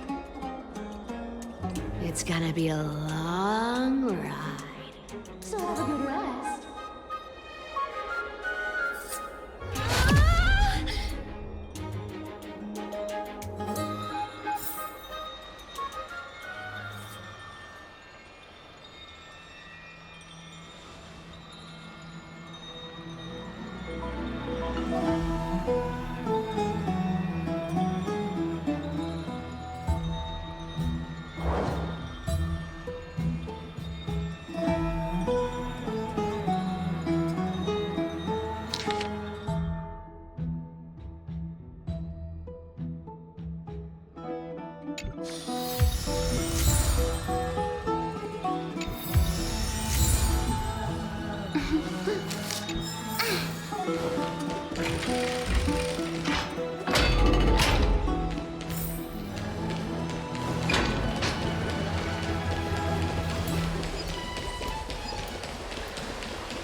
sunny.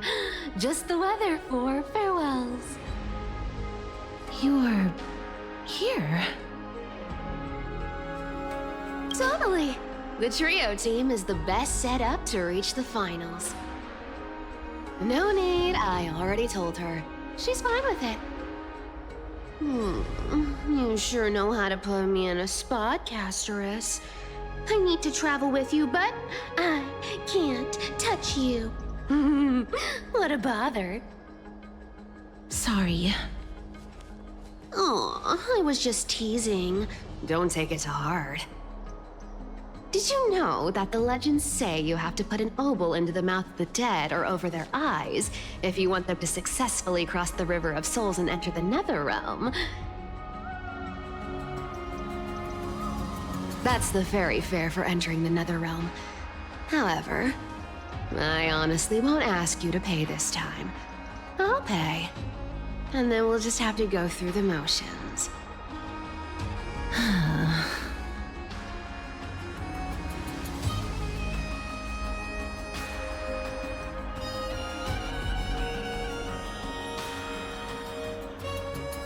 Hey! I'm just trying to make this journey feel more special, okay? Don't read too much into it.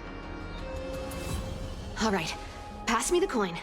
It's time to get the gods' powers going. A fleet-footed trip to the Nether Realm. Here we come.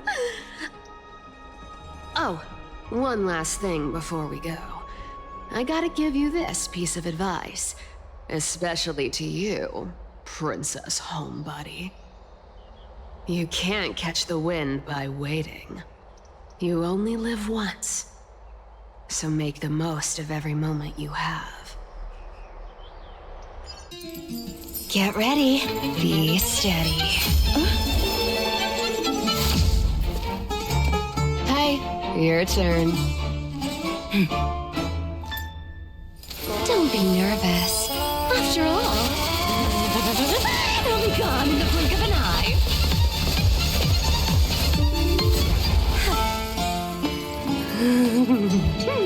All done. Bye-bye.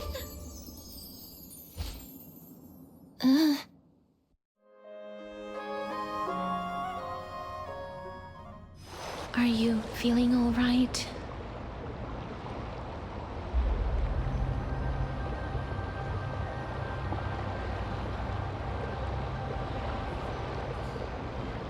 She's the demigod of trickery. When she flips the coin of whimsy into the air, she gains incredible speed that lets her travel anywhere in an instant. Just like how she clearly had no intention of lingering here for even a second longer. We can only depend on ourselves for the rest of the way. Don't worry. Mem's here to help.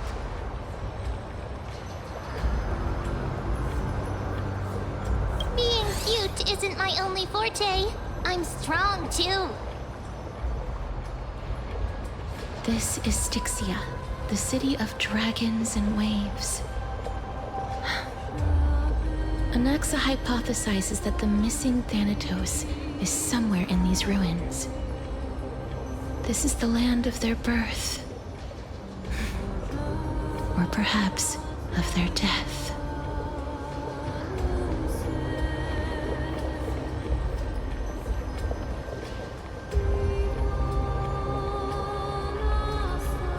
Anaxa had used a secret alchemical art to temporarily fuse his soul with Circe's and Kephae. And when he was on the verge of death, he was pulled by Thanatos and caught a glimpse of the flowing river of souls. This alchemy, considered a sacrilegious act, might actually make the souls of mortals and titans attract each other. Even though Thanatos has been missing for 1,000 years, and even their followers haven't been able to find them, perhaps that special attraction could summon them here. Oh, so are we going to use that Philosopher's Stone to conjure the Titan? I guess that's the only way. The only leads we have now are the name of this city and the fairy tale about the dragon. Thanatos is even more mysterious than I am. Indeed. Even one as erudite as Anaxa could only point us to this place, and no further. We will be entering the unknown as soon as we take our first steps. But that won't be the first time in my long journeys. I believe that, rather than standing still, taking action is by far the better option. Perhaps fate might take pity on us today and show some compassion.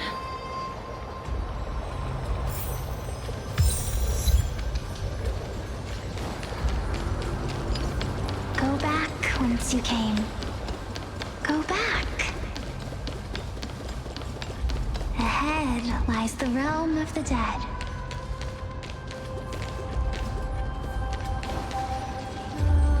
What a beautiful butterfly. Is it talking to us? This is a eulogistic butterfly. They are found in places where many have met their demise. In Idonia, some think of them as manifestations of Thanatos' benevolence. By turning the lingering obsessions of the deceased into these creatures, it is as if the Titan has made life into a specimen. Others think of them as Thanatos' messengers that guide the departed to the nether realm. The second theory sounds more believable. After all, the things they're saying are rather, direct. Perhaps.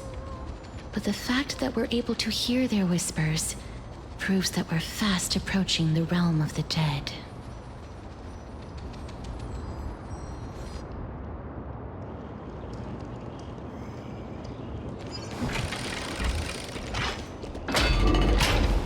These shadowy figures. Are they illusions reflected by the River of Souls?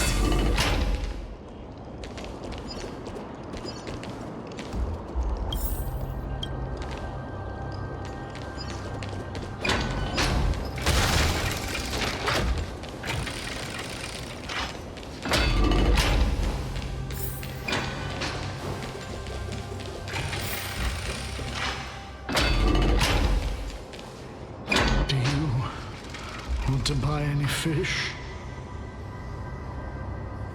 Huh? He can see us? Wait. More living people. I'm not selling my fish to living people. You lot are too shameless. Buying fish without paying. If I ever see her again, I will. Could it be that you're all dead souls that never achieved rest?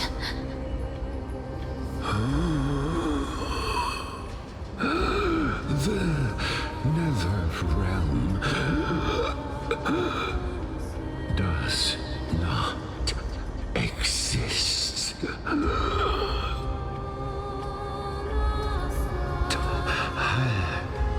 Titan rejects you. Me.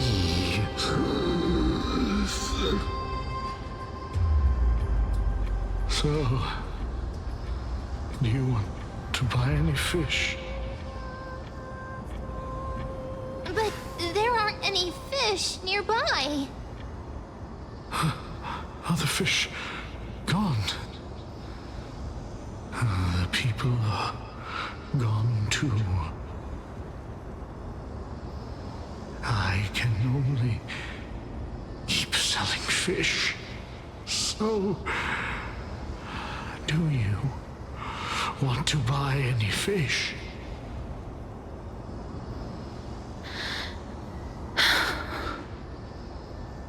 Apologies. I don't have much in the way of savings, but perhaps there's another way for me to release you from your suffering. Please relax. May you fall asleep peacefully amid a gentle field of flowers. This.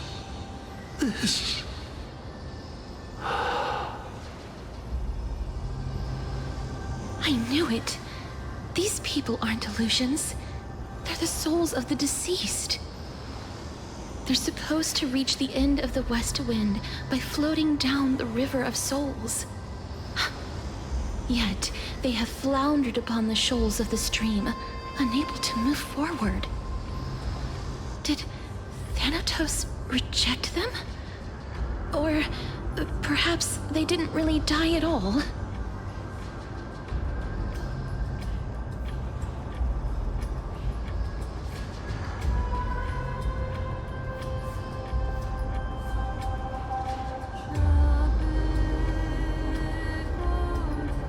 I have no idea.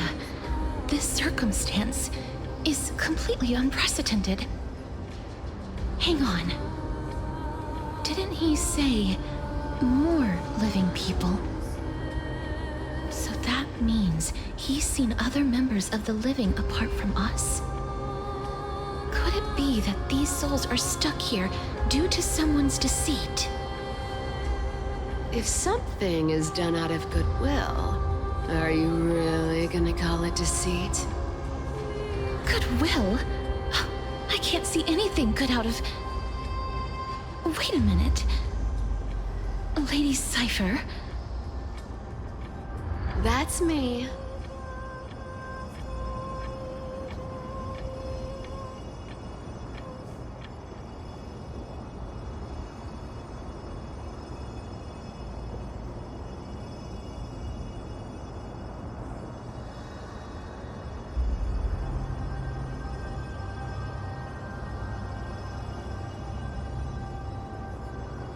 Could it be that you are the living being that those souls met? I couldn't take their behavior anymore. So I stole some things here and made up some lies there. Just trying to give them something to look forward to, you know? It's because of vile living creatures like you that we're being misunderstood by all of them. What else am I supposed to do? You can see the mess this place is in. These poor souls are denied by the Netherrealm. So now they're stuck in a few brief moments of their life. Unable to move forward or back. Did you see those two blacksmiths on the way? They've been here for as long as the sun's been around, wailing over and over about casting a shield. Styxia is so freaky. Then why have you come back, Lady Cypher? Hey, I'm not here to aid your adventure. I hate water more than anything else in this world. Especially that stinky river of souls. But, I just discovered some stuff before I left. And I reckon you should know about it. It's about that boy who defied death. I found traces of him here. Lord Mighty? Oh, right! That's his name.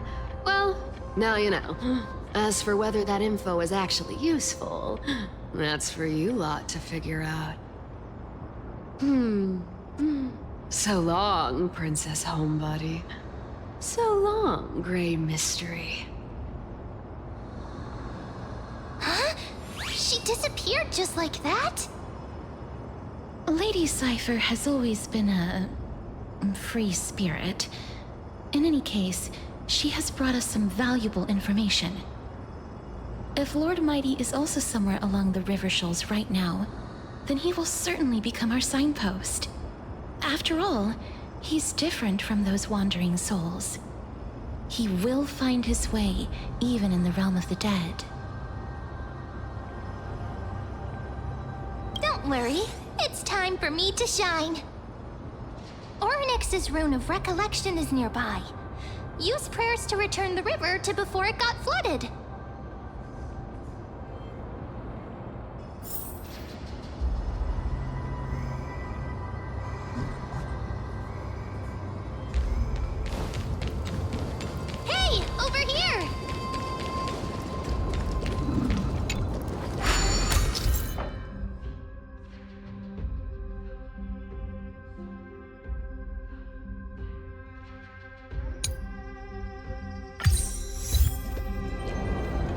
Phoenix's miracle has appeared. Amazing! It's like we're inside a giant bubble. Even the river got parted. There are wandering souls of the deceased here as well. We must first return to the present before we can communicate with them. Ah, by the looks of it, you must be the foreign warriors that the Queen had mentioned, right? Since the current campaign requires the utmost care, I wasn't able to make time to welcome all of you. Please, forgive me. Foreign warriors? A priestess, a warrior, and a divine beast. You look identical to the blessed saviors that the Queen described.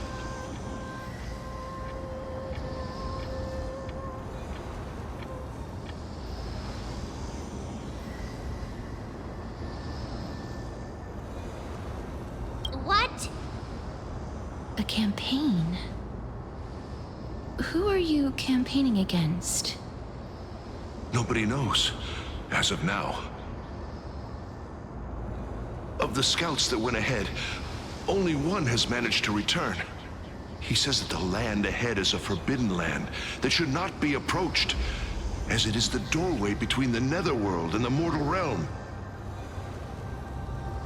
As for the rest of the scouts, they've completely lost their souls and are decaying by the day.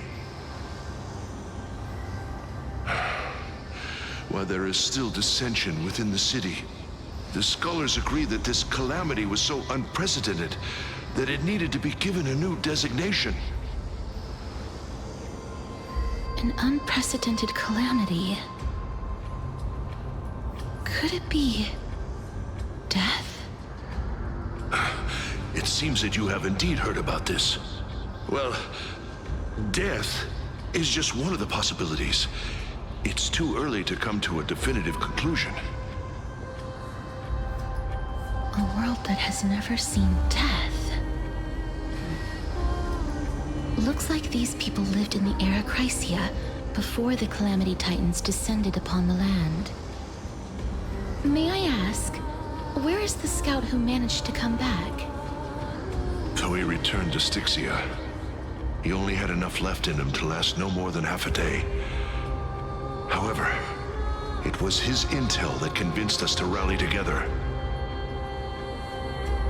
He said that he witnessed the demonic specter of an evil dragon at that treacherous land.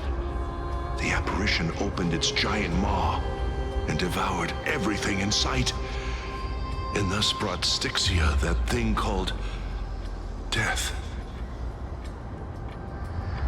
Styxia. An evil dragon that brings death. It all sounds rather familiar. Wait, wasn't this part of that fable? Sir, could I ask how the Queen and Princess are doing? The Queen?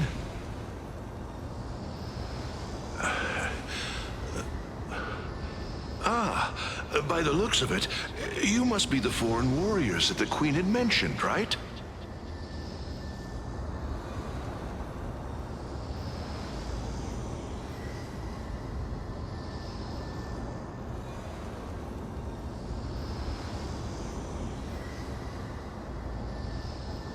Oh, it's the same lines. Looks like he's still trapped in the moments before his death. Leave it to me. Sir, the war ended long ago. Styxia no longer exists. Styxia is no more? This cannot stand! Newcomers, hurry up and go take your positions! Oh, looks like it's difficult for this gentleman to accept reality.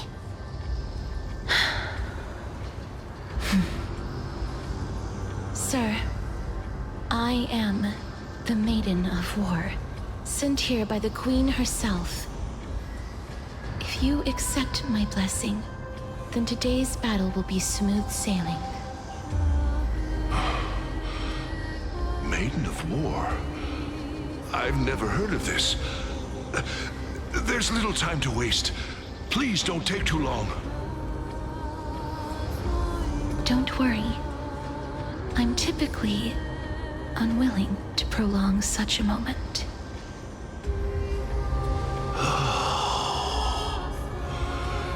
Is it over? Have we won?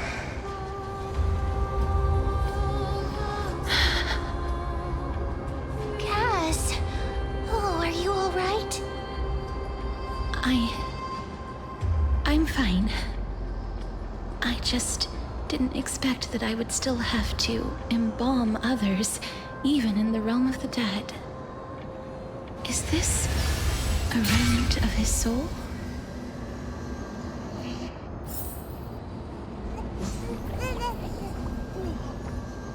Someone help me!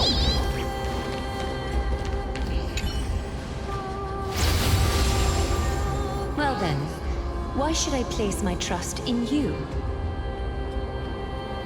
Holy maiden from afar. Wait, this is...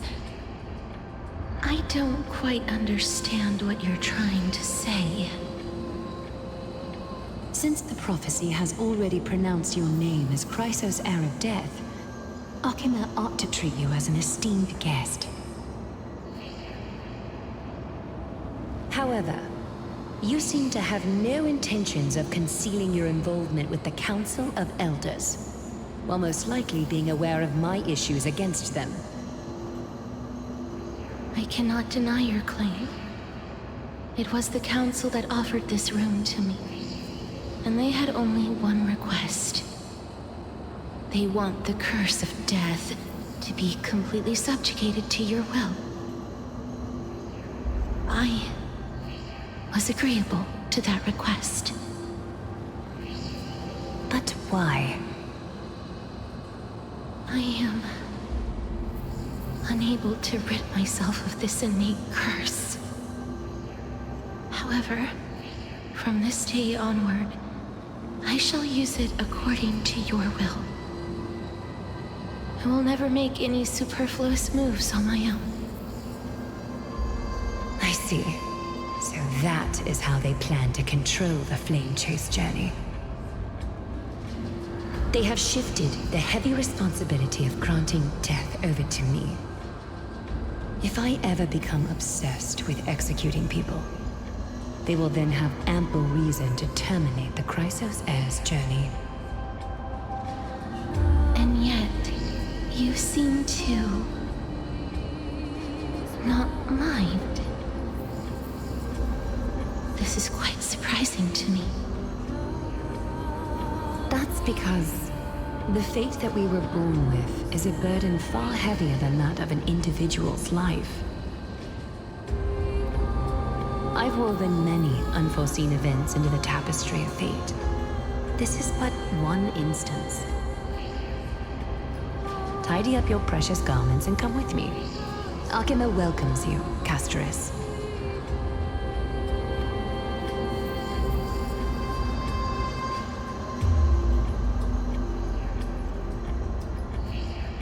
I didn't think we'd find vestiges of memory here.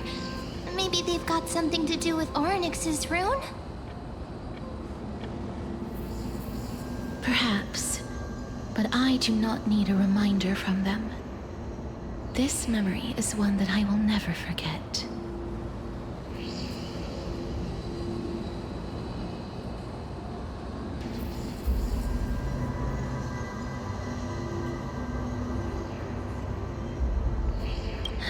Indeed.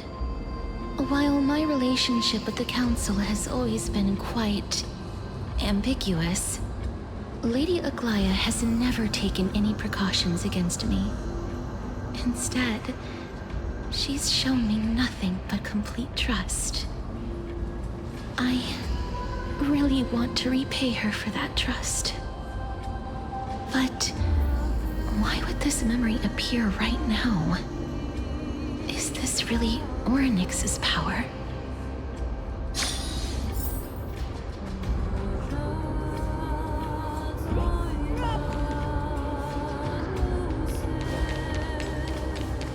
Could these dead monsters actually be... If Lady Cypher is to be believed, this could be the handiwork of Lord Mighty.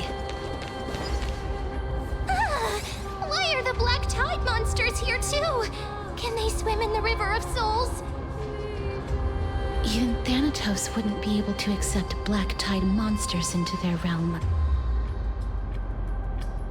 These traces seem to suggest that anybody who trespasses upon death will pay a heavy price.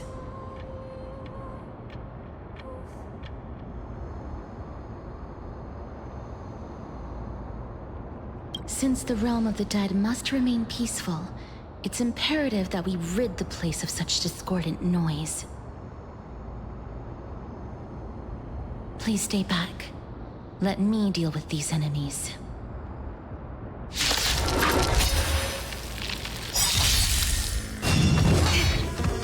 Right on time. Yes, you!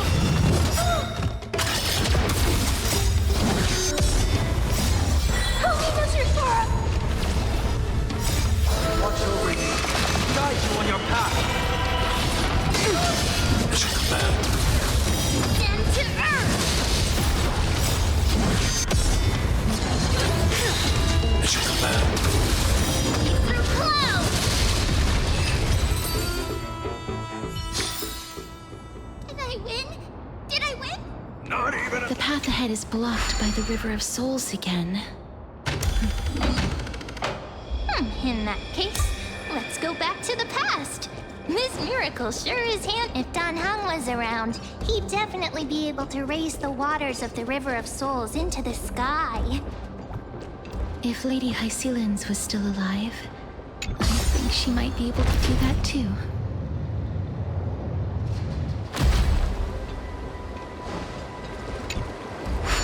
You seem to be able to discern both the past and the future.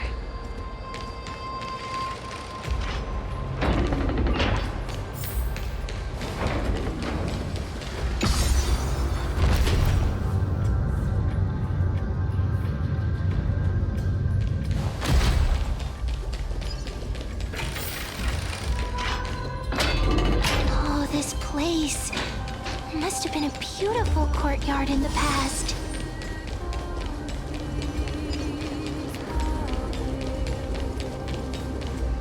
Please excuse me. I am but a scholar from a distant land who had the misfortune of falling into the River of Souls and turned into a member of the dead.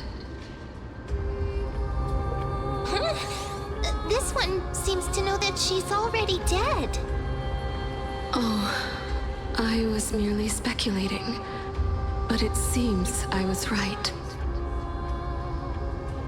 And you, I recognize you. You're the Holy Maiden of Death from Idonia, right? I'm sorry. I cannot bring you back to life.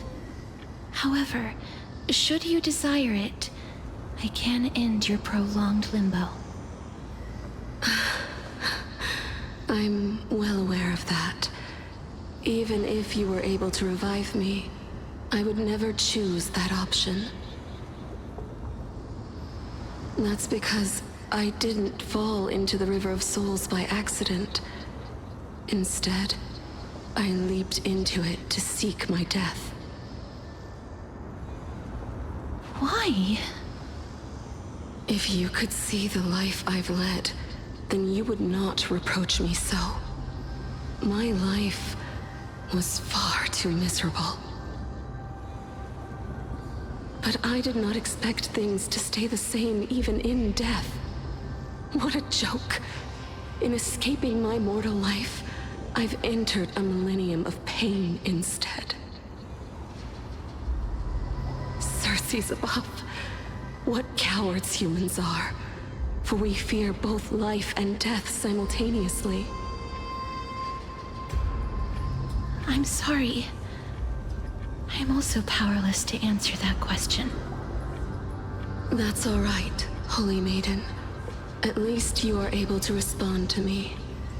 Please, grant me death. Circe's above. Does this count as thinking till the moment I die?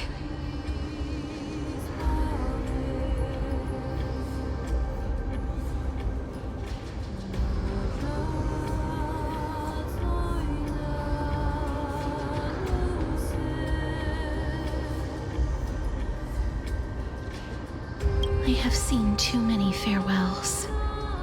Her distress is quite commonplace. There are those who will end their lives over what seems to be the smallest of worries. For some people, this power that I possess is a blessing rather than a curse. But I never managed to convince myself of that. Cass, are you still trying to create a world without death?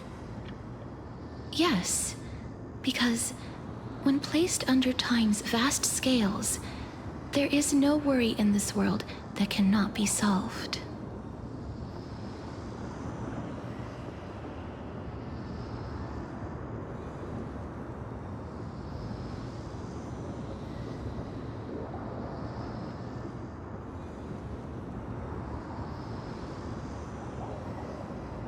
This is a wish that I've held for almost a millennium.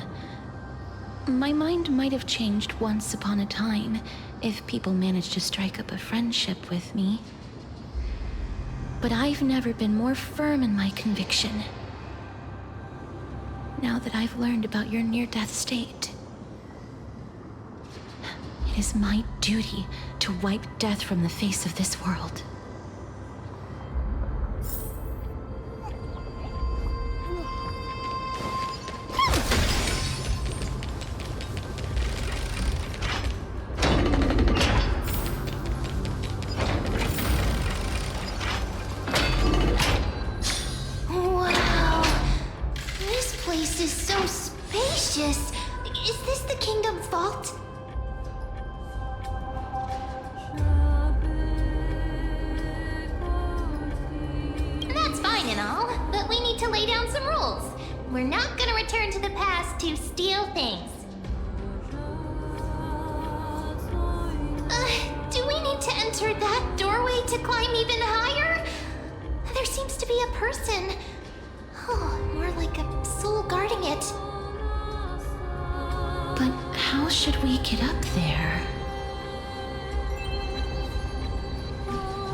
Blocked yet again. Orynyx's 8 always appears in times like this. How convenient. Look, there's even a platform lift over there.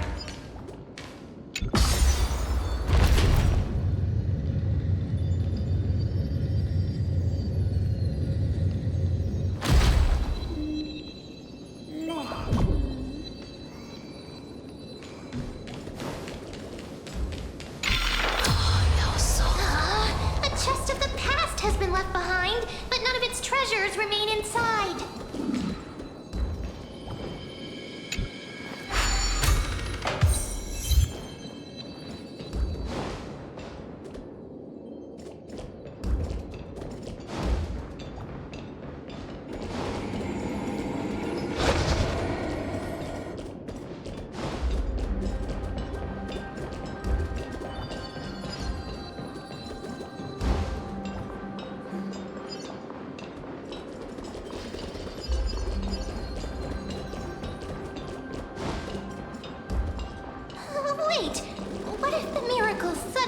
Its effect.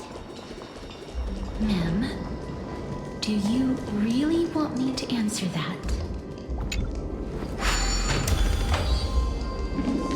Stay back.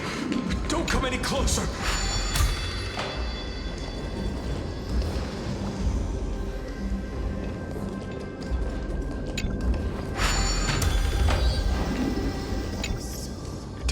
Don't come near me. Why does he look so panicked? planet. Did the Black Tide monsters frighten him? Or is he actually scared of his own extraordinary power? There's no need to be alarmed. We're just passing by the area. See? None of us look threatening.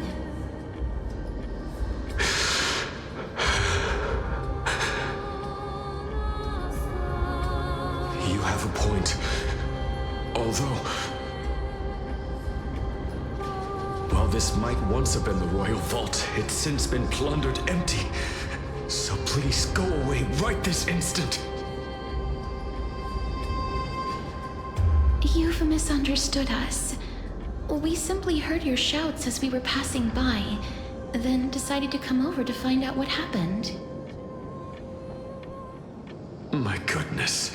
Did I really yell out loud? How rude of me. I'm sorry to have bothered you. I merely saw a warrior. While that spirit didn't harm me, his blows really packed a hefty punch.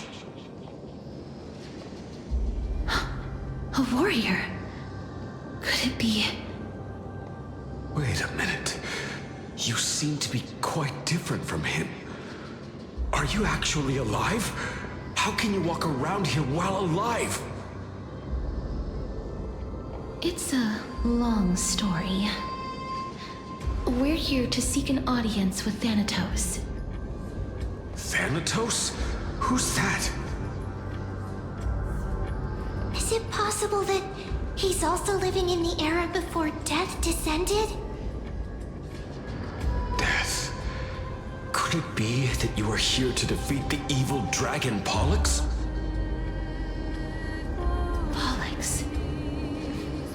Is that the embodiment of No. Death? According to the warriors under the Centurion's command, that evil dragon has been dead for quite a while. The curse that condemns people to death didn't originate from it. But they saw a girl within the dragon's embrace, and she is the true Reaper.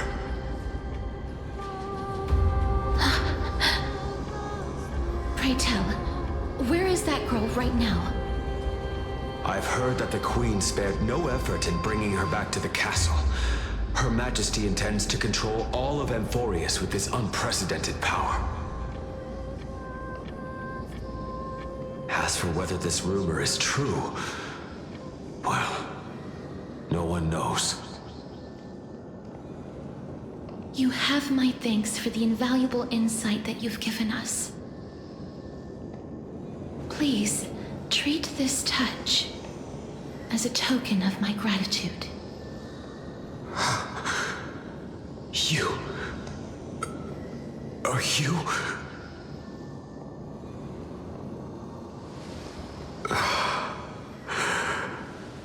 Thank you. This is his...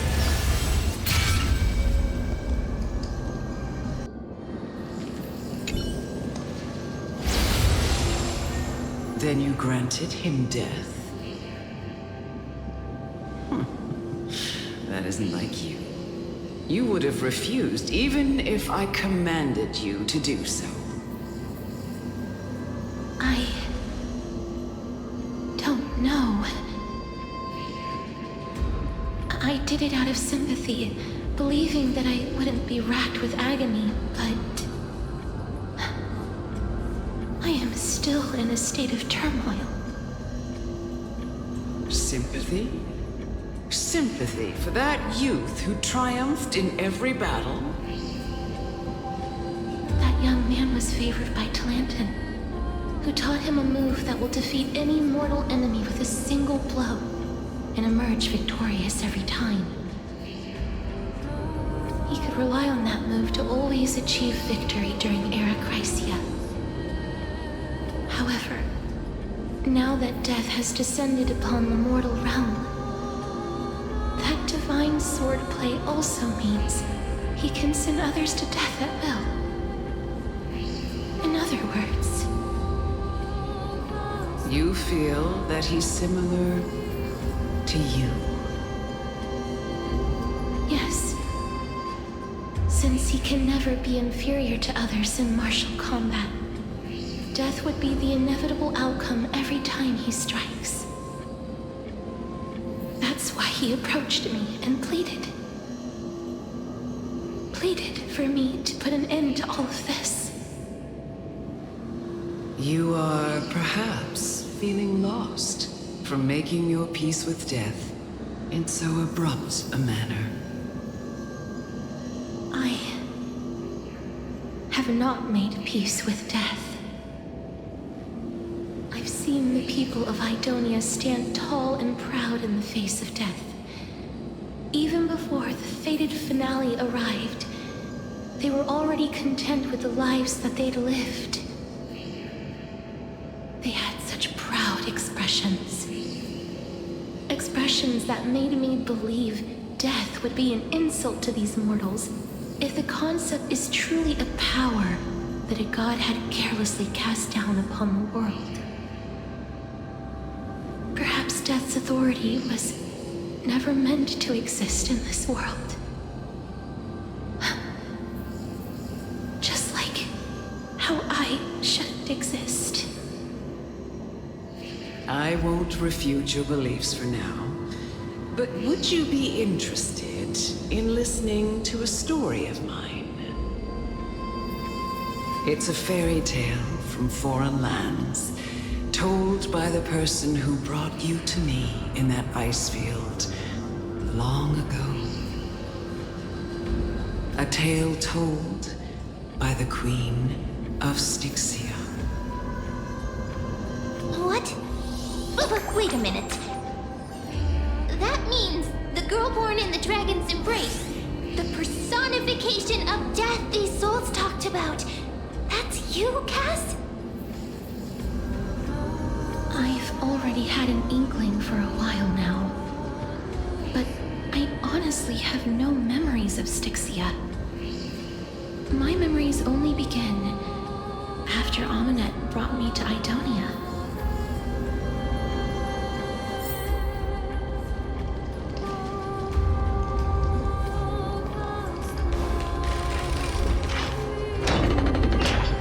Don't look back. Keep moving forward. Always. It's yet another eulogistic butterfly. Are we getting closer to the Netherrealm? Ah, this is... Didn't expect to find this here.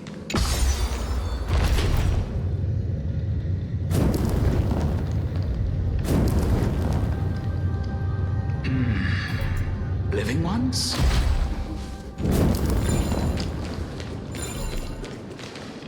Oh, could you be the scions of Styxia?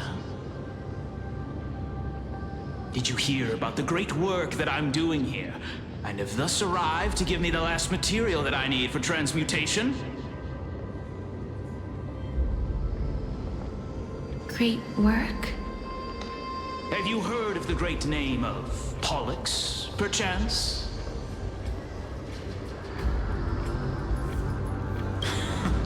You have? Then that's good.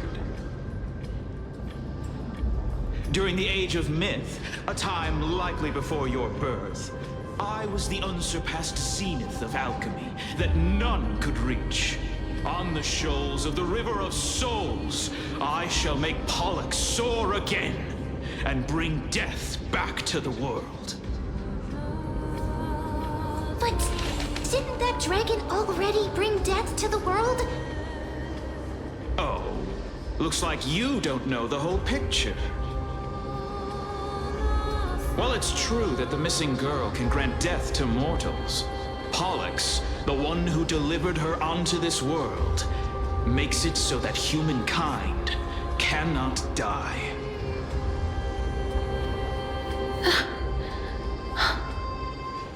So, it's just as I feared.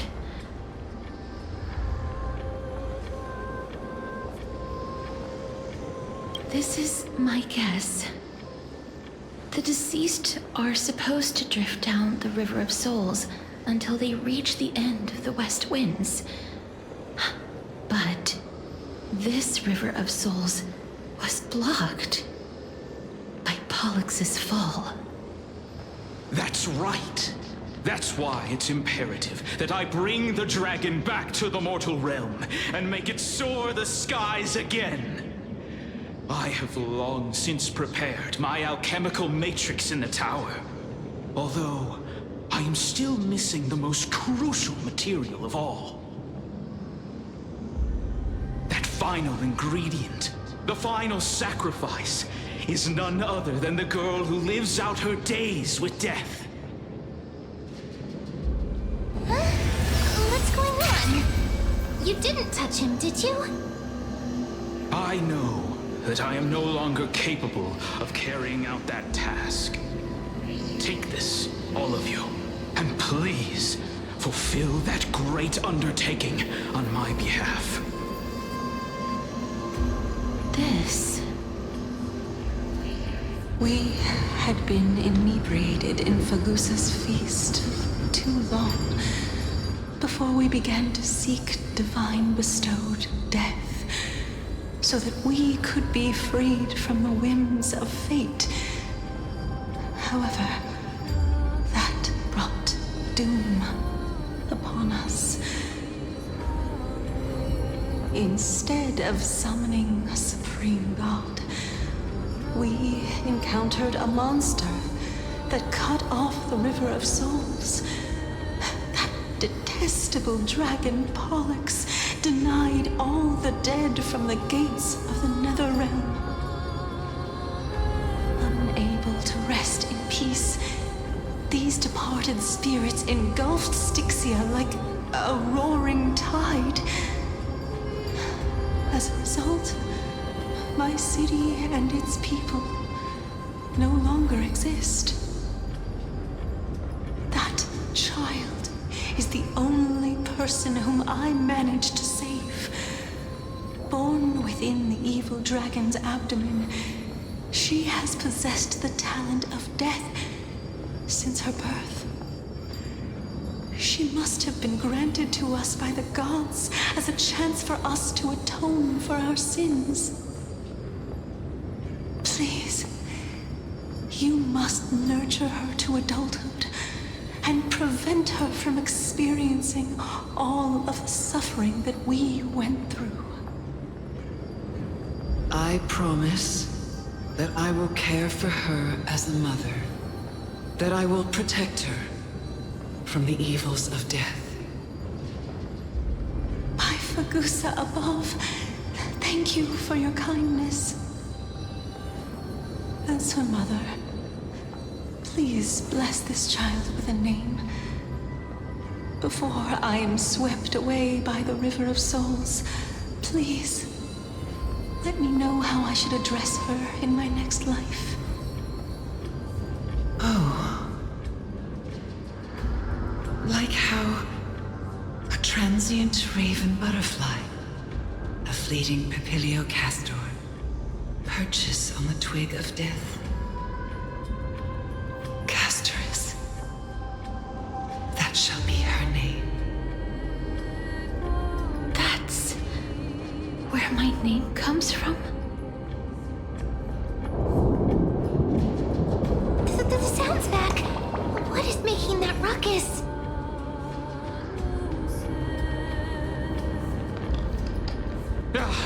Living ones, don't waste your time bickering. The Netherrealm's wrath is falling upon you. Black Tide Creations. When did they...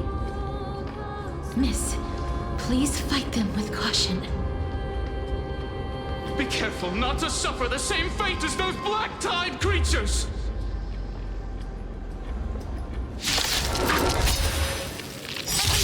Hide behind me!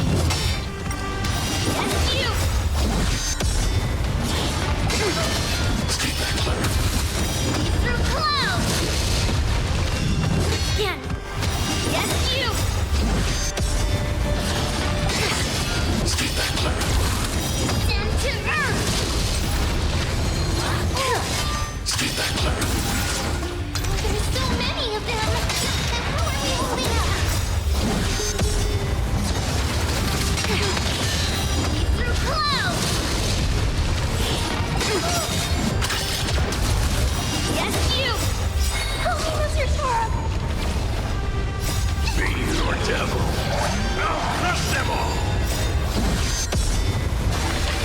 weapons. Watch over you. Guide you on your path. Mountains fall!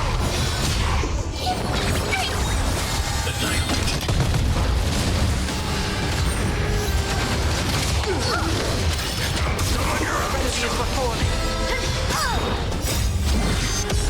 Captain! Stand to earth!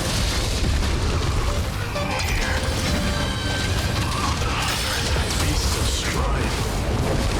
On my triumphant return.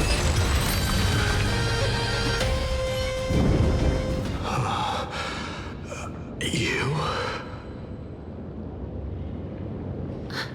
Lord Mighty? Lord Mighty, you've been through some tough battles once again. That black tide is endless. My death is only temporary.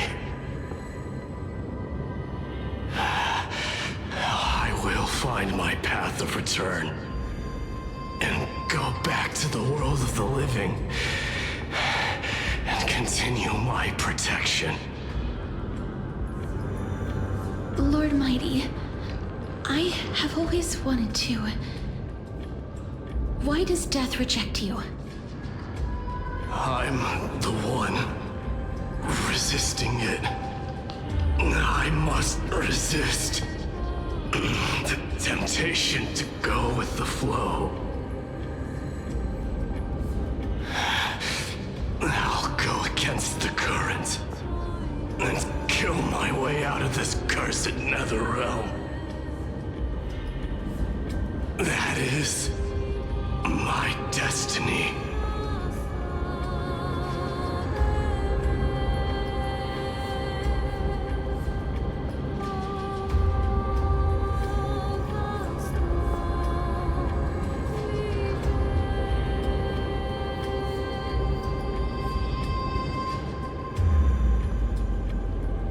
Seems like he's completely focused on resisting the temptation of the dead's whispers.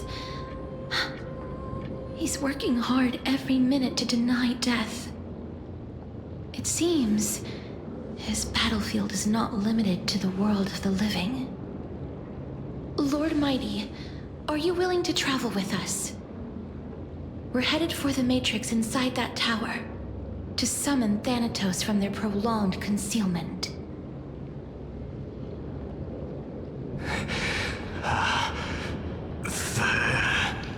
Thanatos.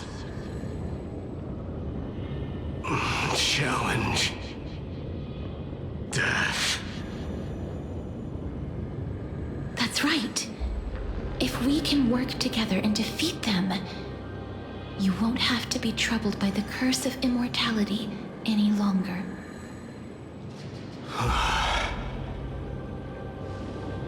Let's go together, Castorus.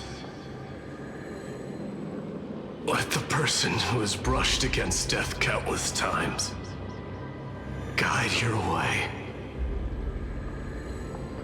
Cass, are you sure you want to do this?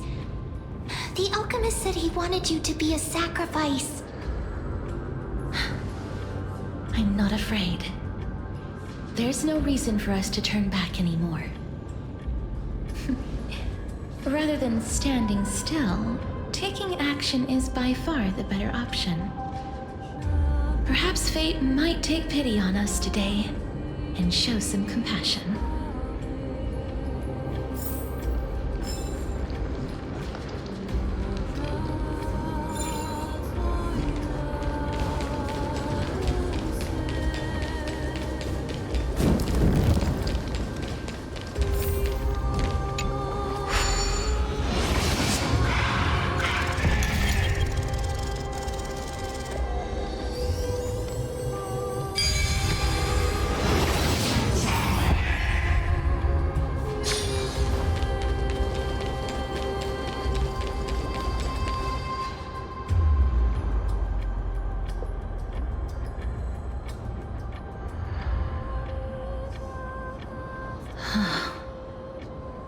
This is going to be difficult.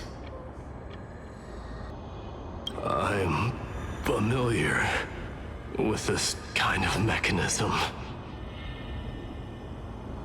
But I've never repaired broken chains. If I was more powerful, I would be able to carry one person with each limb and fly the four of us to the other side. The Rune of Recollection is here, but I can't find a miracle orb anywhere. So weird. Oh, could it be in that collapsed tower in the distance?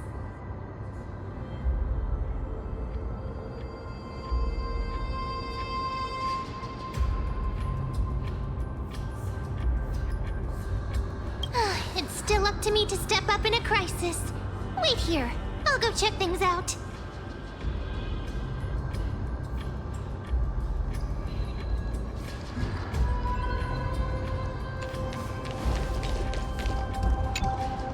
Just shout for me when you need my help!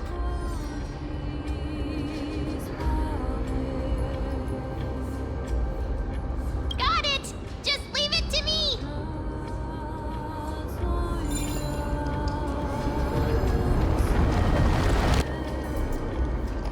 Mem did it.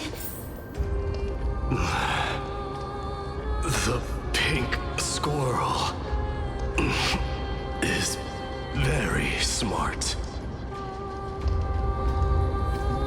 Why am I a squirrel now?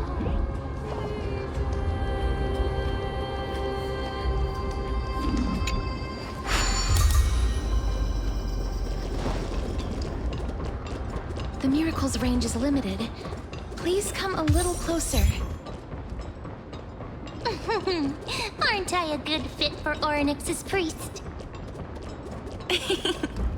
Of course. You're the most competent priest ever. The alchemical matrix should be behind this door. Is... Wow, there are so many of you! It's little Cass and little Grape. Oh, there's also little D and the pink puppy! Trian? Aren't you...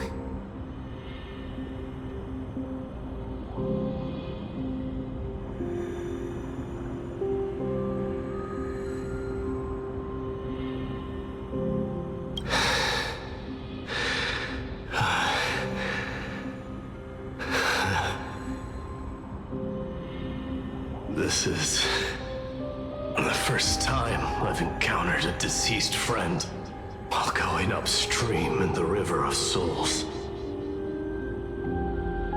It really works like this. Just like the other departed spirits we've encountered along the way. I'm also unable to sense the aura of the living on Lady Trian.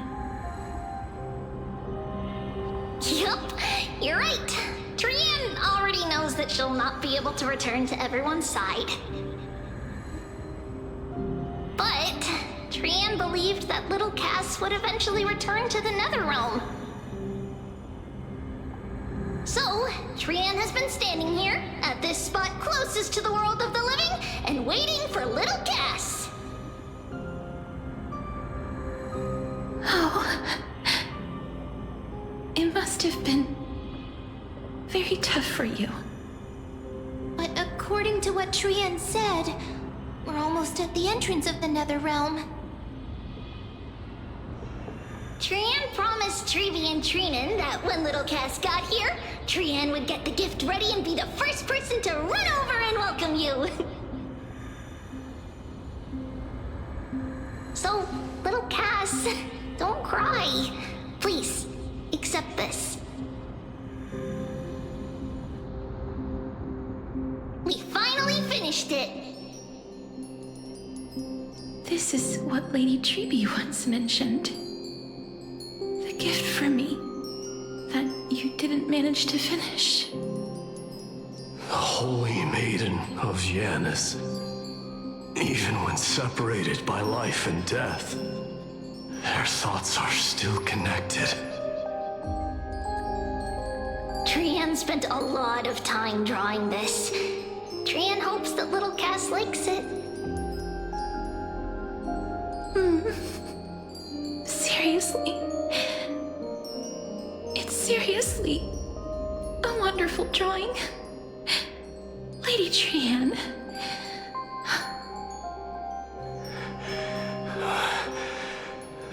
This is our flame chase journey. Little Cass, we don't know what your journey was like before. Trevi has always said that it must have been a very harsh and frightening journey.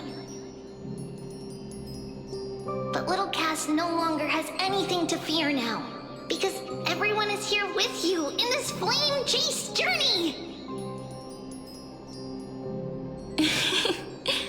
That's right. Only now, when I see Lady Trian's gift, do I realize that I've already obtained so many things I would never have dared to dream of since I embarked on the flame chase journey. It's the first time I've gained so many companions. The first time I picked up the hobbies of crafting and photography. The first time I had dinner with someone else.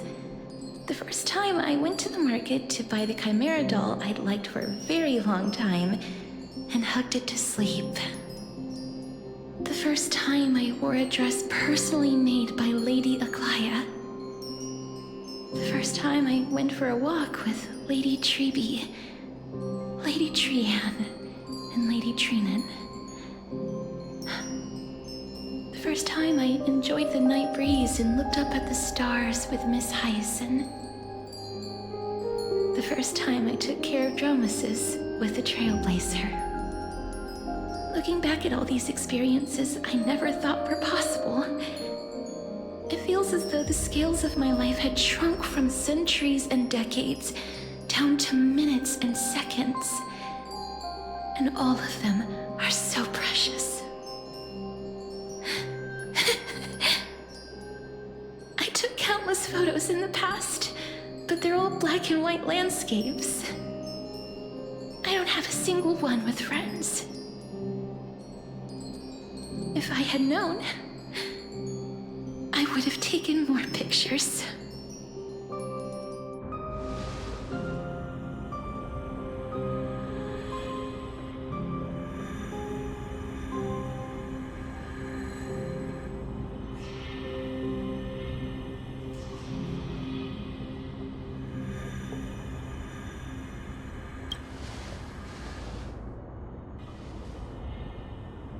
Trian says yes! Trian likes little Cass and would love to take a picture with little Cass. Sadly, being departed souls, our images cannot be captured in the world of the living.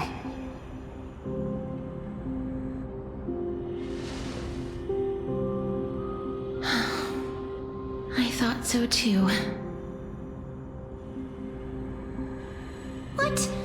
Are we seriously going to leave any room for regret?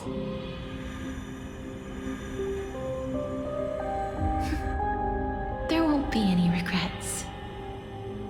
This vivid drawing surpasses any photograph from the world of the living.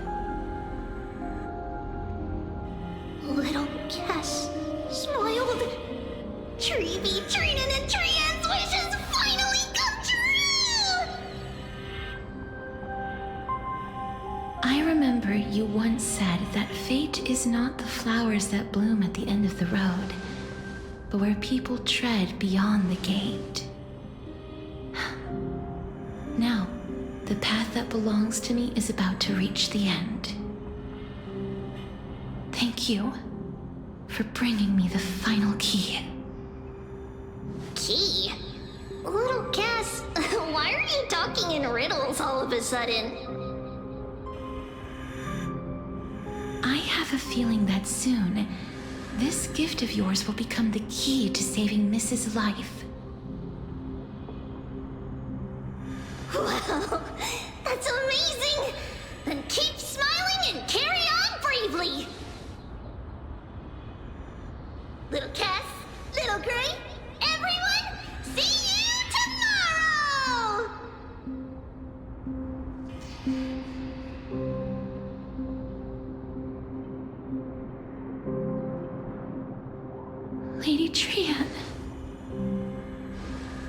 The aura of this place.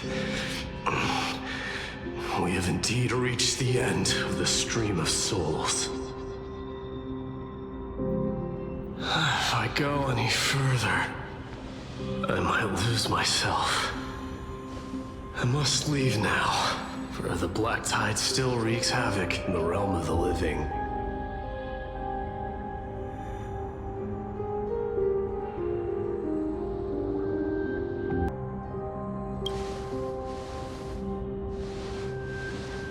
I have broken free from the chains of death countless times. This time will be no different. Castorus, will you fulfill your duty for the flame chase?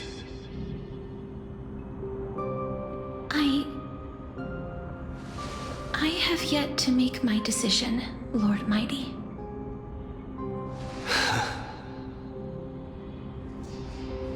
No matter. Make the choice your heart desires. Even if it takes 1,000 years of waiting. I will continue to fight till I die. Then rise from death. Till the miracle descends.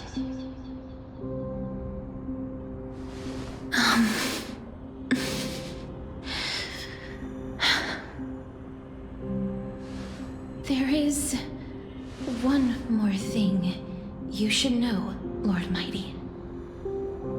What is it? Professor Anaxa may have deduced the principles behind the Era Nova.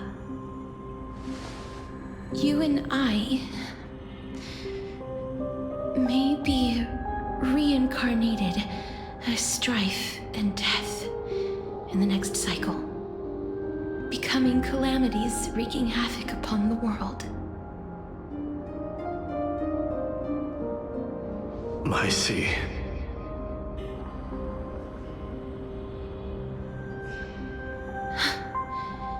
Is that all? Are you going to accept such a fate without complaints? Do you have a strategy to shatter the shackles of our fate? I haven't found it yet. Perhaps I never will. Then, cease wasting your thoughts on futile matters. Control what little you can.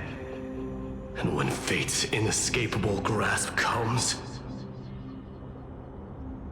resist it with the strength of your mighty will.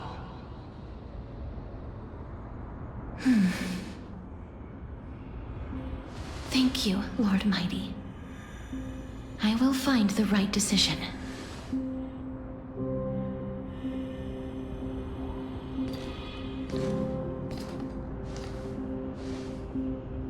In the name of strife, may you meet a fitting end. This must be the alchemical matrix the spirit mentioned. Let's see.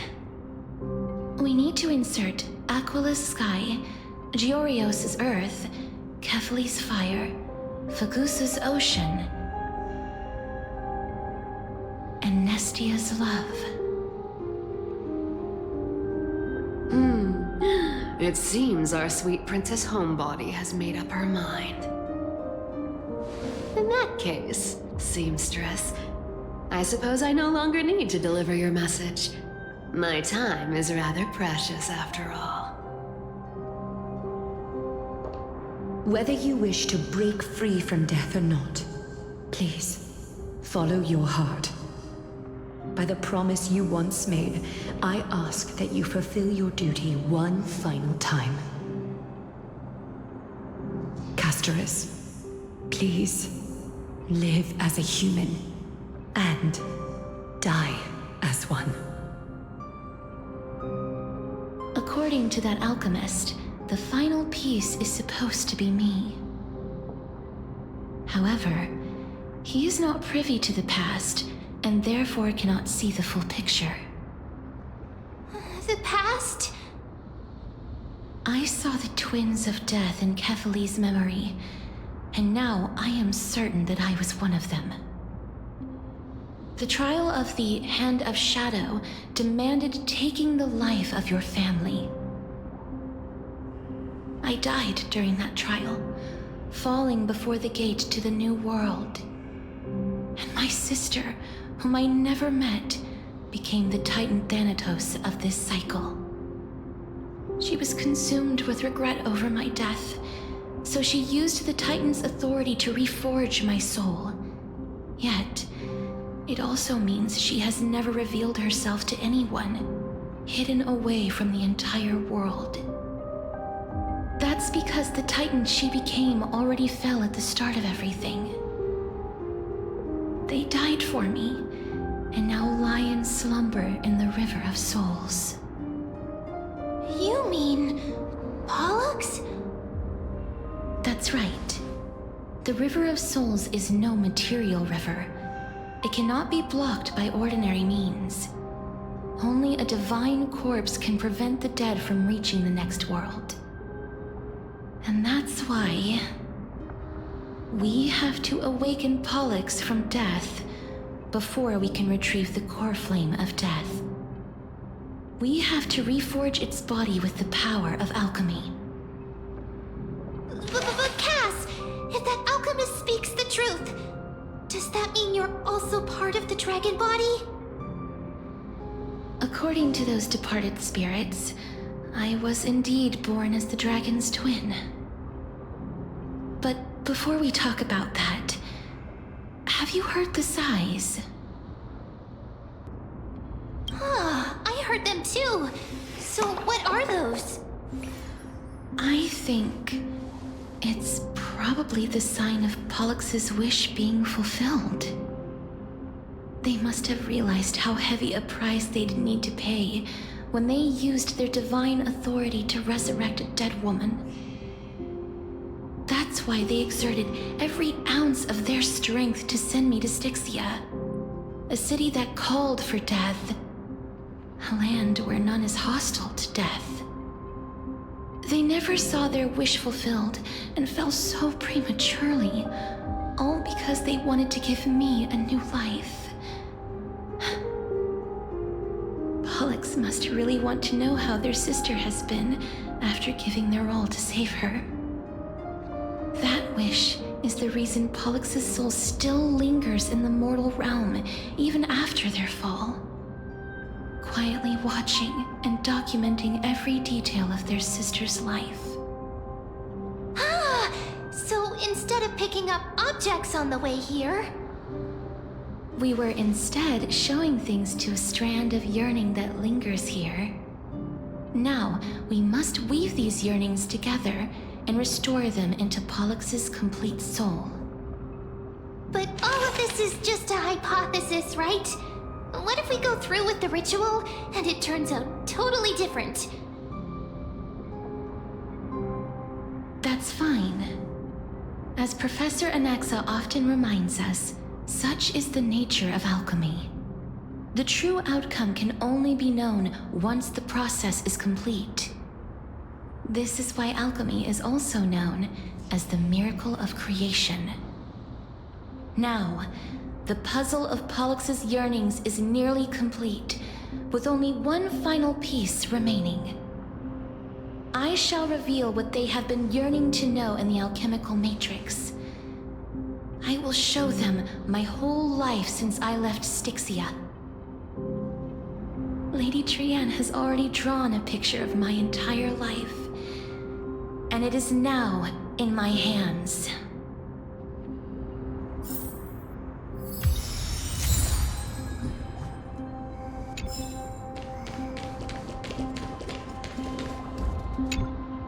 Then, let the ritual begin.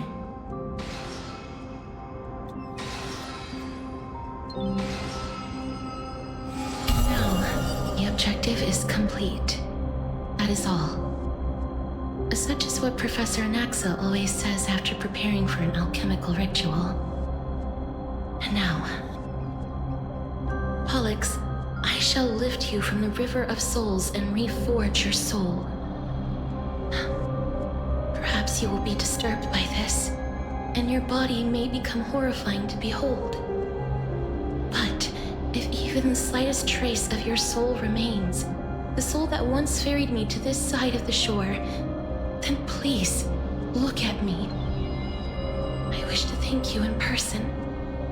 I have obtained everything you sacrificed your divinity for. Lady Almanette. Did she recognize you? Oh, she must be the first soul we can communicate with here, right? I'm afraid she is just another spirit trapped here, like the rest of them. The only difference is that I was there when she died. Please, go on. I'm listening. Are you about to tell the story of Styxia? Yes. You're just as smart as I imagined, but... never mind. Now's not the time. There's no need to worry, Elder. Take a look around you. You're already at the resting place of the dead. The world of the dead? But how?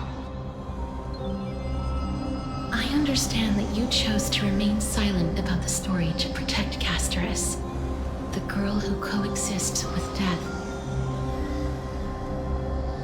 But you no longer need to hide that story. I can assure you that you have protected that girl's life well.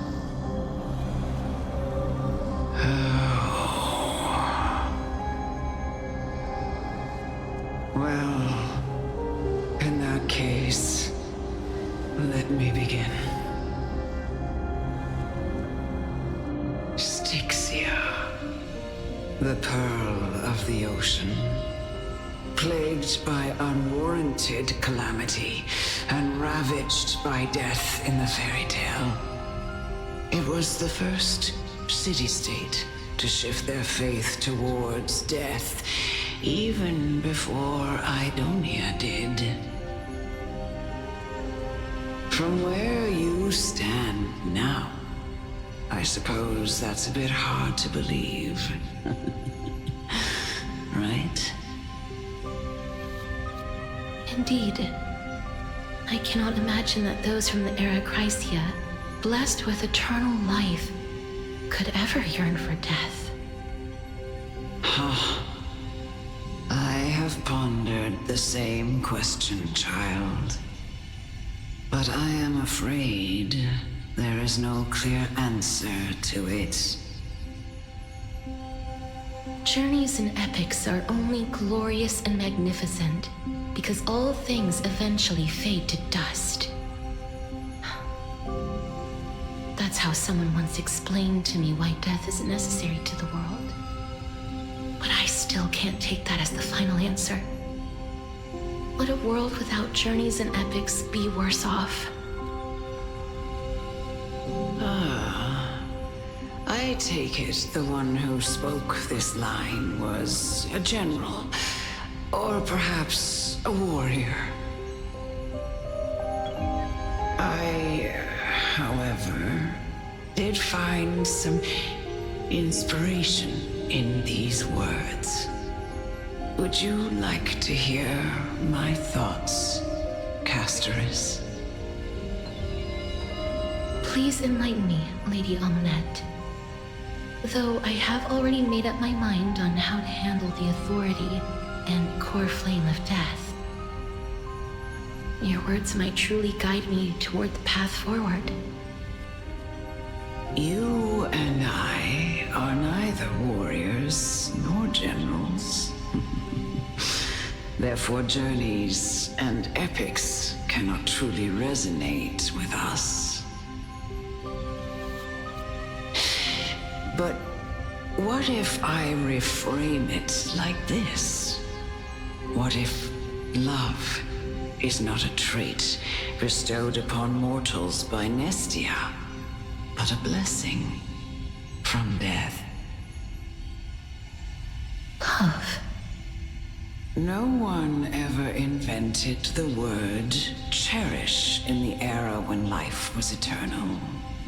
For all the good things in the world could be revisited endlessly, and every bond formed carried no risk of being severed. The so-called Era Chrysia was an age devoid of both virtue and sin.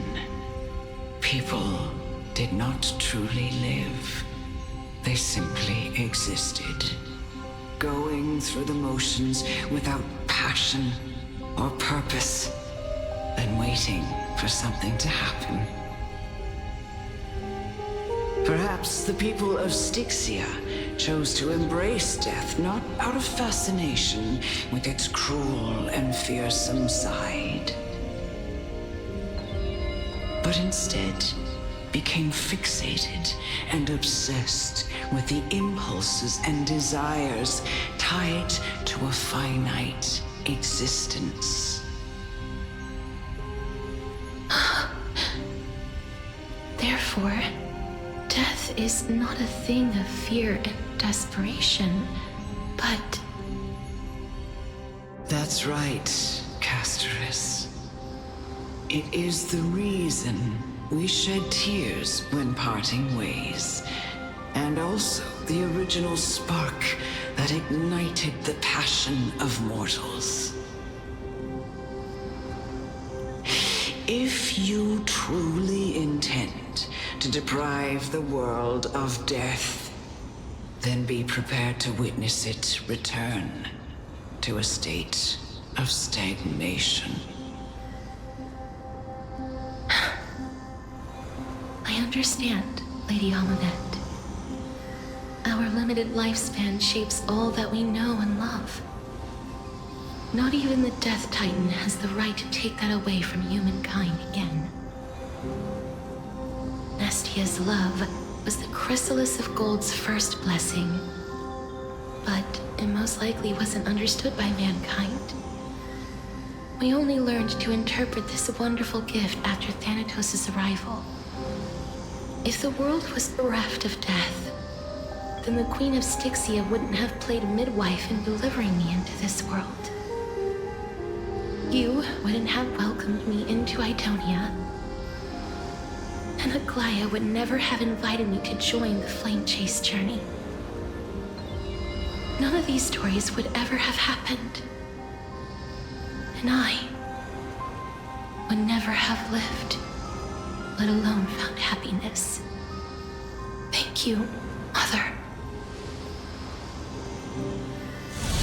I will use all the love I've experienced in this long life to complete the final miracle.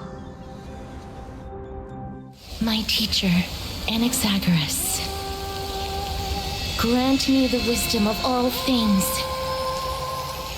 I call upon thee, the stripped dead dragon's corpse.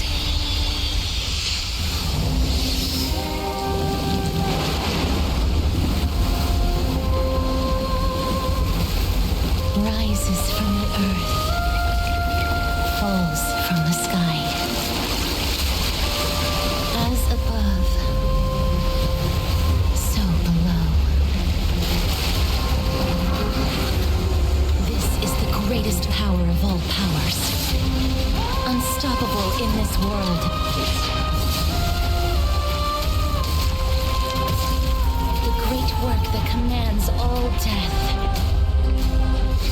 I shall grant you embrace.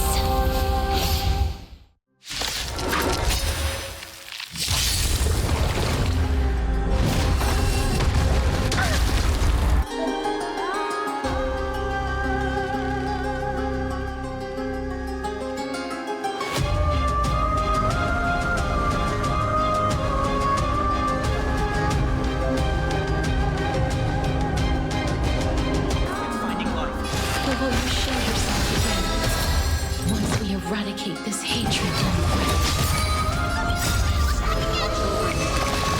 On your path.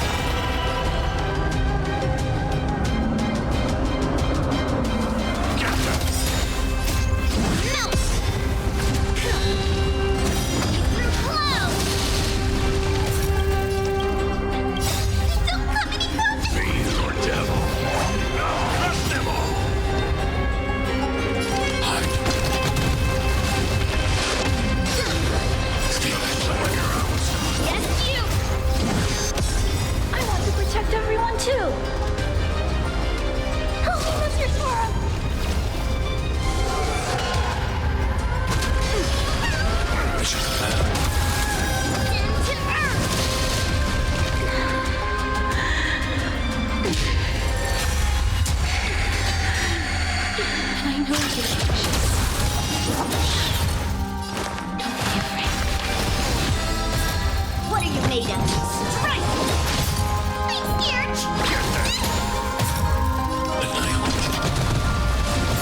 I read the call.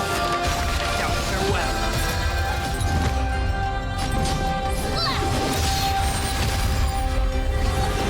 There's no more need to weep and grieve. I will grant you peace.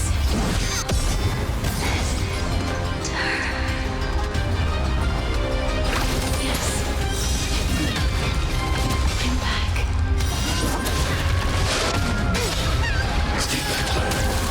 Yes, you! This mortal form. Watch over you. Guide you on your path. Melt!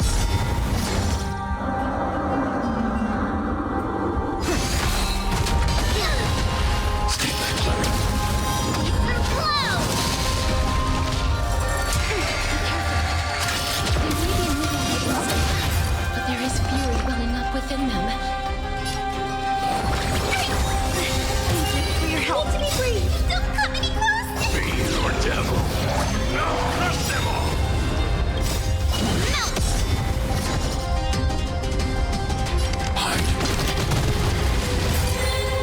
I want to protect everyone too. Help me, Mr. Sora. Down to earth. Please, don't turn back.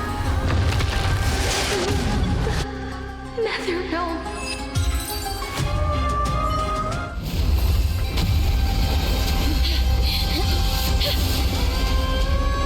Oh, death. Sleep in peace.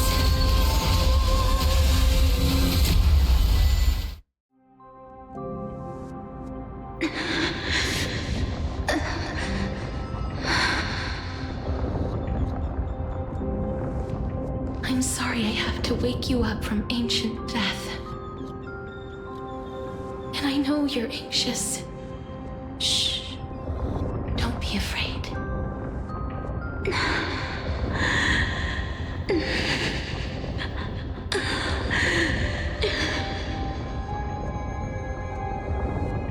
Do you remember me? I'm the girl you once carried across the Sea of Souls.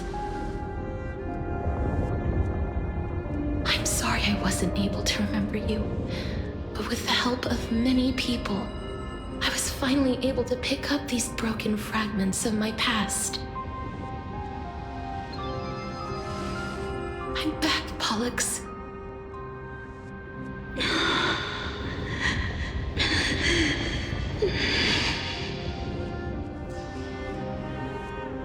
I know this might not be what you wanted.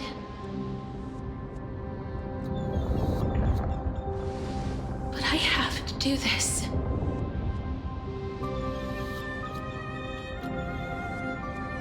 So please, carry me across the Sea of Souls again and return me to the Netherrealm, just like you did in the past. Please take me to where the core flame of death rests.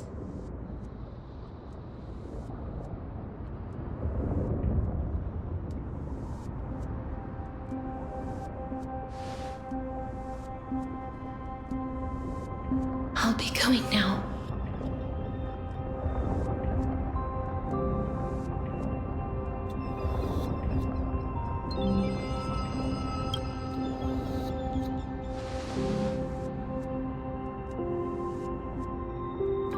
They may look scary, but as long as...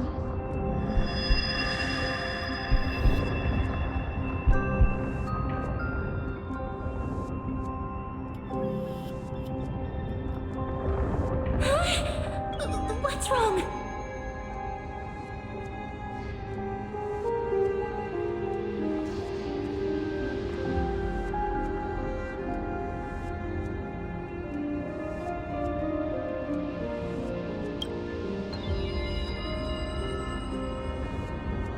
Are you...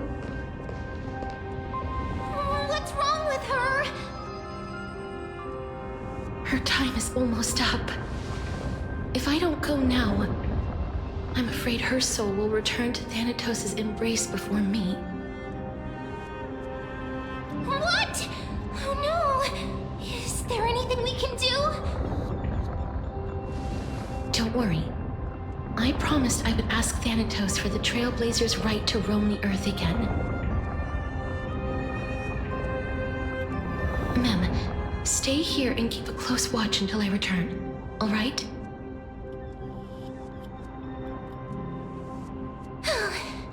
All right. I'm the best at taking care of others. Go on, Cass. Make sure not to leave yourself with any regrets.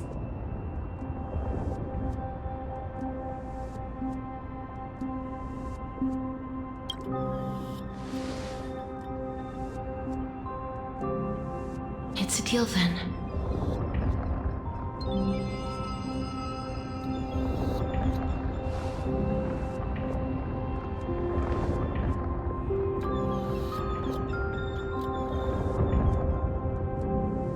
Please.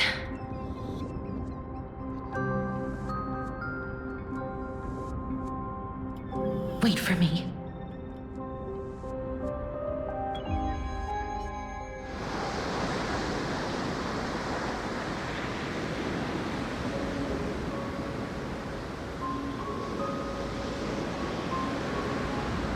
After all that, you still ended up back here.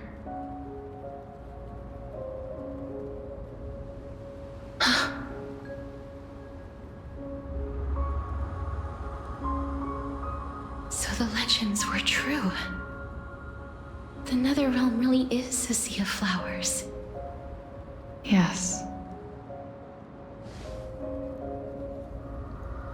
Just like the flower fields we tended to back then. Is that you, Plixia? Do you remember me? I don't have the memories from that time, but I've seen you before during an experiment. I see. Call me Thanatos, then. It'll be easier. However, since you recognize the name, you must already know everything about Thanatos, right?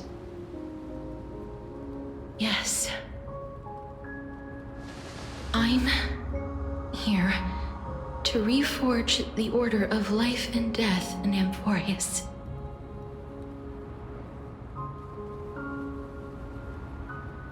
You know, my sister was a sympathetic, but rather sensitive person. Whenever she didn't want to say what was on her mind, she would avoid eye contact and look off into the distance. Just like what you are doing now. Can you tell me about the last Era Nova? What did you do, Plixia?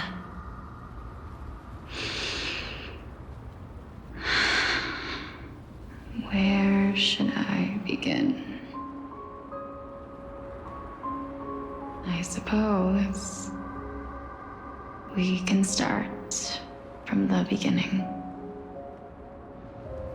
A long, long time ago, there were a pair of like-minded twins. As foretold in the prophecy, they were chosen to be successors to the god of death. But fate was cruel. The price of attaining divinity was to take the life of a family member with our own hands. That trial was indeed recorded in that memory. Then you should already know that my sister voluntarily gave up her own life so that I could ascend as the demigod of death. But I couldn't accept that. Why did we have to kill each other for a future she'd never see herself? That's not fair. So, while weaving the laws of the new world, I shattered the forbidden bottom line for life and death. I reshaped my sister's soul and took the form of the great dragon Pollux to carry her up the River of Souls and back into the mortal realm. But our fates were already decided and manifested in unexpected ways in response to my futile actions. Aging is an unbreakable law of nature laid upon humankind, created at the same time as death. When the living die, their souls will meet Thanatos, who would determine where every soul goes. If the Reaper raises their left hand, the soul is granted death and allowed to enter the Netherrealm to await reincarnation. If they raise their right hand, the soul is rejected by the Netherrealm and returned to the mortal realm to continue walking the earth. That's why the Hand of Shadow can only lay down judgment and not embrace another being. Yes. Death was originally a pair of hands, but they were split in twain when we reached the mortal realm, never to touch each other ever again. The half of Thanatos that represents life, the undying human who grants death, that was the curse I forced upon you. Then, what about you? As the half of Thanatos representing death, I shoulder the fate of defying death. I died the moment I entered the world of the living. From then on, my Titan also no longer existed in this world. The cycle of life and death stopped. Souls were denied their audience with death and were left stranded within an ever-rising river of the dead. What irony. My selfish desire to save your life gave you and the world a fate far worse than death instead. Then, what was left of my reason was left behind in the Netherrealm, where I've been taking care of these flowers day after day, until there is now a sea of them, all while mulling over the subject of life, death, parting, and enduring an endless loneliness. Fate is absurd indeed. Our lives were a mirrored image of one another, like a pair of hands. Even so, we arrived at the same destination. We walked different paths, yet experienced the same pain. I had hoped that maybe you would at least have a good life in this cycle. I'm sorry. I lived my life well. It didn't go to waste. As far as I'm concerned, you did nothing wrong. Even though I forced the authority of granting death to humanity upon you, a total stranger. Too many responsibilities were forced upon me in the course of this long journey. I was once lost, even upset. But I realized recently that if it weren't for your blessing, I wouldn't have understood the source of these emotions, nor would I have realized my purpose. I wouldn't have made it here to reunite with my missing half. And we wouldn't be discussing our past while sharing the same view of this landscape. I wouldn't have understood the meaning of our existence. The meaning of our existence. This sea of flowers blooms on dead land, 'cause we sowed it with the seeds of our separation and watered it with our tears of loneliness. Yes, the only thing death is allowed to create are flowers that bloom from blood and tears. That's why Thanatos cannot create living beings at will, nor can the hand of shadow determine a person's remaining days. Because the life and death of mortals should never be dictated by another's will. Are you saying there's no point in Thanatos' existence? No. No single being can bear the scales of life and death on their own, not even a god. Life and death weigh equally heavy. We both know that now, don't we? You, too, must have had a difficult life. We've taken quite the ridiculous journey together, haven't we? I had a feeling, even back then, that we would meet again one day. Not to embrace one another after a long separation, but to come in search of retribution. Tell me the answer that's already been written, and let us draw this seam. It's been far too long. I've waited here for centuries, watching day after day as desperate spirits are denied by this lonely wasteland. I always hoped I would see you among them, but I was also afraid of seeing you.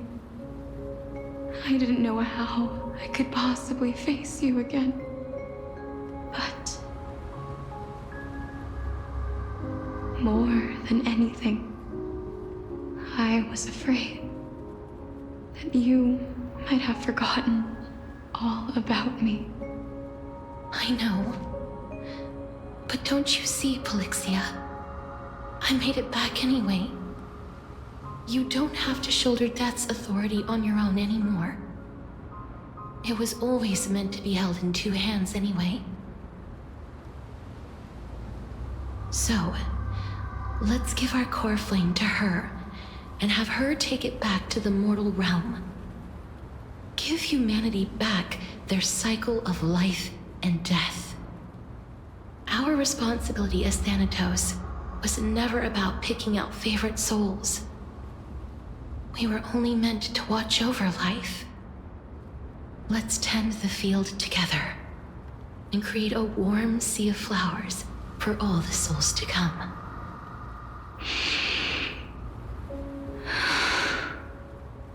What do you think, Polixia?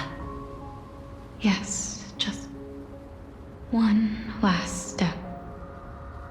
You shall wither, and through that, the dead will sprout again from the remains, and be reborn with the dead flame. As foretold by the prophecy, Thanatos' authority is only destined for only one person to wield. As the Chrysos heir of death, as their demigod, as a titan, our fated moment has arrived once again. Just like before. Yes, just like before. But unlike that time, the ones undergoing the trial this time are prepared. You've made up your mind? Yes, as dictated by fate. But I won't be afraid, as long as you're here with me. Complete your trial in this life. Grant me the embrace of death, and light the spark of life ablaze. You've been tempered by life and death. I know you'll be able to give this wasteland its first breath of life. Like a raven butterfly, flying swiftly into the nether realm, perching on the twig of death.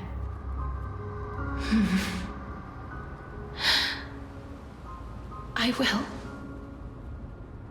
After this, I will remain permanently in the Netherrealm. The River of Souls shall return here and rain down from the sky, scattering souls across the earth. The cycle of life and death will flow once again. This sea of flowers you sowed shall bear countless joyous or sorrowful souls, and bloom evermore.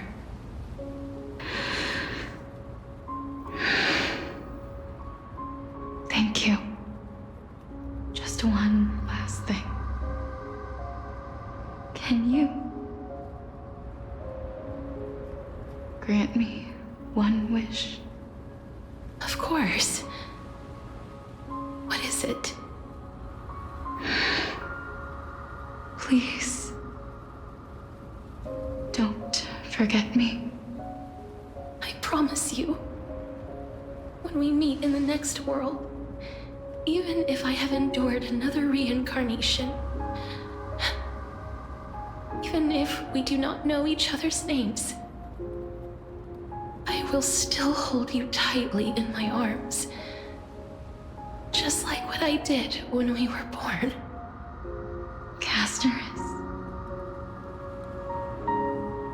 Casterus, you're as beautiful as a fleeting butterfly.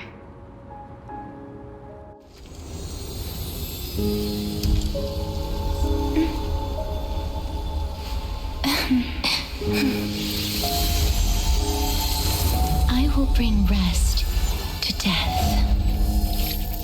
And from now on, stagnant life will once again flow.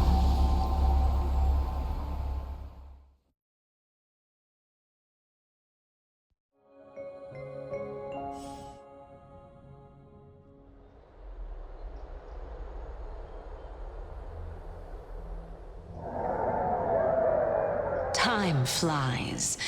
In the blink of an eye, the 15th entry hour is already at hand. When this farce is over, your soul will be placed on the scales of life and death. Are you ready? No need to ask so many times. Of course I am. Then why do you drag your feet? Is your fear of crowds holding you back again? I simply find them too noisy. Paying attention to conceited fools like them would be an utter waste of my time. Such harsh words. As I see it, you are no less arrogant than they are. I couldn't agree more. Oh. I did not expect to hear that from you. Are you not going to refute me? I know myself better than you think I do. At the very least, better than a stowaway like you. And they say men whose ends are nigh have but kind words. Well, that is exactly why I chose you. Should I thank you for the compliment? The hour of the trial has come. Do you have an answer for me? And how will you prove the veracity of your argument? I suppose there is no point in putting this off any longer. Do you recall where we stopped the last time? You were saying that Amphorius's history is cyclical. Indeed. The demigods that bear the core flames eventually become the new titans at the world's end. Remember what happened on the Holy Mountain? Calypso, Naias. As their destined ends approached, one by one, they left this world, leaving only the twins, who are fated to succeed death. Unfortunately, while their journey is consistent with ours, you and Calypso, as well as Nikador and Naias, act as supporting evidence. I can only come up with a rough sketch for my theory of a cyclical history. For all the pains I took to reach this point, I had already lost hope of ever obtaining definitive proof. After all, the past is in the past. Proving that we are the legacies of heroes of the past is a hopeless endeavor. That is, until I met a girl named Polixia and her sister. If Castoris was truly sent from the past to the present for the Titan's self-serving reasons, then having lived through 2 cycles, and with Styxia as the pivot, she will no doubt be the link to connect all of this together. If the Twins of Death can bridge 2 cycles to reunite at the shores of the Sea of Souls, then my hypothesis will no longer be just a hypothesis. And you too will get the answer to your question. Well, that is all well and good, but how can you be so sure? If there is even the slightest error in your hypothesis, the girl will be shattered. It matters not. The most important quality a scholar must possess is foolhardiness. If you are overly cautious, then you'll never have the gumption to make the first step, and change will never come. Besides, I, Anaxagoras, am destined to overturn this farcical world. Come, let us go and teach those pathetic worms one final lesson.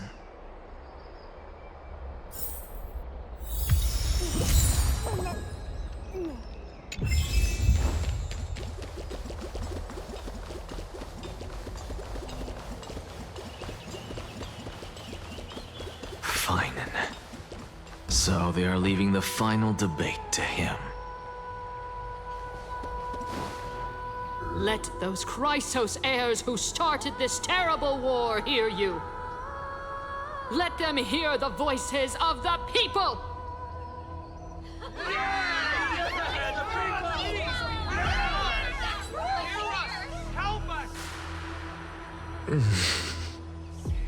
As always, that woman knows how to stir up a crowd. Professor Anaxa, I thought you'd pass on this. Everyone must cast their vote, or this assembly would serve no purpose. Prof, do you truly think it's wise to entrust the fate of the world to an assembly like this? Akama has stood strong under this system for 1,000 years. It stands to reason that there is purpose in its existence. But that is not what you're asking, is it? What you really want to know is Aglaya making the right decision in entrusting the fate of the world to you? Nothing ever escapes you. I didn't spend all those years teaching you for nothing. Most people only take 4 years to graduate, if I recall. To tell the truth, I feel like I'm on my way to an execution chamber instead of a podium. So, do you have an answer to that question? No, I don't. I thought so. Because that question is not yours to ask in the first place. Is Aglaya entrusting the world to you the right decision? Don't make me laugh. That is a question that woman must answer herself. Why are you fretting about this on her behalf? Or have you been seeing yourself as her pawn all this time? Listen up. I'll say this only once. Flip your perspective around and ask yourself this instead. What should I do to ensure that the world doesn't stray from the correct path? That is what you should be thinking about. You still have time, so give it some thought. Oh, and don't bother telling me the answer. Tell it to those begging for salvation from the gods. Got it. Thank you, Professor Anaxa. That's Anaxagoras to you. Who will you be voting for? That'll depend on how well you perform. May Circe safeguard your thoughts.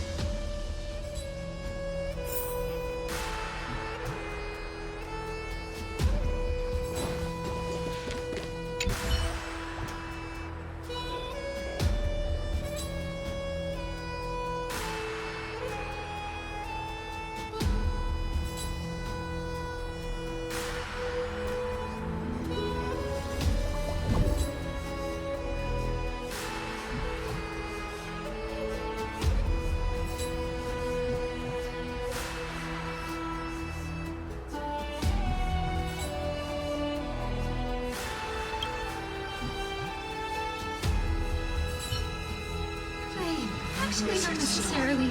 Fine things remaining the way they are. Believe you say it. A little nervous.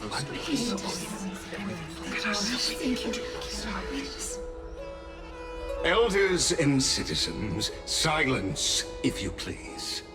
As the Theoros, I present to you Finan of Ides Elysiae, virtuous citizen of Akima, and the last speaker of the assembly. Much obliged, Lord Lycus. I remember him. He's the penniless lad working for Aglaia. Where's Lady Goldweaver? Why is she sending this guy to give the last speech? Is this really the end of the Flame Chase journey? Can this dude really face down kindness? Actually, not necessarily. Fine things remaining the way they are. Believe you say it. By Kephali above, dear citizens of Akima, as you look upon me, so too do I see you. I see your fear and misgivings, your apprehension about the discord between the Chrysos heirs and the Council of Elders, and your uneasiness about the future of the Holy City. Yet, before you contemplate something as grand as the fate of the world, I ask that you look closer. Look beyond the horizon illuminated by Kephali, at the crisis threatening to overwhelm us. What? Ides Elysiae, my beloved hometown, is a village forgotten by time. It is a place with the most invigorating breeze and wheat fields that spread all the way to the sea. I once thought that there I would enjoy a lifetime of peace and quiet with my friends and family. How I wish I could invite all of you to that paradise, far from the noise and chatter of the world. Alas, I can't. Because she, and all that she nurtured, all that I loved, they have long been devoured by the black tide. My beloved home is no more.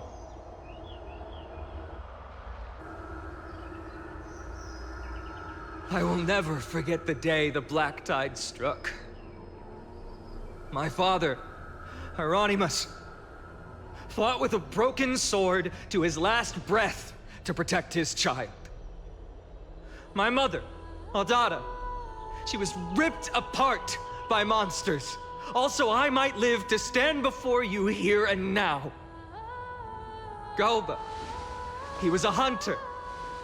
But in the end, those arms that once drew a bow instead embraced Piso, his beloved son, as they both breathed their last. Pythias, the teacher, risked her life to save her students, but a burning beam fell on her, crushing her. And what of Livia, her daughter? Did she make it out alive? No, she didn't. Livia, Piso, and so many other children. My childhood friends. They were all swallowed by the black tide and turned into monsters. They kept saying the same thing over and over. Even up until the final moment, I finally steeled my heart and granted them eternal peace with my sword. Why, Fine? Aren't we the best of friends?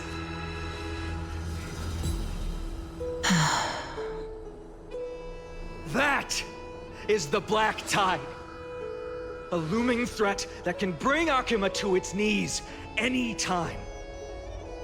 Kindness may have promised that with the 3 Titans of Calamity Con, Akuma will return to an era Chrysia once more, but much as it pains me, I must disappoint you. While the demigod of strife has done everything in his power to hold them back, they are still coming.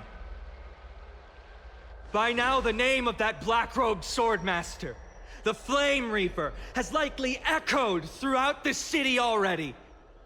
The roaring thunder is a message from the strife demigod.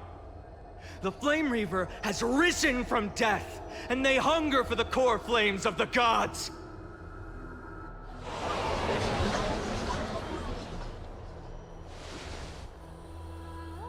Lies! If such a powerful enemy is indeed approaching, why is Akuma still a picture of peace? Exactly! The city of Akuma shows no signs of pandemonium or chaos. And why is that? I beg you, spare a moment to think about this. Are we able to stand here and hold this assembly in peace today because the danger has passed? No! This peace we enjoy is no gift of fate. We are able to stand here today only because the Chrysos heirs have stepped up and shielded Akuma from calamity. With her golden threads, Aglaya has preserved and continues to preserve these idyllic days that all of you hold dear. Council of Elders claims that Aglaya will one day forsake the people because her divinity is eroding her body and soul. But ask yourselves this. Rather than offering her aid and support, why do they choose to watch and push Akuma away from the Flame Chase journey? The answer that no one can bring themselves to speak of. A truth stained in blood and buried in greed, fear, and vanity. Allow me to lay it bare before you. It is because the Council of Elders, which bears Akuma's history and honor, along with this citizens' assembly we once took so much pride in, are now infested with vermin.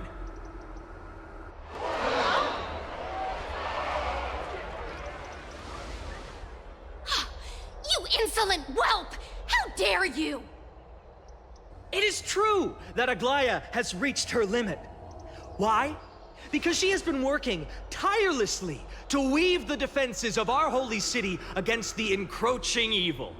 All while these vermin are making up baseless accusations about her and scheming in the shadows. Not once has she ever failed Akuma. Yet these vermin attempt to tear her apart, tarnishing her name with unfounded allegations. She may have been blessed by divinity, but hasn't her heart always stayed true to humanity? They attempt to mislead you and reduce this assembly to a crude standoff between gods and humans, but citizens of Akuma. Once more, I implore you to open your eyes and look at those around you. Examine them closely. Beneath all that finery, do you see the good heart of a human or the poisonous glands of a pest? Make your judgment, then turn your gaze to the demigods whom so many of you regard as cold and merciless. Do you not see the light of humanity in them? And those who wear the mask of humanity yet utter only hurtful, slanderous words.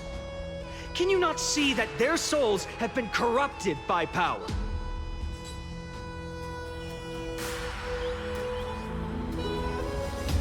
Yet, no matter what your answer is, and no matter who your vote goes to, rest assured that you have nothing to fear. For Aglaya, Trivios, and I will remain your faithful guardians and pledge our lives to upholding your decision. And this vow will stay true until the end of our days, where it will be passed on to future flame chasers. A steadfast and unwavering promise that shall endure through the ages. The Christmas heirs have only our best interests in mind. I still don't understand. We never believe our Petals are always have to end. So.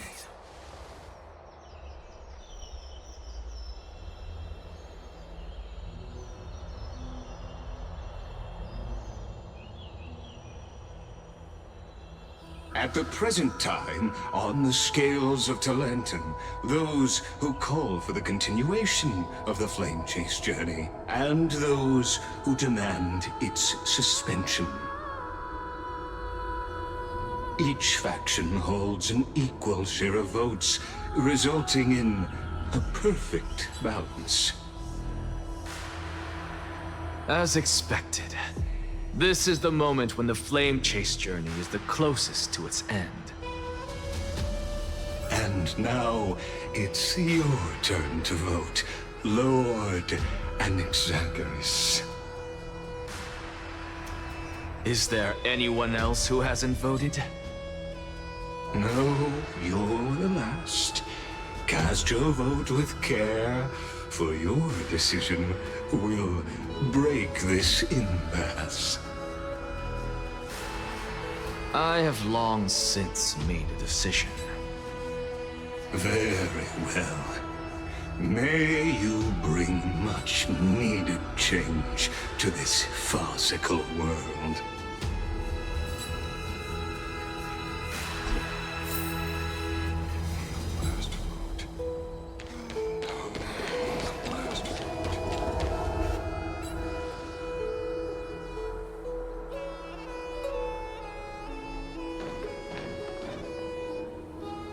You've done well, Finan. Given the circumstances, delivering a rousing speech to stir up emotions was a prudent move.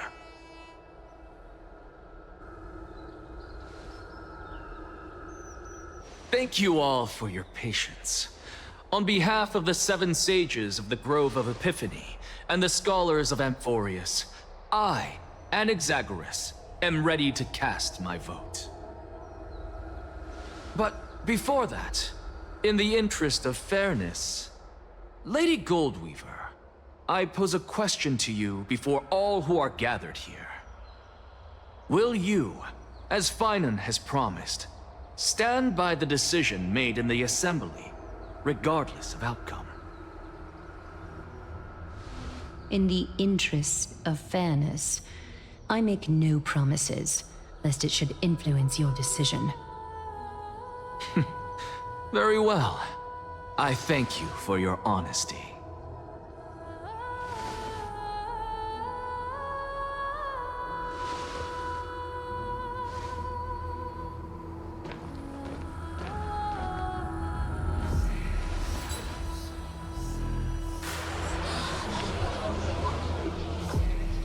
What's he doing?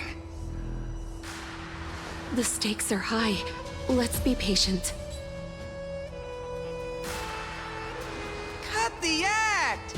Who do you think you are wasting our time like this? Lord Anaxa, please do not forget that I...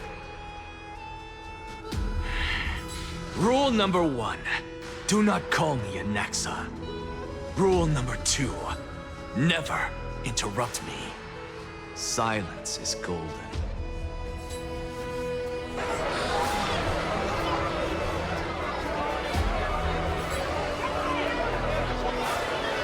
Just vote already. What are you waiting for?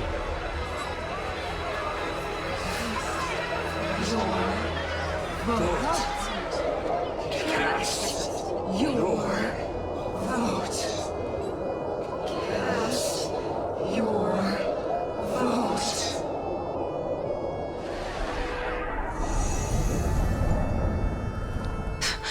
I cannot help but wonder, is every hardship in the world something you will exploit and use to your advantage?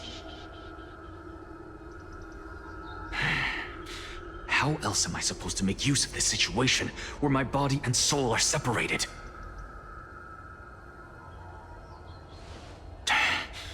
Oh, Circes. Or should I say Calypso? Accompany me on this final journey. Let us journey to the Netherrealm and see how she will substantiate the answer to your question and validate my decision. We need only to follow the sound of the tides.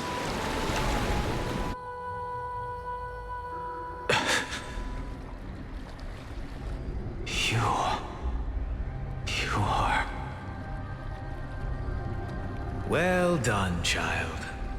Just as I foresaw, you have achieved great things. Teacher. What a twist of fate. A blasphemer raised in the doctrines of the Venerationists. It's like a foal kicking its mother in the belly after taking all her milk. I respect you immensely, sir, but... You cherish the truth even more. So, child, do not be troubled by the criticisms I have borne. Do not let those voices hinder you as you forge ahead. As the sage of the Venerationists, I am duty-bound to oppose you. But, as your friend and mentor, Anaxagoras, I say, go forth, for the truth is already in your hands. I will keep that in mind. Go now, child. Your lonely pursuit is about to welcome a new chapter. And when you reach the end of this journey, may we meet again with the truth before us. You have my word, sir. May Circes safeguard your thoughts. May Circe safeguard your thoughts.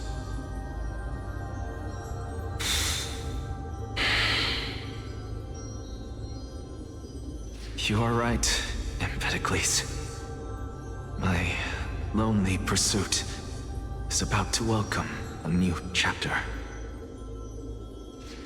I must be on my way now. May we meet again with the truth before us, Empedocles.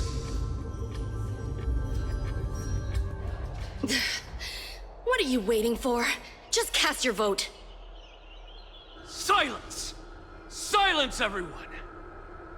Behold, Circes, here at the center of the world, I shall write the final step of my proof.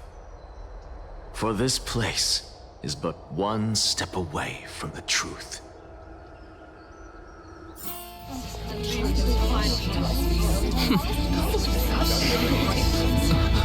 Professor, I completed the proof you wanted.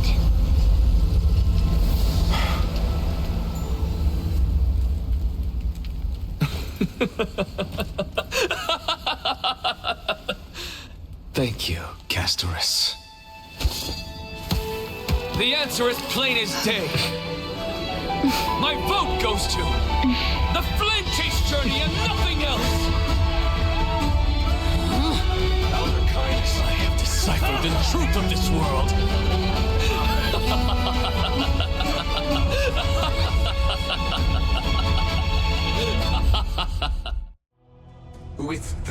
shattered, the result is clear.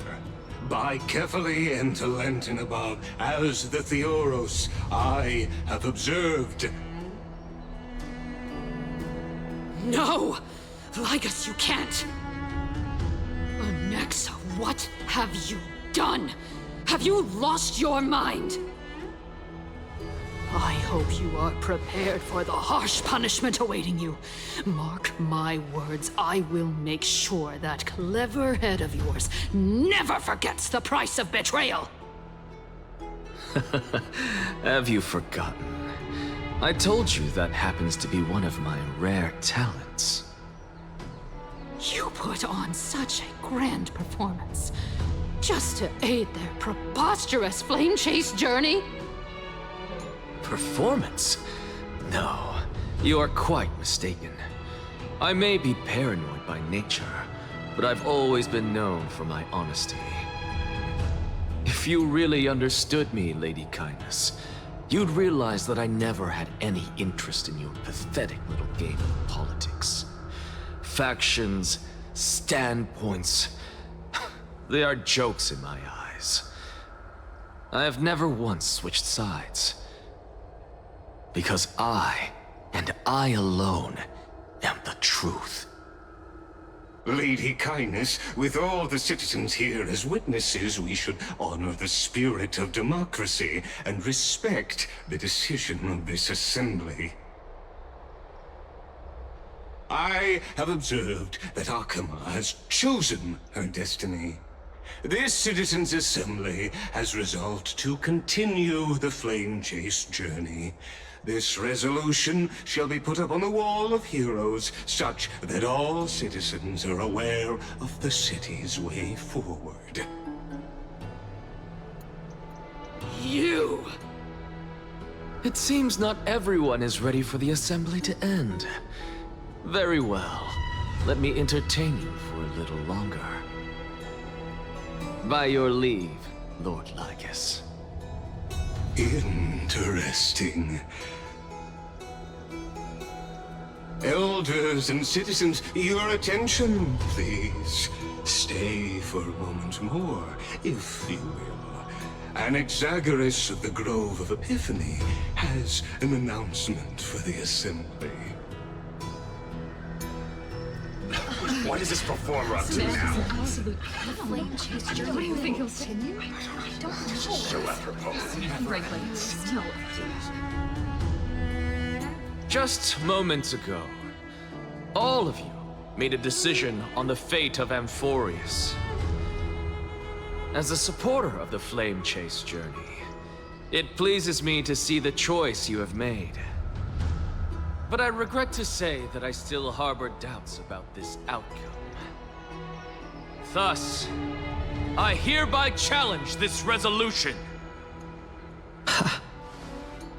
Tell me, who among you dare swear to Kefali's name that Era Nova will truly welcome the fairy tale ending that the Chrysos heirs have promised? A beautiful new world free of calamity and madness? Nonsense! That's impossible! What is he getting at? Of course he... Not even for a second. No one? Must I pick somebody to answer? Very well. You, the one acting so wise and profound, in front of all present here, do you dare swear that it will happen for sure? No? Fine. Next. You, the one with ignorance written all over your face. Yes, you. Do you dare swear by it in front of the Titan? What are you trying to do? Useless. Your turn, then. With that smug look of yours, you must be confident that the Flame Chase journey is the best course to take, right? Hey! Mind your tongue! So, no one? I see. In that case, fine then. Answer me this. Your speech was filled with such passion just now. How confident, then, are you in making this promise? Professor, what are you doing? Let him continue with his performance.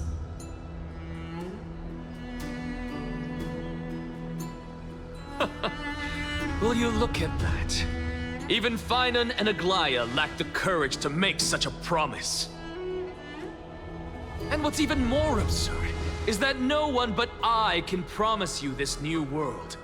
And yet, the Assembly passed the resolution anyway.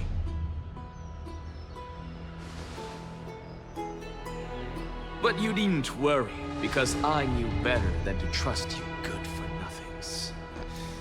That is precisely why I am here today. To give you one final lecture. Now listen up and listen well. I, Anaxagoras of the Grove of Epiphany, hereby declare everything that the Flame Chase journey promises is true. Finan of Ides Elysiae, the prophesied demigod who shall succeed Kefali, will reforge each and every one of us in the new world with his complete, intact memories. What? The core flame-bearing titans were the Chrysos heirs of yesterday. And the Chrysos heirs who carry the core flames today will become the titans of tomorrow. All of our souls shall endure for eternity in the miracle of the World-Bearer. And all under Kefali's protection shall step into that new world.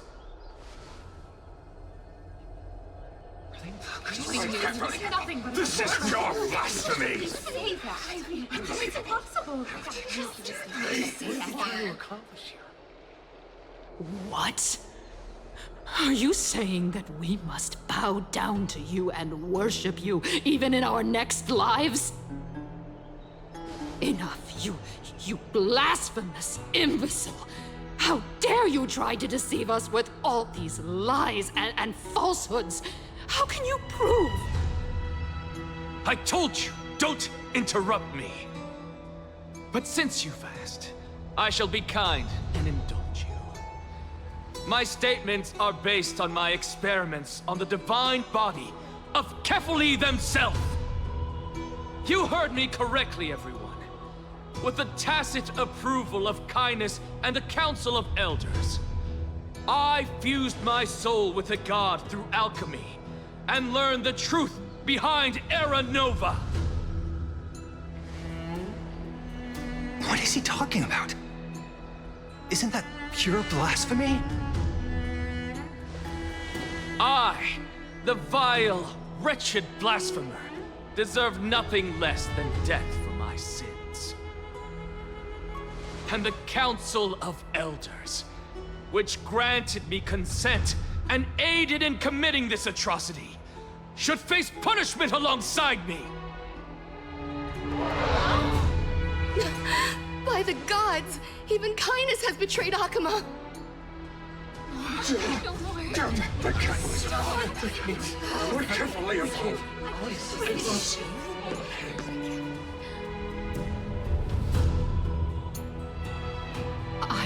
I had no knowledge of his transgressions. He did that on his own. The Council of Elders bears no responsibility for his actions. Lord Lygus, as the esteemed Theoros, are you going to simply stand by and allow the Council of Elders to be dragged through the mud? If the accusation is true, I will acknowledge it.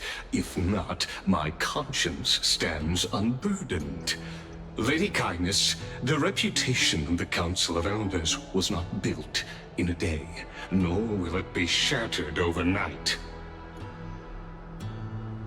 Repercussions await those who fool the people, and punishment must be meted out on those who abandon their vows. We should respect this beautiful city and her people. You...